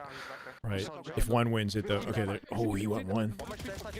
No way. Oh, my God. No way. Oh, my God. Okay. Big C just shit on him. Yep, so you see number 1 with progression. He can dictate whatever you take the ball now. Oh, but now they don't have kills. They got reset. That's the thing, too, is like you'll see these incredible plays and think, oh, okay, here's the opening that Royal Ravens need. But the pacing is so quick, right? So that one moment from Exceed had no impact, right? So it's like, almost makes it hard to get truly excited about some of the plays. Even though they look flashy and whatnot, it's like, what was the impact of that play? Finally, they do get the overload, though, so I guess nothing, yeah. Yeah, here I'm thinking, okay, they got the overload, but now they lose their lives on rotate. Joe picks it up, an advantage to Toronto here. Oh my God. And this is why, right here is why I don't like overload. That right there. I just don't like the game mode. I just think it's so, as you mentioned, so grindy. Are we lagging out? He like froze. Hello? I don't know. It could have been like Observer, or I'm not sure. Right, so right here, so Carolina are on what's considered the better side. Now look at number 1. Number 1 will dictate where they take the ball. So if number 1 gets kills, they can use it to get to him. He can repinch. They'll make a decision in the moment. Try to play so whoever's pushed out the furthest will dictate the push. If you get numbers, if you make kills and people scam, then you keep it stupid simple and you ape out a point. Okay. And then force trades. He's now number 1's going to say, yo, I'm spawning him here, and then everyone can play around it. You can see Toronto trying to pick up the point and then like take that number 1 player out of the equation entirely. Oh, it goes to halftime anyway. But it's like he was winning his fights, but his teammate with the overload lost it. He couldn't safely go back and get it, so he just played out the spawn. And then if his opponents grab it and run down the lane, then he's all of a sudden out of the play. He's got to come back. Yeah. I mean, and this is a map where you're not going to see a ton of chances usually, like less but yeah, there is that like this exchange that you said you didn't like, of like, like what can you do strategically with the way the spawns work? Like they're just continually spawning right next to it on defense, and Toronto spawning far, so they get one good opportunity, and if there's any sort of like loss of momentum or it's like scrappy, they're not going to get it in, you know, like it's just inevitable defense. It needs to be like a clean 4 dead. I think the map set for the way Overload plays is a huge problem. I think it needs to be slightly larger, or there needs to be a larger respawn delay or something. Larger, yeah, maybe respawn delay, but it's tricky, right? It's like 1 second too long, and then it becomes too easy to plant, right? So it's the balancing act. Oh, there we go. That's what we need. So you'd think number 2 would take space quickly off that. Cool. Wow. Beauty. Beautiful stuff early, and yeah, that's just where they weren't winning nearly enough gunfights in that map 1. They're winning them here. I mean, +8 for Exceed. Nero has started to turn Exceed, very impressed by Exceed. Yeah. Really started to pick it up, but do you know much about his background? Yeah, he was on a very dysfunctional Gorillas team in 2023, and then since then he's been in Challengers. He's been playing for a very long time. Oh, wow. He was playing even when I was playing about 9 years ago. Oh my God. Is he older? He can't be. What is 27, 28, something like that. Okay. Waste as much of this clock as you can. Isn't it Dashy's the oldest in the league now? Unless that changed with Exceed just recently joining. I don't know. Maybe. Dashy's 26. All of a sudden, that's somehow the oldest. That's kind of crazy as a Halo fan. 26 is young in Halo, I would think. Like, or still kind of in the middle of your prime, I would think. Agreed. I don't like the whole age argument. I think there's this narrative that everyone needs to be 18 to 21, young and cracked, in order to make it in esports. I just don't really like that narrative. Seems especially the case in COD. There's like a pressure to sign young players, you know, that use this like unpolished gem full of potential that can suddenly just become like a god. But yeah, it's odd, you know. I'm not used to seeing players age out or whatever of the sport so early. But apparently Dashy is 28. 28? Oh, no. I think he's 26. I competed against Dashy on World War II. Okay, wow. I played it, so that would have been in 2018. That would have been 8 years ago. So what? 26, 27. Yeah, I think he's 26, turning 27, something like that. But the big difference, I mean, you were just slaying so much better than what you He has been playing for a very long time. Oldest player in Halo last year was 32, and was still winning tournaments as well. Like Eco was winning the World Championship last year at 31. You know, anyway, once again, I don't really agree with the age thing either. But I do think in Halo, with the way that the time to kill, the spawns work, the pacing of the game, maybe there's more of an opportunity for, I guess, an older, more strategic-minded player to thrive. Yeah, I agree. I think also a big part is the twitchy nature of the game we play. Yeah, exactly. And a lot of the older players can be stubborn as well. So yeah, stubborn in playstyle and how they look at the game. There was a clip from Slasher shortly after he retired where he said that the skill gap is lower with the advanced mobility. And that he didn't like it. He thinks the strategy side of the game is where the skill comes into play. Kind of poorly timed considering he just retired and then he's making the argument, you know. But I disagree with Slasher, so I know where he's coming from. I would agree in a sense that a different skill set is required. So of course it's more mechanical. The skill, you need to be more mechanically gifted. You do, yeah. And it's less strategy. But then that's a skill gap in itself. Right. Kind of working with the strategy available and the pace that results from the advanced mobility for sure. God damn, are they gonna take the series? It's going to a map 5. Not aligned with the prediction, huh? Everything's all over the place too. Is I feel like there's more, at least early in the season. I don't know if that's going to change later in the year, but the potential for upsets, even Falcons winning yesterday, I don't know how much of an upset that is. Obviously they're a team that looks like they've had potential with their roster once they kind of find chemistry, but just seems like there's a lot more fluctuation in results in COD right now. Kind of anything can happen almost sometimes. Yep. Combination of everything you've just mentioned, yeah. I think as the game develops, you'll start to see more of a skill gap. It's not going to be a huge skill gap like we've seen in previous years. They're still going to get these inconsistent results, but you'll start to see at least a bit more consistency. Right. All right, looks like, okay, maybe we go to map 5 then. I'm here for it. We got to go. Yeah, I guess if they win Hardpoint, which you think is going to happen, then it would go to map 5. Okay, fair. Yeah, you're just calling it in advance. Yeah, I'm calling it. Yeah. Map 5. I think they've got more ice. I think so too.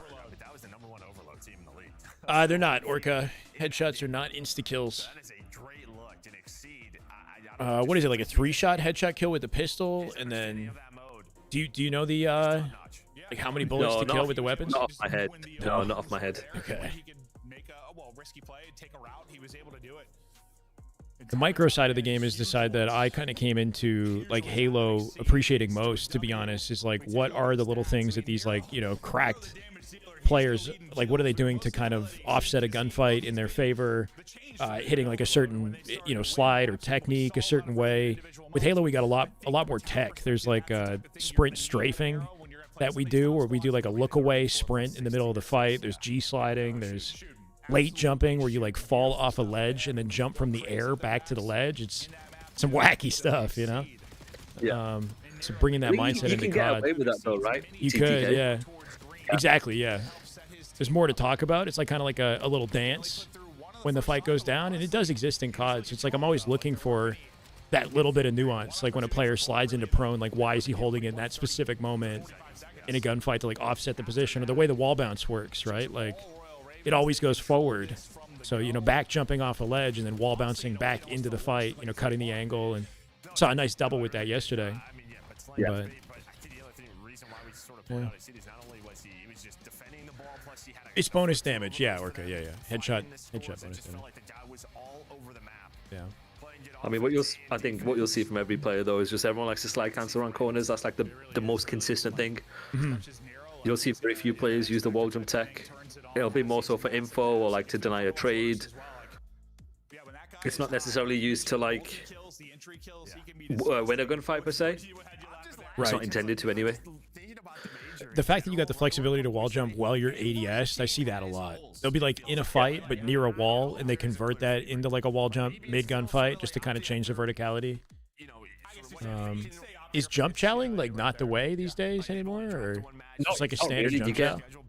You get a lot of hidden penalties when you jump now. It's like a delay to shoot, right? Delay to shoot, where your bullets go, ghost bullets. I don't know what the actual technical term is, but where you're aiming, where your bullets go, it's not one-to-one every single time, especially when you jump, it increases that. And just breaking the cameras with a slide cancel is just way more consistent. Interesting. Way more faster, consistent, especially with the TTK. Bloom, yeah, we call it Bloom in Halo. Bloom, that's it. That's the word. Can't remember the word. To get to Major 1. This is their 5th match, still a couple to go. They've turned it around. Sizzix Seed has joined the roster. You looking forward to Optic LA Thieves tomorrow? Oh, absolutely. Yeah. I think that might be a series where I think LAT come out and 3-0. 3-0 anytime, Alex, anytime you talk shit about a team or they're getting roasted on Reddit or social media, they end up coming clapping back. So you've seen this before. You know the patterns I've seen now. this before. I would not be surprised. History repeats itself. What do you think about the Kenny dialogue, though? Because the man, I don't have too much history in COD. I'm aware of the Optic slump, you know, and him being part of that as well. But the dialogue around Kenny is just brutal. Like, I hope he doesn't use Reddit or like, you know, just check into these threads too often, because shit would definitely wreck my mentality. I think it's a case of history repeating itself. I think the more that they, like, regardless of Reddit and social media, just the high expectation of this team to win everything. This is a championship team, right? Yeah. The more It's that that or they bust. don't perform, the more that they don't perform to that high standard, two things. He knows he's going to get scapegoated even at the start of the season. Everyone knows it. Yeah. And secondly, that pressure is going to keep building and building, and you're going to go from playing to win to playing not to lose, which is going to cause even more issues. So it's just hard. It's just not a good situation for Ken. Yeah, and if you're his teammates, there's that added pressure too, where it's like, oh shit, you know, do we start to trust the noise and like make a change? Yep. Yeah, I can see that. Do you think Niam's the right play, by the way? Sorry, go ahead. I was going to say, the second trust is lost, then you've got to chalk the team up. And Exactly. do I think Niam's the right play? I like Niam a lot. Do I think he can make this team into championship contenders? I don't know. Yeah, I don't know yet. I think it's the whole Mercury's fear of missing out, human behavioral psychology situation. Yeah, Mercury's really shook up the league, right? Just kind of accomplished something maybe unprecedented, right? I don't think anybody's seen a rise to the top that quickly before. Not since Simp in Black Ops 4. And that was a very long time ago. Yeah. So everyone's trying to look for their next Mercury's, which tells you, which, you know, statistics tell you it's not. Not likely. Yeah. Way. Maybe that's why you see, you know, that this whole dialogue about like the younger players kind of reigning or being the focal point for the talent in the scene right now instead of like vets. Just because of Merc as well. Oh, Joe. Love that transition when you've got one in your sights and you like perfectly like carry the spray from one to another like that. Turtle, oh my God. Turtle Day, thank you for the 20, man. You're a goat. Dinner mostly on me. Yeah, thank you, man. Appreciate you so much. I will definitely, I'll take you up on it. You're thinking, Hope you're having a good time, Turtle. Kind of cutting down your first push. You're going to lose 30 to 40 of that. Instead, behind Insight's play, yeah, you're still in the lead. I was going to say, I thought you were commenting on the way Carolina were turtling. I was like, yep. Oh, yeah. Yeah. I mean, when you're playing against Joe, what do you do, right? Like 6-2 off the Sit in open. a corner, start crying. Sit in a corner, yeah, hold the angle, hope for the best. We'll see if he can replicate that. A nice wave of kills. This little box is actually like pesky as hell. I see Shotzi prone behind it. Like you can't see the guy if he's just proning there. If you're up on P3, little angles like that, you know, just finding the right moments to take advantage and right in the center of the action too. Playing like we call it a cred ball. Creddy, yeah, Creddy spot. Yeah. That's I guess a throwback to a player, right? Or no? No, it's a. I actually don't know where it. Where does it come from? Came from. I think it came from like S&D wagers culture. When you're putting credit down into like tournaments, and people like, let's say if you're playing a $1 wager, you credit $1, and you'd have people who treat it like it's champs finals, right. Throw in everything, every tech to just try and win $1. I think it's more like a derogatory term. It's like sweating your balls off type thing, like corner plays. Yeah. My YouTube just froze for a second here. They might put me behind here. Hold on. Is yours still playing too? Yep. Okay. Yeah, that's good. That's weird. God damn, Carolina 3-1. I apologize. I was not familiar with your game. But the last player from Troy, it was Real, was able to find the double. You had 3 players spawn all the way out towards front. It's not letting me change the playback speed now. What the hell? Oh, there we go. Trying to catch up to you again. Came from S&D. Yeah, he's a. Here, just lurking in the back is Insight, just trying to wait for his teammates to get. Yeah, let's maybe talk a little bit about this game, right? Because Carolina's surprising you here. Knows that they got them spawning out. They're gonna kind of hold for that push, but they're both gonna get gunned to sleep. So still holding inside. Royal Ravens, here we go. Okay, so essentially, people used to. So poor players used to pay better player credits to play tournaments with them. That's why it's a credit. Oh. Okay, I remember now. Here's your throwback. Thank you for that. He's really had 5 and 13. And well, here we go. I mean, you have another break attempt before they still spawn. You go for a 2-for-2. You're blocking. Exceed, that's huge. You were playing this so well. If He's got to win 2 though. Not able to stay up in the back, but buys enough time at least for the trade to get there. Lurks. Is there sort of like a systematic approach to like breaking and earning a hard point? Like, you know what I mean? Like, would there be like a step-by-step? That's one thing I wanted to ask you. I feel like when I'm playing the game, like I spawn, you know, what's the step-by-step process of like what I should look to, you know, how I should approach? It's a very general question. It'd be best way I could describe it is 2 things. It's based on where you're spawning and based on what we call your flow. That'll dictate your flow, dictates right who in the conveyor belt, whether you spawn first, second, third, or fourth, what lanes are they going to pick up in order to get space, force trades, and get kills.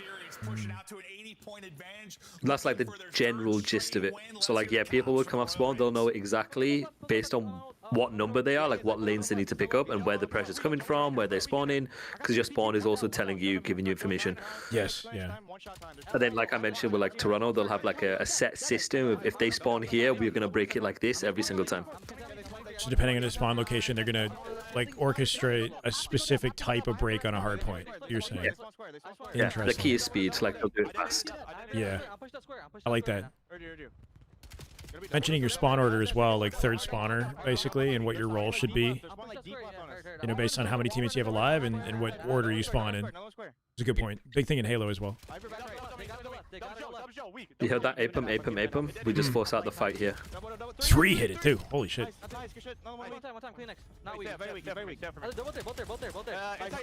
There's the. Oh, what? He lost the fight? What is happening? He's getting away with murder. Weak wall. I'm aping him, yeah. He's in. I got you. I'm with you. They spawn P4 side too, guys. They're gonna run through P4. Heard you. I'm gonna go right with you. Nice. Good nades. The comms are very. I like their comms. Comms are decent. So where did the term come from, Ape? I know a lot of people in the community listen to Optic. My team, we came up with the term Ape completely separate from Optic last year by watching Planet of the Apes. Seriously? Yeah, Ape together strong. So that was a analogy I used to teach a concept, and I said, right guys, Ape together strong. It was a funny concept, and we ended up repeating it. These terms get around because we use it in Halo as well. Like aping something, just play aggressively up on it, you know, like, or like aimbot that. That's what people say. They are taking all kinds of Charles, and he's got full streaks. For my time here, it says, sorry, it says 5, 4, 3, 2, 1. Are we sort of aligned? Just making sure. On 40 seconds, 39, 38. 40 seconds. On the hard point? On the... yeah, 33. Holy shit, you know, we're way different. Okay, hold on. Am I way too far ahead? No, you're good. I can fix that. I'm behind.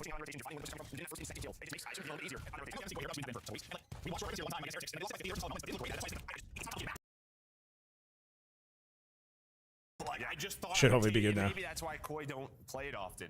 So maybe their other option was contested at 10 seconds in P3. But what? That's the only hardpoint map Carolina have won. So maybe you get away from that. Yeah. So like you'll see here, like based on where you're spawning, will determine what lanes you want to pick up, and where you think pressure's coming from. You'll start to see people shift. Again, it goes back to the numbers aspect. If we can go 1-for-1, if we get the first kill, go 1-for-1, we'll successfully win that wave.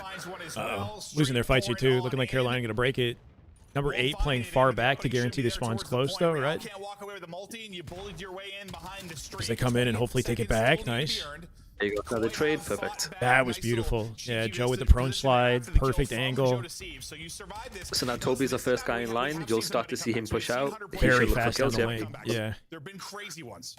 It's just only needing 21 points. You just feel like at some point it's going to happen. Beautiful. Nice. All right, look at 8 again. He's got a free life, so he's going to try and get information, try and flip him out where he can. We know the comebacks can't happen. Maybe we'll have another insane one here. I mean, they have them. They're trying to spawn them at old. Like, they're so far pushed up is Koi. You got the Hellstorm out, so like the teammate here to support him too. A little bait and switch, maybe. Oh, he's covering his angle. Oh, and he gets 2. Nice. Good teamwork there, but they quickly turn 3. They'll take back P5. Going massive for the team. Exceed. They can't afford a single mistake here too. That's huge out of Joe. Brilliant moment from him, finding his kills. He's in flow. Holy shit. Oh my god, what's the point? I mean, he gets a kill and he spawns behind anyway. He bought his team some time, but I don't know. Yeah, this might be it. It was a 3-1, just not the way you expected. Not the way you expected. Holy shit. This whole day is upside down. And everything you thought you knew about the league, well, we don't know shit.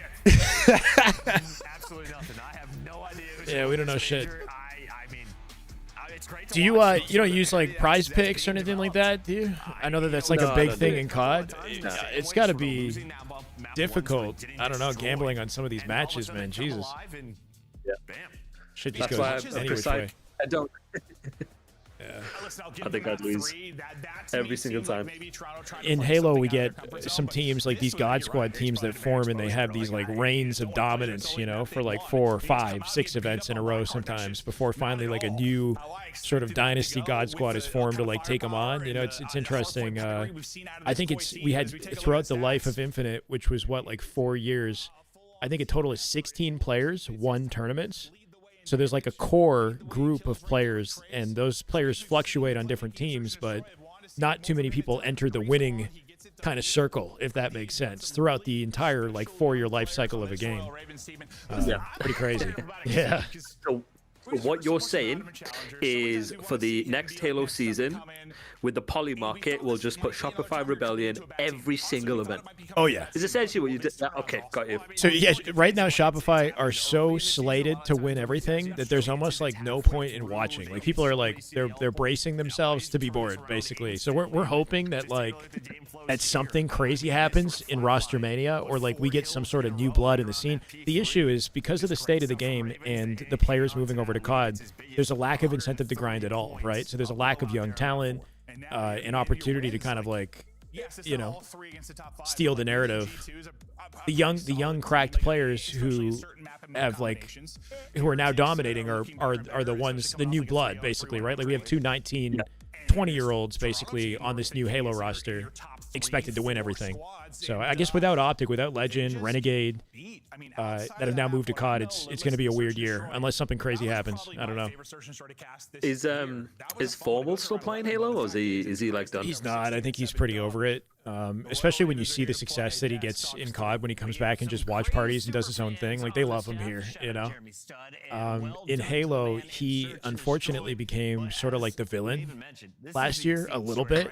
He's got a lot of fans. It's weird. Optic has a lot of fans, and Formal has a lot of fans, and I'm a big Formal fan too. But Optic had the same team for like, or a similar team for like 3 years, basically. And Formal's teammate, Lucid was considered like kind of the poster child of Halo Infinite. He sort of blew up with the game. Formal's teammate, you know, very individually talented. After year 3, Formal decided that things weren't working. They got second place like 6 times in a row, basically, in different majors, and they just couldn't break it. And Formal decided he wanted to kind of start again with a roster. So he had reached out to Renegade and Legend and Bound and kind of formed this God Squad. And people were unhappy with the way that things got done and the fact that he sort of like dropped his previous teammates.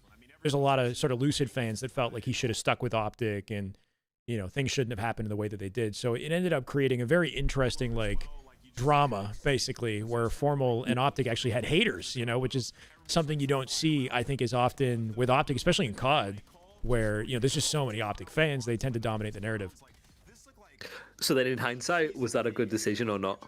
It was initially. I mean, Formal, he knows ball, right? Like, the guy doesn't just win accidentally. The guy's got an incredible track record for a reason. He made the switch, and they won 2 lands immediately after. So the problem that he was having, getting second place 6 times in a row, like, clearly he proved to the world that the change that he wanted to make was a winning formula. But after they won those 2 majors, and I guess maybe as a result of that team changing, Shopify was formed, and this is like, I guess, a whole new roster at the time. We didn't know what to expect from them. They have this incredible chemistry where they're like, they when they talk, they seem like one brain. Like, they're like almost like carbon copies of each other at times. It's weird. Hive mind. Yeah, like a hive mind. Like Royal 2 and Last Shot are like the same personality kind of. And like Cycle and Frosty maybe take after each other. There's something about their chemistry where they feel like more than a team, you know, like brothers. And that really came to play midway through the year and really started to take the narrative over Optic, where it felt like Optic, either they lost chem or their focus was starting to split away from Halo. I don't know. But yeah, if anything, you know, it became pretty definitive by the end. I feel like Formal had enough with Halo by the end of it. Yeah. Oh, yeah. So were you in Halo when Royal 1, Royal 2, who were the other brothers? Ogre 1 and Ogre 2? Ogre 1 and Ogre 2, that's it. Were you in that? I wish I was.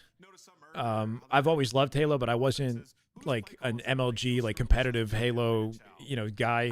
I live in Toronto, Canada. Not that there isn't a competitive scene in Toronto, but I feel like in America, Halo and MLG was so much bigger back in the day and more of a focal point. Like in my high school, I don't remember Halo and MLG being this like big deal thing you needed to be a part of, you know? So I feel like a lot of it kind of went over my head and I wasn't fully aware of it till late.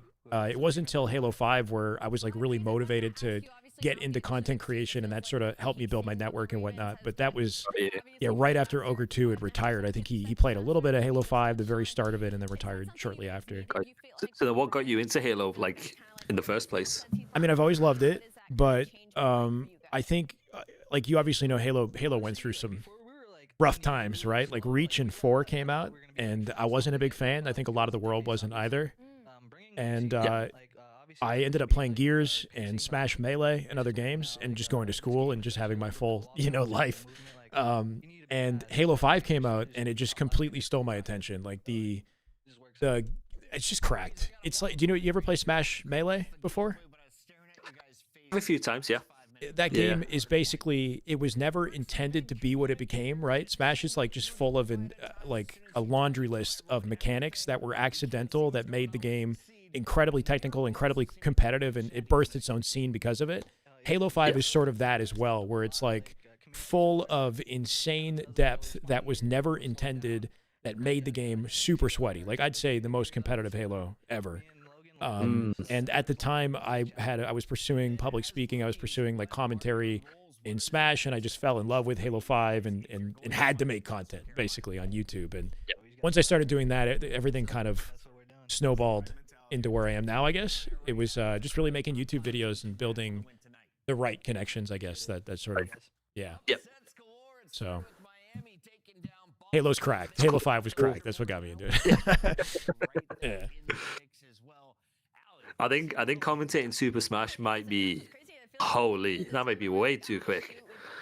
It's different. It's nothing like traditional like COD or Halo commentary, right? Like if you listen to Smash commentary, I mean, I guess it's probably evolved now, but it's a lot more conversational and relaxed. It's not, you know what I mean? Like it's not like a sport. It's not treated in that way. It's kind of like I don't know how to explain it, but it's like a casual couch conversation that sometimes veers way too off course and doesn't even really, you know what I mean? Like the color, we really go wild with the color sometimes in Smash. Right, so here we have a Pikachu.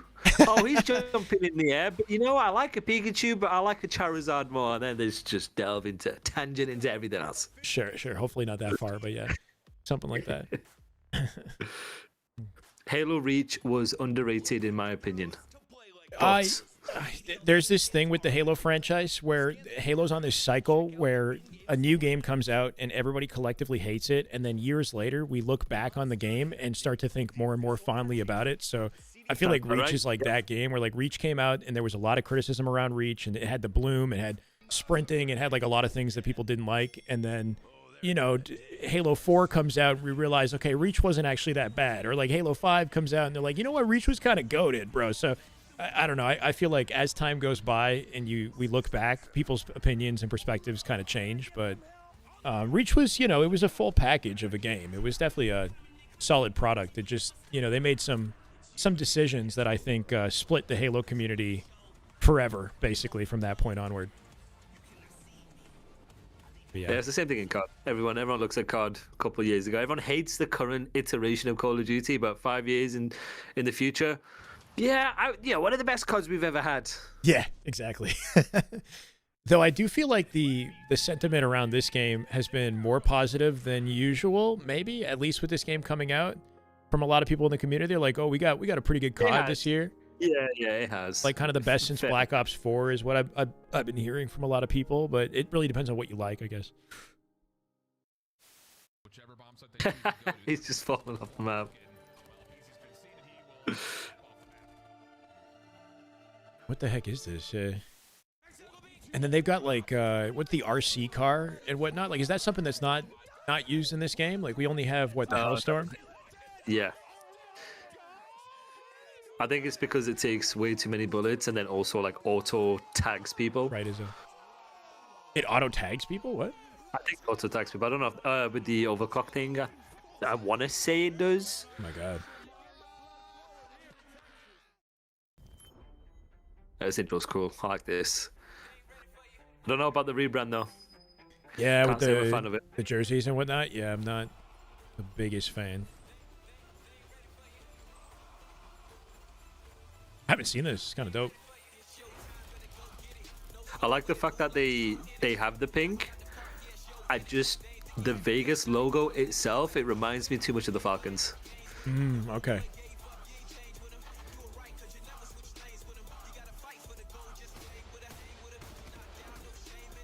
Do you have a favorite team? Fuck everyone. Fuck everyone. What the? That was not the answer I was expecting. The competitor in me, right? Yeah, fair. I mean, but you're not actively coaching a CDL team, right? So it's like I know. But it's just hard to. It's kind of hard to like get out of that. I want everyone to lose.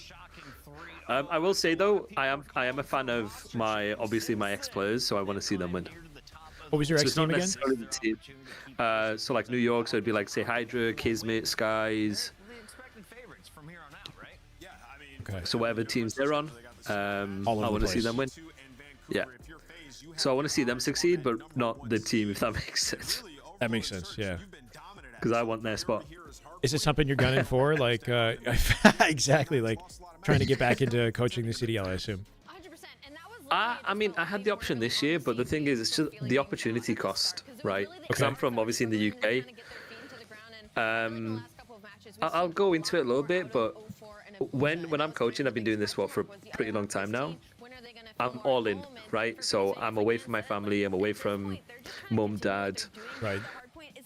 12 hours a day. There's a cost to that.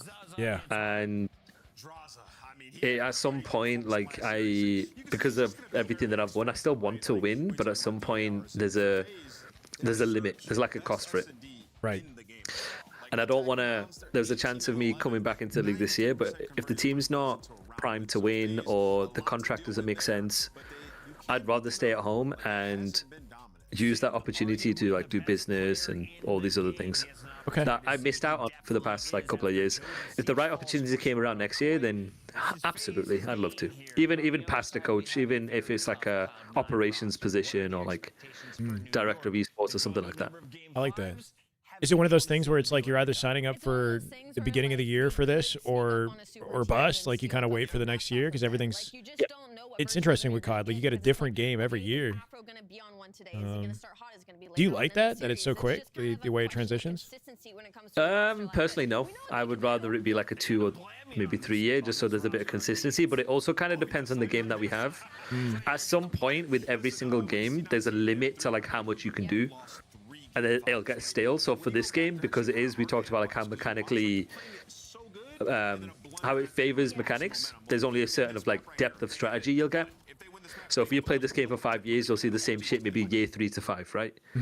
So it has its like pros and cons. I think for this game, 1 year's max. But like say like World War II, Cold War, slower games, I'd like to see like a multi-year cycle. Right. For the games you like, you want to see them longer, I guess. Yeah. Yeah, basically, yeah. That makes sense. Actually, yeah.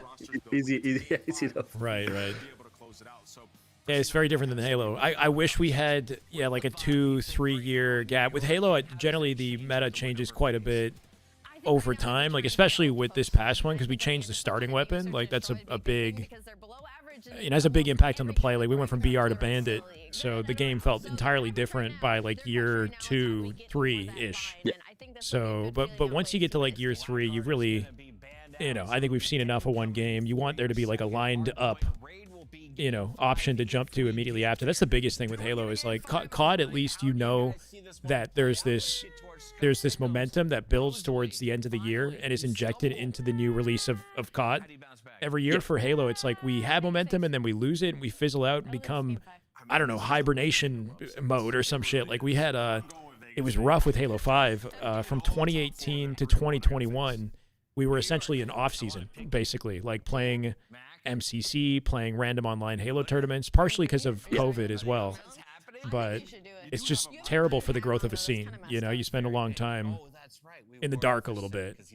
Yeah. No, 100%. I think it's similar to that sense with the Call of Duty League, just from a schedule perspective, because our season doesn't start till Jan.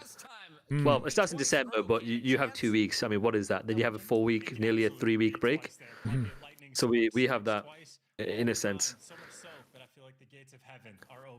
This guy looks like he's a Star Wars projection or something. Right? Like, what the hell is that? Obi-Wan. He looks like Obi-Wan. Yeah. That's funny. Era phase. As Chance phases in and out of reality, we now phase into Vegas versus C9. I'm stoked for this one, frankly. Is this the map of the night right here? Or the matchup of the night? Before this game started up, and this should be a very on paper, no. But now that I've said that, Alex, it will be. Right?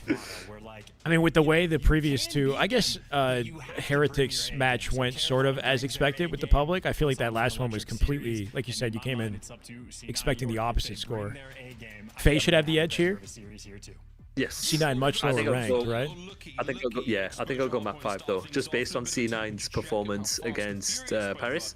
Okay. If they maintain that consistency or that same performance, I'll go map 5. It's interesting how the fly-through of this map and the top-down graphic is still reflecting the old layout of the map. Yeah. Again, little things like that really annoy me about the league.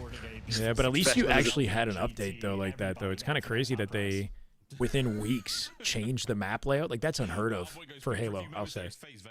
To be fair, it's unheard of with COD. I think that's the first time in a very long time that's ever happened. Yeah, it's kind of odd. Do you like it, though? No. No, you don't like it. So they did that, and you're like, oh, shit. Yeah, I looked at another money hill. Oh, my God. Right. Come on, guys. Especially if you earn P3 and you have advantage there, you can transition into advantage in the next one. So it just becomes like a ton of time for one team. Just funnel them through middle. That's it. Just hold it from the back, hold it from hill, funnel the middle, win the wave. Full 60. Zach, yes, it was the way it went down, but there's obviously a lot of, conflicting ideas on what happened. Is the sound tweaking? It is tweaking. Wait, Everything is right now. Oh my God. Yeah. Commentators are fine though. So what would you say? It's like right now we're kind of holding, trying to earn what scrap time we can, but ultimately we got to rotate for P3 after this, right? So for our C9 team, what are they thinking? Think about hardpoint as 320s. Call it the rule of 20, 20, 20, 20. Each 20 has a different win condition. So let's say for the first 20, you're trying to play either initial or for spawns, depending on what it is. Again, these are just loosely based, just to explain it. Right. The middle 20 is about soaking time, no matter the spawn side that you have. Right. And then the final 20 is about spawns for new, flipping, rotation. So each wave will have an objective. You'll play it. So that's why you saw Cloud9 play the wave for what it is, 40 seconds, because they're trying to soak.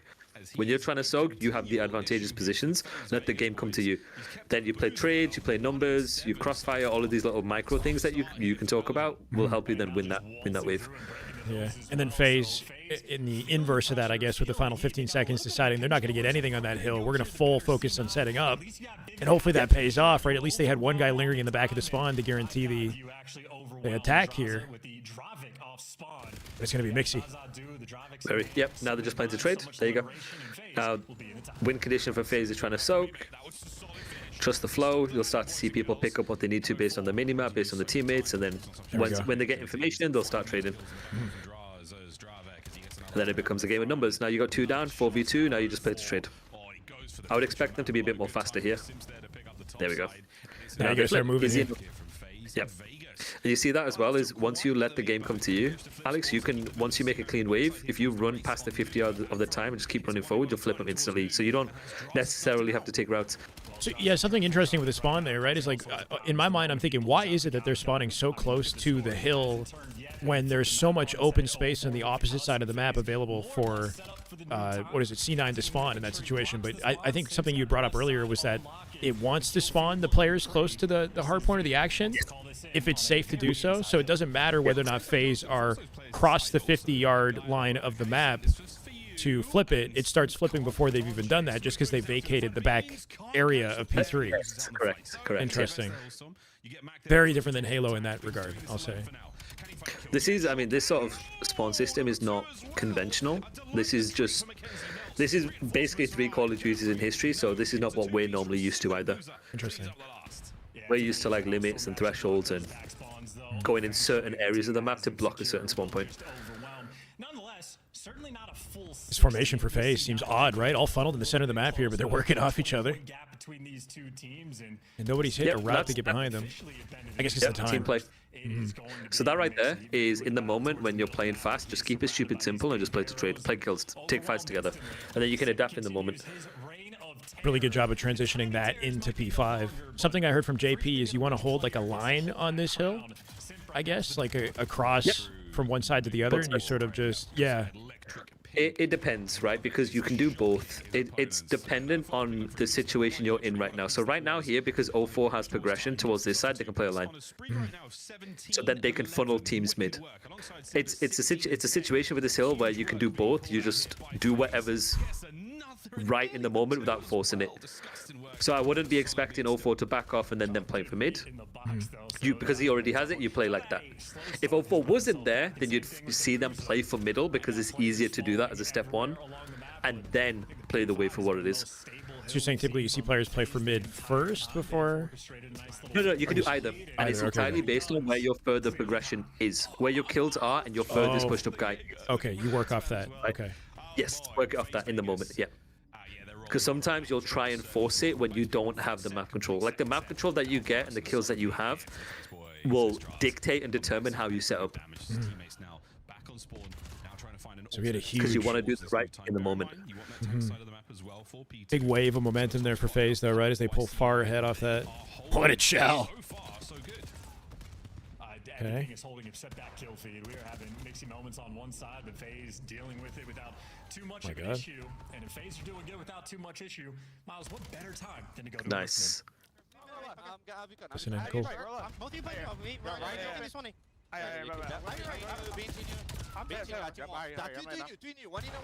Nothing on. Play slow side, Jazz, okay? You might want to pinch, okay? Play super slow outside. Stay down. I'm pinching.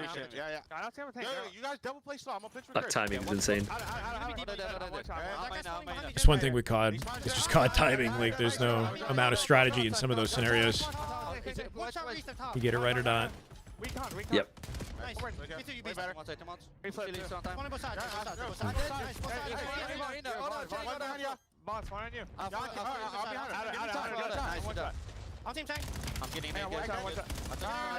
So, like, did Spawn split there, I guess, right? Like, number 3, like, spawned out and ended up pinching? Or did he just kind of take that space and come back? I guess I missed that. Like...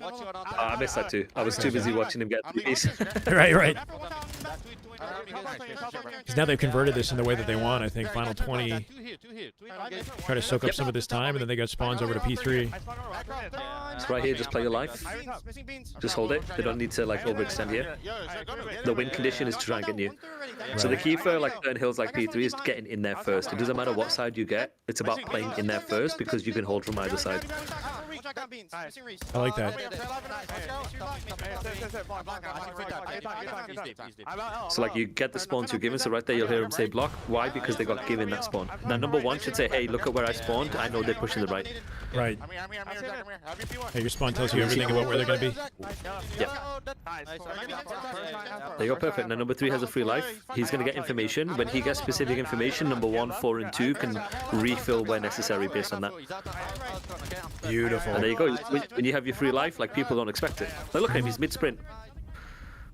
Right, so you say free life is what, like an opening and timing created because you want a team fight to just play out the lane. Holy shit. It doesn't matter whether or not you kind of live or die. I mean, I guess obviously you want to thrive, but you got that freedom to make the play. Well, so you're right on that. Where also it's considered to be a free life is if you're the first guy in this conveyor belt, and you run forward because it's a map progression spawn system.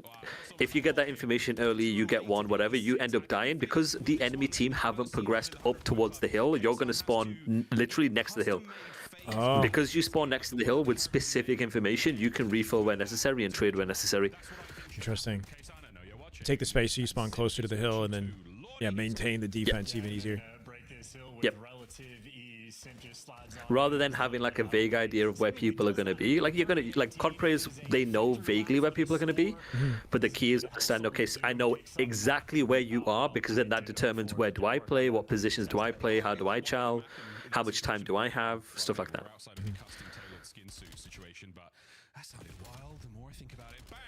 He's having a blinder of a series here. God damn. God damn. 35 at 18 is crazy. Yeah, 04 is going nuts. And then number 2, Draza just holding the spawn in the back of P4, and they should be able to soak up what's left of this, right? It's looking inevitable. Yep. Yeah, Simp and 04 with 30 bombs. Jesus. Oh my god, FaZe, what the hell? Are they the best team in the game, Alex? Hello? Just over last week, right? Did they just activate on the holiday and then come back and all of a sudden they look final? So it turns out they didn't celebrate Christmas. There you go. They just put the work in, right? I think it's, what's it?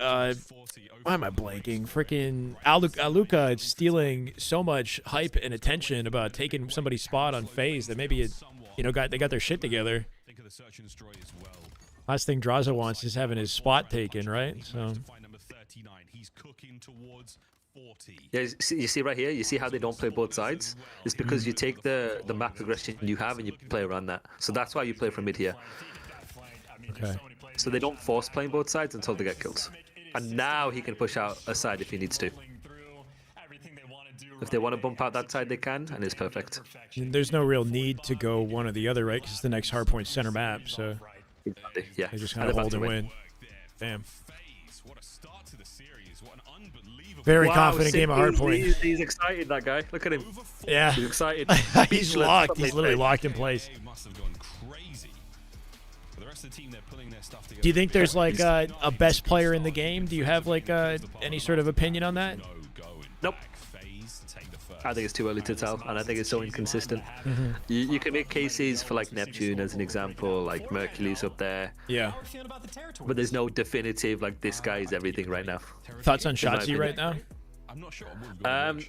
Him and Hydra, they are timing-based Hydra. players. Meaning, like, the more that they play, the more that they get systems.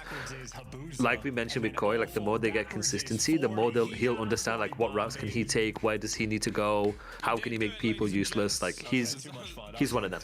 Yeah. Late, I call him like a late bloomer. Players like that need time and repetition.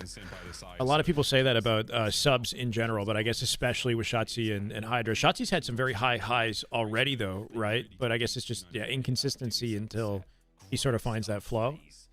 Yep, agreed.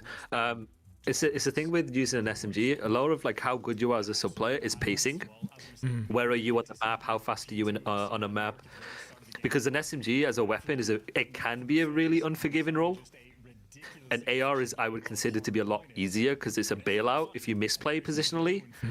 It never used to be the case, but that's a conversation for a different day. But this gun basically does everything. This M15. Yeah. So Yeah, with we're at a SMGs, point where you there's no get- roles anymore. Sorry to interject there, but Yeah, are you good? Yeah, absolutely. But at least with an SMG, you can get punished a bit more, especially when you're like progressing on the map or like the certain routes that you take when you take right. If I have Mercury's on a Heglitch and I've got an SMG, I'm losing that 9 out of 10 times. Exactly. Yeah. Yeah. You look at how Mercury's dashy play and you know how much more structured that play style is, and like risk adverse, I guess, versus Shotzi hitting out lanes, going for wild like timings and whatnot. So yeah. It must have been. Sorry. Go ahead. Yeah. No, you first. Well, I mean, just you coached Hydra, right? So I guess did you coach him on his initial come up into the scene, and what? I did, yeah. Yeah, what's Again, that that's a long like story. with like you're looking at like a superstar level talent, you know, and seeing him sort of blossom through the year. Yeah, no, it's the proud dad moment, right? I coached him 2 years before he joined the league. Okay. Taught him English. Really? The biggest Wow. thing, biggest thing with him. You know a player is talented from two things. Is if they make the game look easy and they implement everything you talk about. That sponging and not just the sponging, but that pure application and consistency of application. And one of my biggest things I love about Paco is he was one of the first players I worked with that took a real interest in sports psychology, sports science, culture creation, all of these different things to help him improve. I'm a big believer as a coach, you got to be careful with overcoaching. Overcoaching meaning like you're trying to teach them too much of the micro, because you need to allow them to trust their like intuition, their like muscle memory, their like in the moment. Where we help players like Hydra is high level stuff, like how do the pieces interact, what should we do game plan wise, consistency wise, and then it's up to him, and then teaching him how to learn, right? How to learn, how to implement stuff like that. He can then go and apply it and use his talent, which far like exceeds my own personal talent. Yeah, 100%. Guide them, not dictate them. Yeah, guided discovery. Very cool. And I think this is like exactly the formula that Legend would need right now. And I'm sure he's finding his own way, I know, in Challengers. But when you say that, I think like, yeah, that kind of, even though I know he's got a lot of experience and wins already, but that type of guidance sounds like the right play. Absolutely. Legend, when you even watch him on Vancouver, there's a lot of good that he does. If we can replicate the good that he does and we identify through pattern recognition why the good is good, yeah, and then we build out his game plans and his systems, and then he has repetition in doing it, then he has consistency in doing it. Everything else from a micro perspective starts to naturally come in place. Right. I think obviously the system, the without talking down on my peers, but the situation he was in and then the situation with the Stallions is just less than ideal. Yeah. Yeah, systems were not in place in the same way. That electric pink recon Does not find its mark. No movement from C9. Well, you know the call from FaZe. Thoughts on Colossus S&D? It's gets a lot of criticism. This one, and I think Scar's super one-dimensional. Agreed. I think most S&D maps are one-dimensional. Yeah. I think they use ChatGPT to make these maps. To be honest, Alex. They use what, ChatGPT? Yeah, they use Grok. I said, Grok, create me a map based on this. Oh my god, that's the future we're headed for the record. But yeah. Yep. I mean, there was a big conversation about the fact that they're going back to traditional 3-lane style maps, which I think is a W in one sense, right? Oh my god, there's 3 dead. So what you're telling me, Alex, is they basically used a prompt that said, hey ChatGPT, create me a 3-lane map. Yeah, different variations of 3-lane maps. Let's try this one out. Yeah. Oh my god. Is there anything that's not in rotation right now that you think would thrive in S&D though? Oh, for S&D specifically? Oh, the Tokyo one. Oh, really? Toshin? Really? I did that one, right? Yeah. I would like to see that. That's a really cool looking map that I think would be fun to watch in rotation. Interesting. They handle that pressure to a T. That's an answer I haven't heard because I know that everybody's talking about Meltdown or Fringe, right? Because they just got added. Get out of hand pretty quickly. Yeah, but I think the problem is though, is the fact that I don't know if you feel the same way, but all of these maps, although they have different elements, they all they just all feel the same. They all just feel the same. The size of them, the layout of them. And I think no matter what you do, replace one with the other, you're gonna there'll be a ceiling at some point. Yeah, I mean there is definitely something very boring and generic about this map, especially. It's just very, I don't know, straightforward. It's also very small, like you said. You're right back into the action so quickly, especially in hardpoint. Oh my god! Just pure chaos today. Wow. Okay, hold on. But thank goodness C9 win the Colossus being crooked is a major problem. Thoughts on that? They should make the bottom here on the left open on both sides, accessible from both sides. I think that might make the map slightly better. Bottom accessible from? What do you mean exactly? Yeah, because the bottom tunnel on the left here. You know how you can go through to the other side of the map to P3. Yep. But you can't go to the right or left. You can only look through the windows.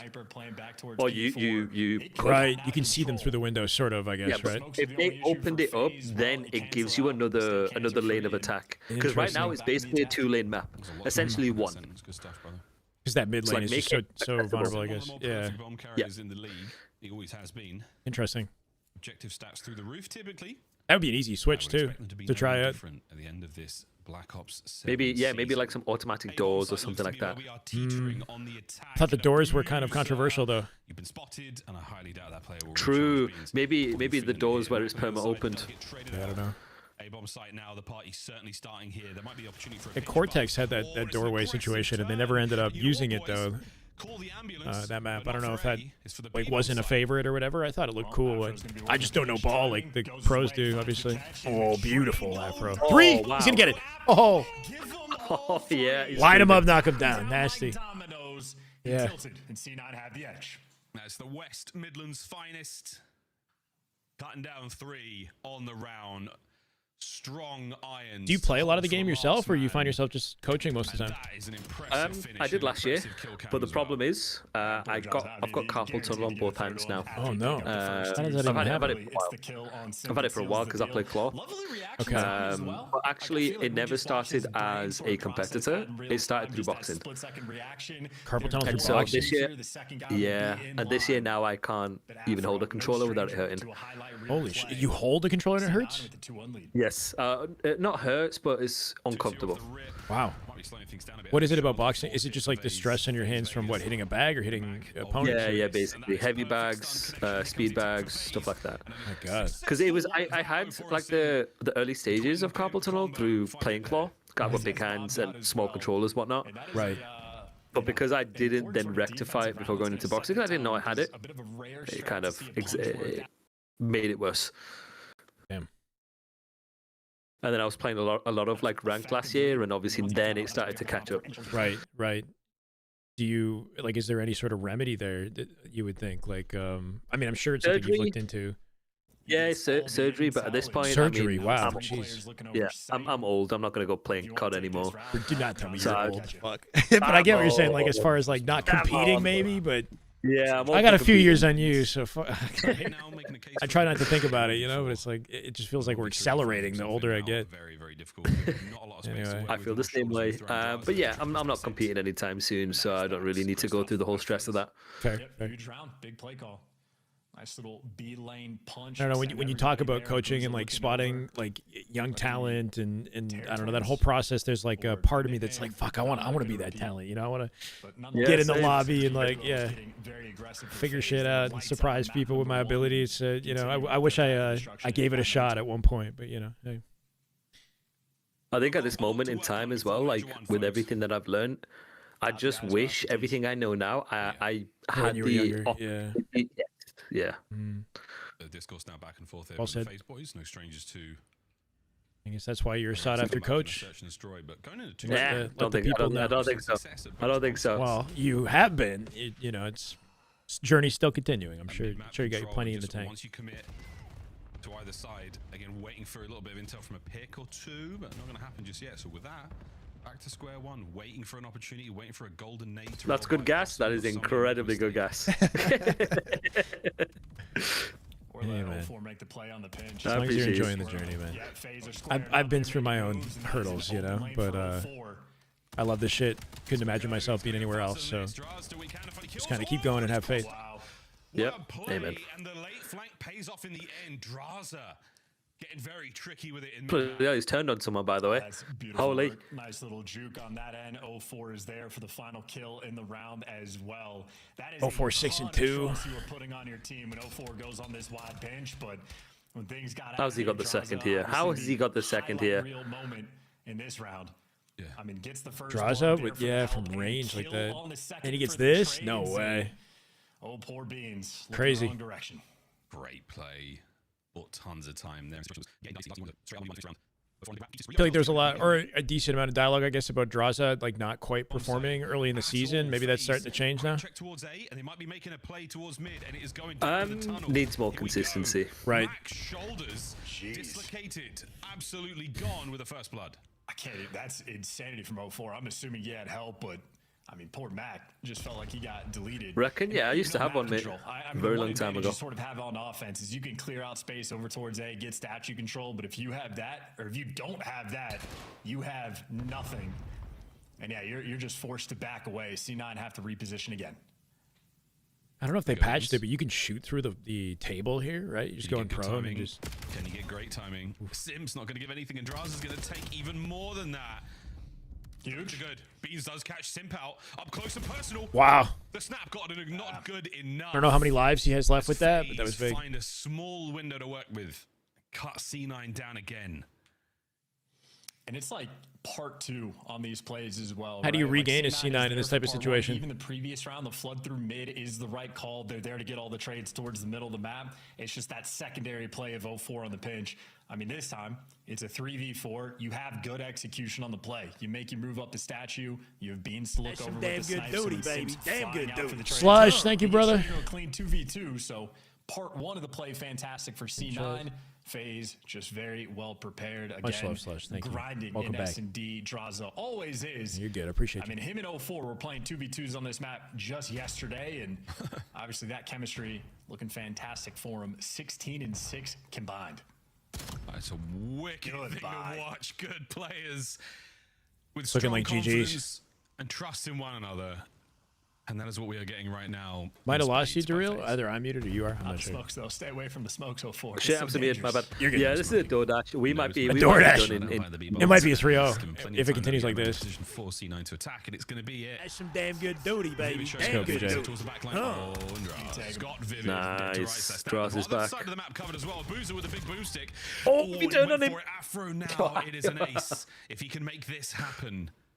Bomb partner A. An immediate transition. DJ, welcome back, man. I've been good. No way, Thank you for the belated birthday GGs. wishes, brother. I'm glad you remember, man. Thank you.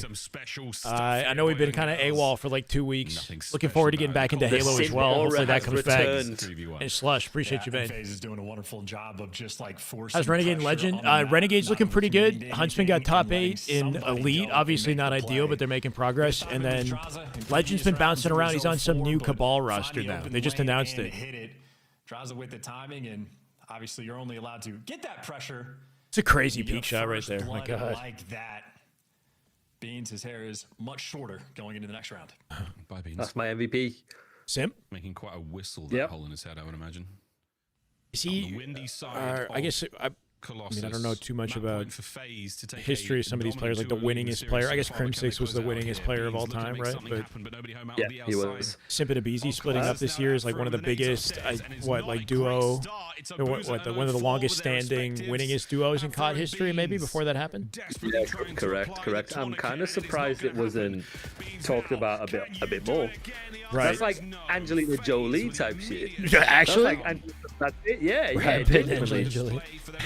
they had a romance for like 7 years. Wow. Is that unheard of in COD? Oh, absolutely.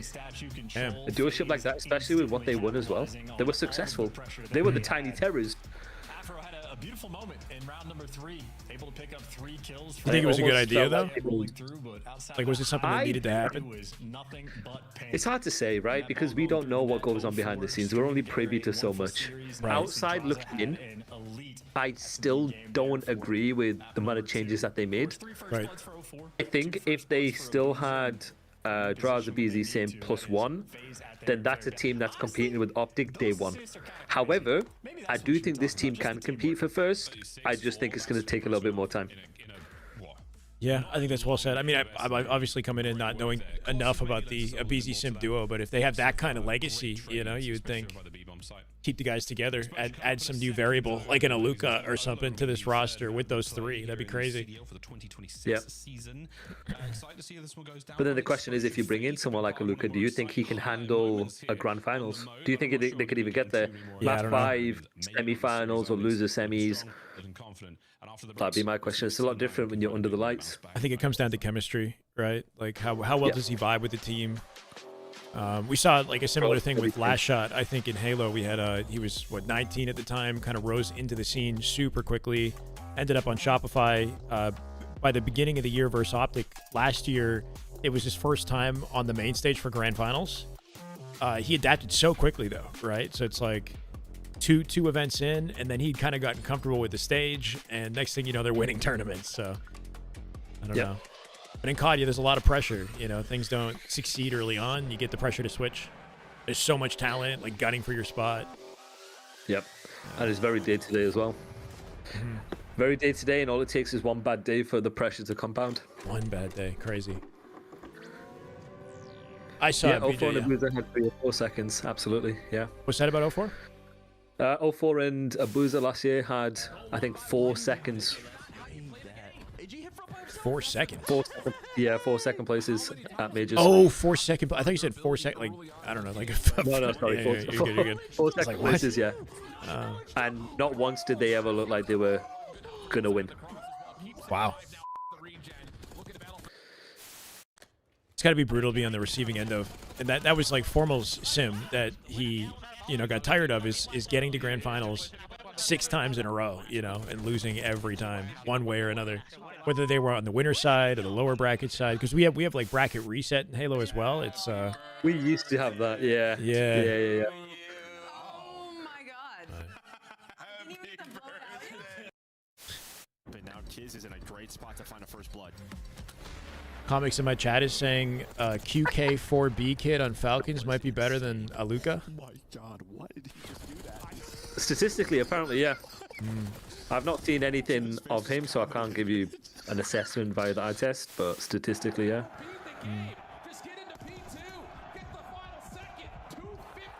That's the thing, though. It changes by the day. I think Aluka's doing a good job to just kind of manage the spotlight, right? Like, he's definitely got an ego on him or something, but...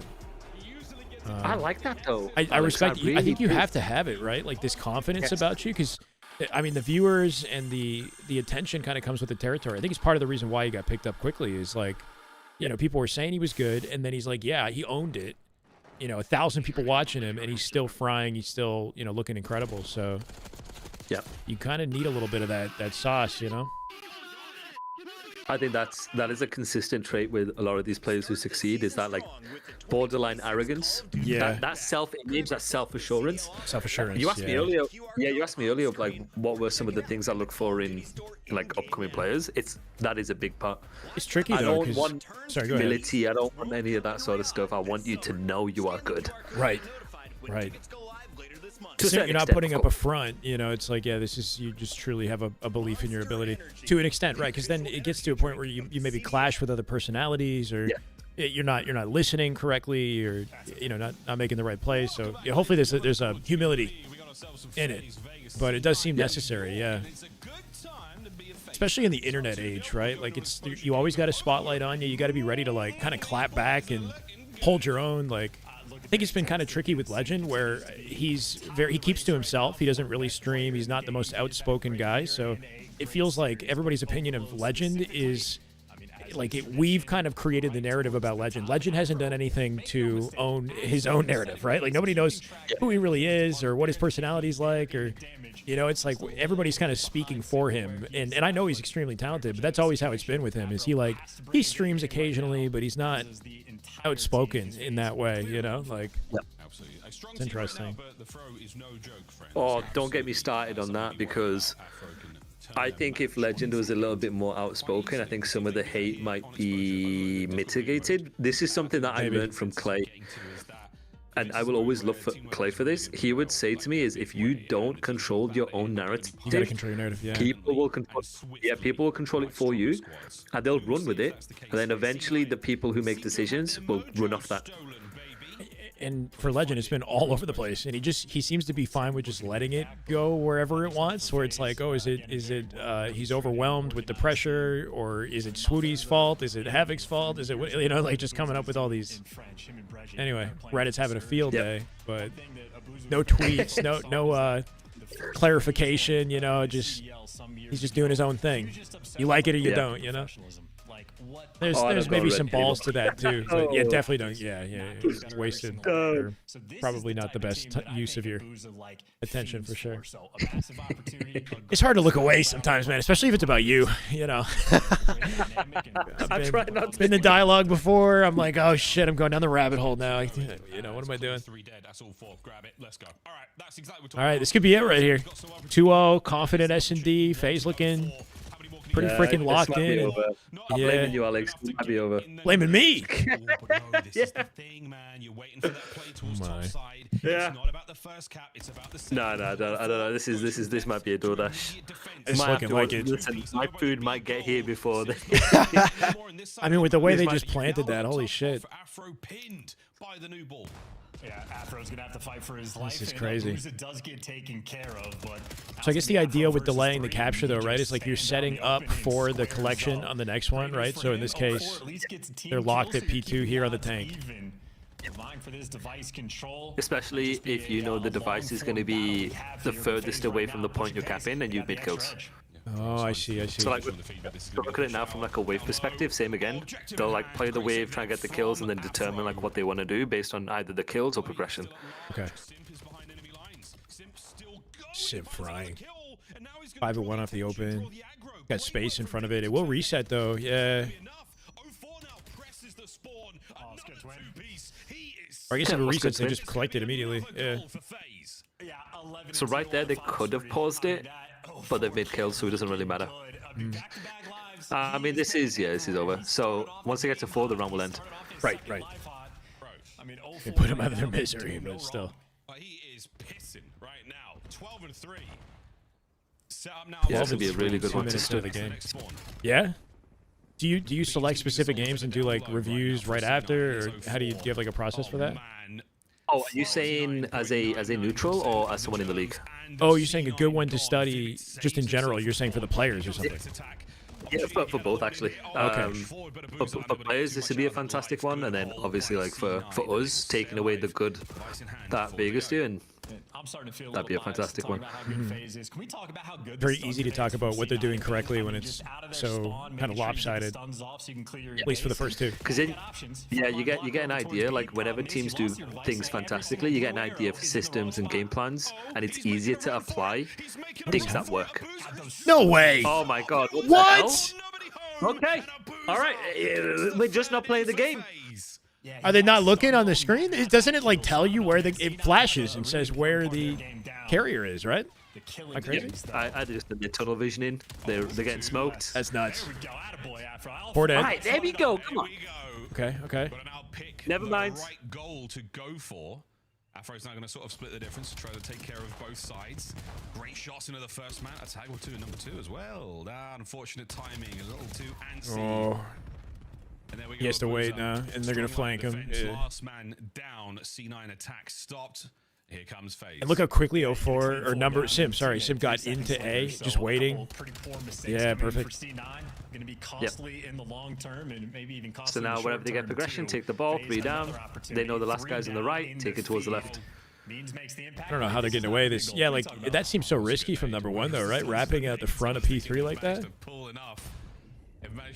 It's okay to do because you've got numbers. A little bit of back and forth. It's just enough to make it happen. And Sim, wicked damage, nearly gets the second kill, but you've got one man in the middle of the map, Abuza. Can he get the cut-off kills? Nice. He can do it indeed. Wow, unreal. Very quickly going to be outnumbered here. Alone, flanked and dealt with. An opportunity once again for FaZe to drive forward.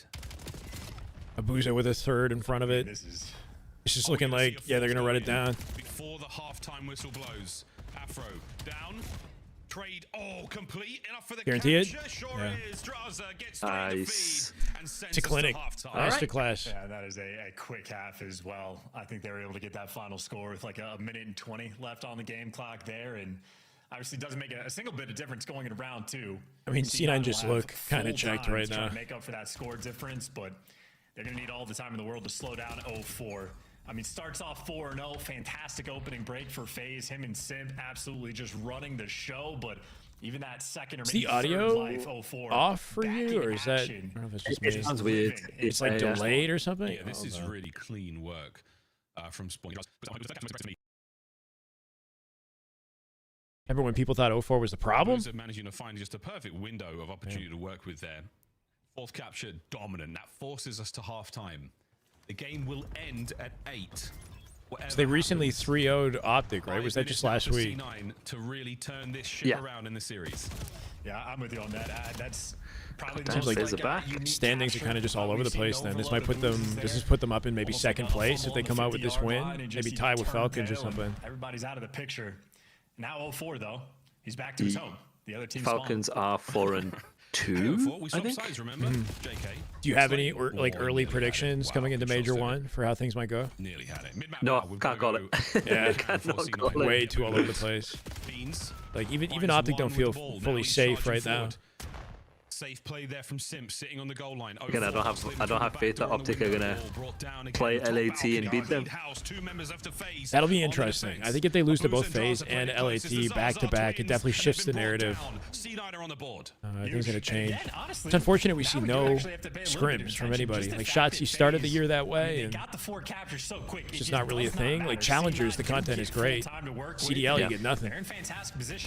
It's like the players almost don't exist until these weekends.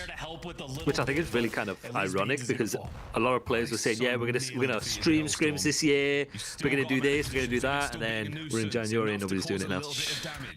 Are they going to wait the play out? Beans, coverage from Seems like you are, Thanatos. Might help out. Again, tons of intel. Is it enough to get the kills? Beans, can you stop killing your teammate? Abuza, he does get brought down. A quick opportunity to maybe make it happen, but it's a desperation play. And outside of a magical bit of hip the thing is, with Halo, there's a spectator system in play where I can watch, even if pros don't stream, I can still watch their gameplay through the spectator theater, essentially. Yeah. Even after the fact, I can go and watch their theater the full way through. So if I wanted to broadcast POV or if I wanted to study specific players, there's no hiding it in Halo. Yeah, that's going to be that. No questions we have something similar, but the only issue we have is pros play on a different build. They play on basically like a different game to us. Holy shit! And is that specifically to avoid that possibility, or is it just something like a rule of the CDL? It's not necessarily specific for that. It's just something that Activision have always done. So like any hot fixes, any patch changes, like you see the accounts on here, they get given these accounts by the league. So, example, I think mainly it's because if there are any changes globally and it can affect the LAN event, we can play on a previous patch while you guys are on the, for example, like the latest one. Okay, just in case something goes wrong with the patch or whatever you're saying. Basically, yeah. So then that way you can't, we have theater, but like you can't then access that theater. Give themselves all the options they want, and then whether it's cross it from one side to the other, it is immaculate. Oh no way! Absolutely obliterated. 6-1, less than 2 minutes on the clock. This has long been over. DAWG in the back pocket, but he's got that dog in him. Come on, man. You set it up. I was going to knock it down. I swear. Did FaZe play a series yesterday? Or it's like, was the last time they played versus Optic? Because they're on this crazy tear right now where they haven't dropped a game. Yeah. No, last time was Optic. Yeah. Haven't played. 6 game wins in a row here. And continued. Have been picked clean. The bones remain, and Abuza now laughing as he launches a Hellstorm over towards the goal. There we have it. GG's 3-0. Okay, forget my round 5 prediction. Goddamn. Map 5 prediction. I mean, I think the previous series kind of like skewed your impressions, you know, just because it went so far the other way. You're like, shit. This is why we don't gamble, right? Yeah, no, 100%. Yeah. I think even just their performance against Paris, with the fact that they could have 3-0'd them, if they didn't lose by 1 point, they could have. It would have been 3-0 C9. It would have been, yeah, totally different. I think similar to impossible. Even with the Boston Heretic series, like that was like a horrible choke. Game 1, Scar hardpoint. Boston were winning it up by like 70 or some shit. They lost it. They completely shifted the whole like vibe of the series. I think it was like 248 to like 190, something like that. Yeah. Confucamus in my chat says, does the recent changes to the Dravic and M15 not in the comp scene? No. Or are they not yet? That's also another reason. Yeah, no, it's not. So just due to the fact that they're playing on some sort of an older build, these new updates haven't changed it yet. What about challengers though? Aren't the challengers players playing on the newest updates? That's weird. Yeah. So then there's a slight disconnect where then if you get called up, let's say before Major 1, well, you're playing on the previous patch. So if you're a challengers player used to playing on the recent patch and you get called off the bench, like Aluka, for example, you have to just like quickly adapt to the change, I guess. Sink or swim. Wow, that is odd. Good to know. We would say, for example, Infinite Warfare, like 9 years ago, we would have majors. Where portals for uplink were changing halfway through an event. Oh my god!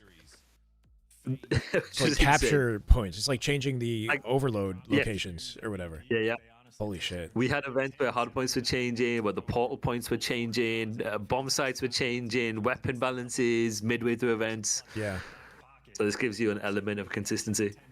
Yeah, and the weapon differences, you're right, KG. I don't think it's not that big of a change at the end of the day anyway, right? It's like the Dravic feels like it's a little harder at range to stat. It feels more like an SMG.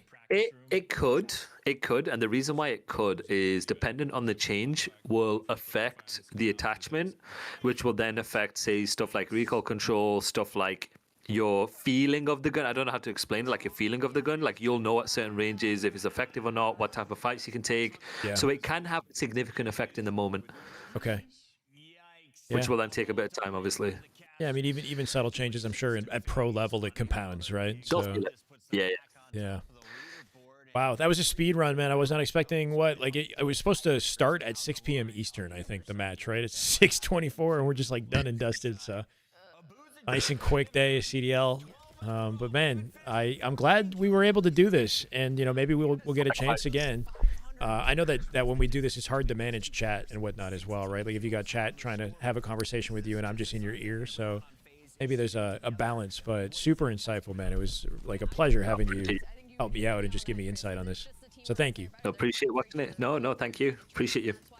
Okay. Well, awesome, man. I might have to pick your brain a little bit more, especially because I want to try to get into grinding with ranked. Like, I've been really just waiting on rank play and hoping that I just fall in love with it. And, you know, I'm sure a lot of the CDL concepts and whatnot will come into ranked, even though I know that, you know, it's going to be a lot more chaotic. And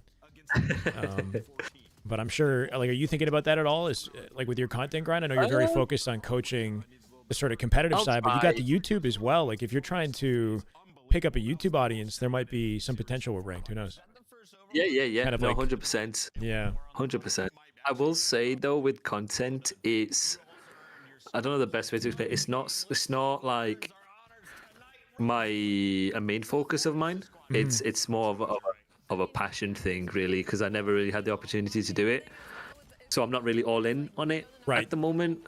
But it's something that's just nice to do because I never have, right? Cool. It's cool to do. Yeah. No, I mean, it seems like you've got a system, right? You're finding a way to, you know, keep the coaching that you're doing through the AMs at like 8 lobbies and whatnot, but also coming in with the breakdown. So, I mean, respect, man. Juggling it all. Appreciate it. You should come play Monday or Wednesday. I might actually have to. I know that I'm going to get thrown to the freaking wolves, and it's not going to be it's going to be ugly for me. But how else do I learn, right? I haven't played. I think I played a total of like 4 matches on CDL rule set, like 4 games, like total. It's kind of crazy. Mostly been watching. Pub's just like totally different too. It'd be super amazing to get you there. Okay. Well, yeah, might have to come by. Thank you, man. Yeah, appreciate you, Alex. Okay, I'm going to probably wrap it up here. Sounds good. I don't think I'll be doing this. I'm not going to be watching tomorrow. That's okay. But if you are down, let's connect and let's do it again. Sounds Absolutely good. amazing. Okay, sounds good, man. Appreciate you, brother. It's a pleasure. Have a good night. See you in a bit. Yep. Bye. Congrats on the dub tonight. Can you show us that celebration one more time? We caught a glimpse of it, but it was a tiny camera. Ooh, Shyway versus the real 8s and community 8s. Oh man. I'm hooping. I'm like, we hooping like this. Oh, damn. My God. Joe, the knees are I'm telling you. Nothing but we out there hooping. Out there hooping, and you know you're hooping with the whole team. Holy is playing shit. well, but you and Simp, your guys' dynamic looks awesome. Anyway, that was, I mean, I had fun. I know that, like, chats, you know, you guys are kind of just there. If you know, watched it and enjoyed some of the conversation, hopefully you guys did.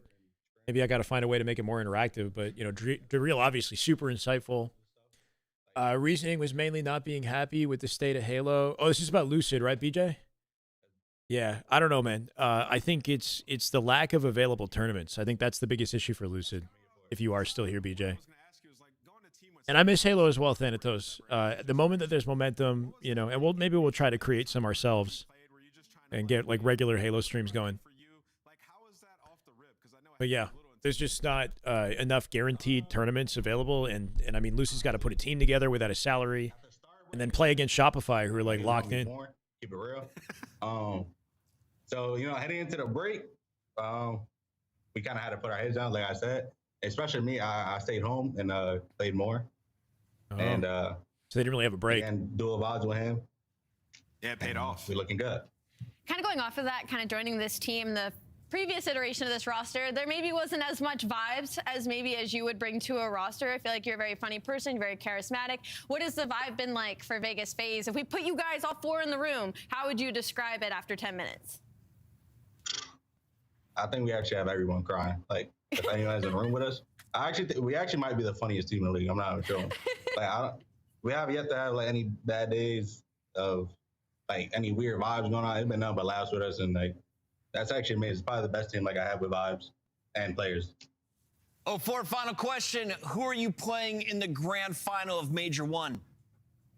I need Optic again. We need to get me and Jordan need to get our get back. Optic versus FaZe. He wants the get back. Best of luck, my guy.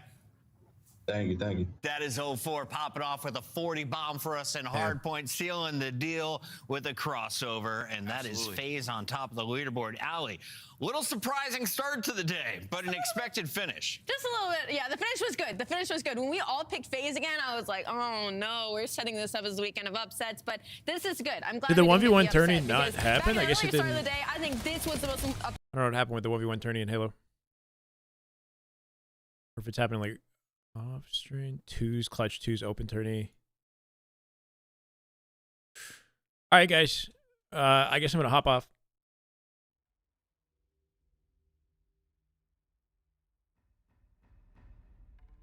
Appreciate anybody that took the time to hang out.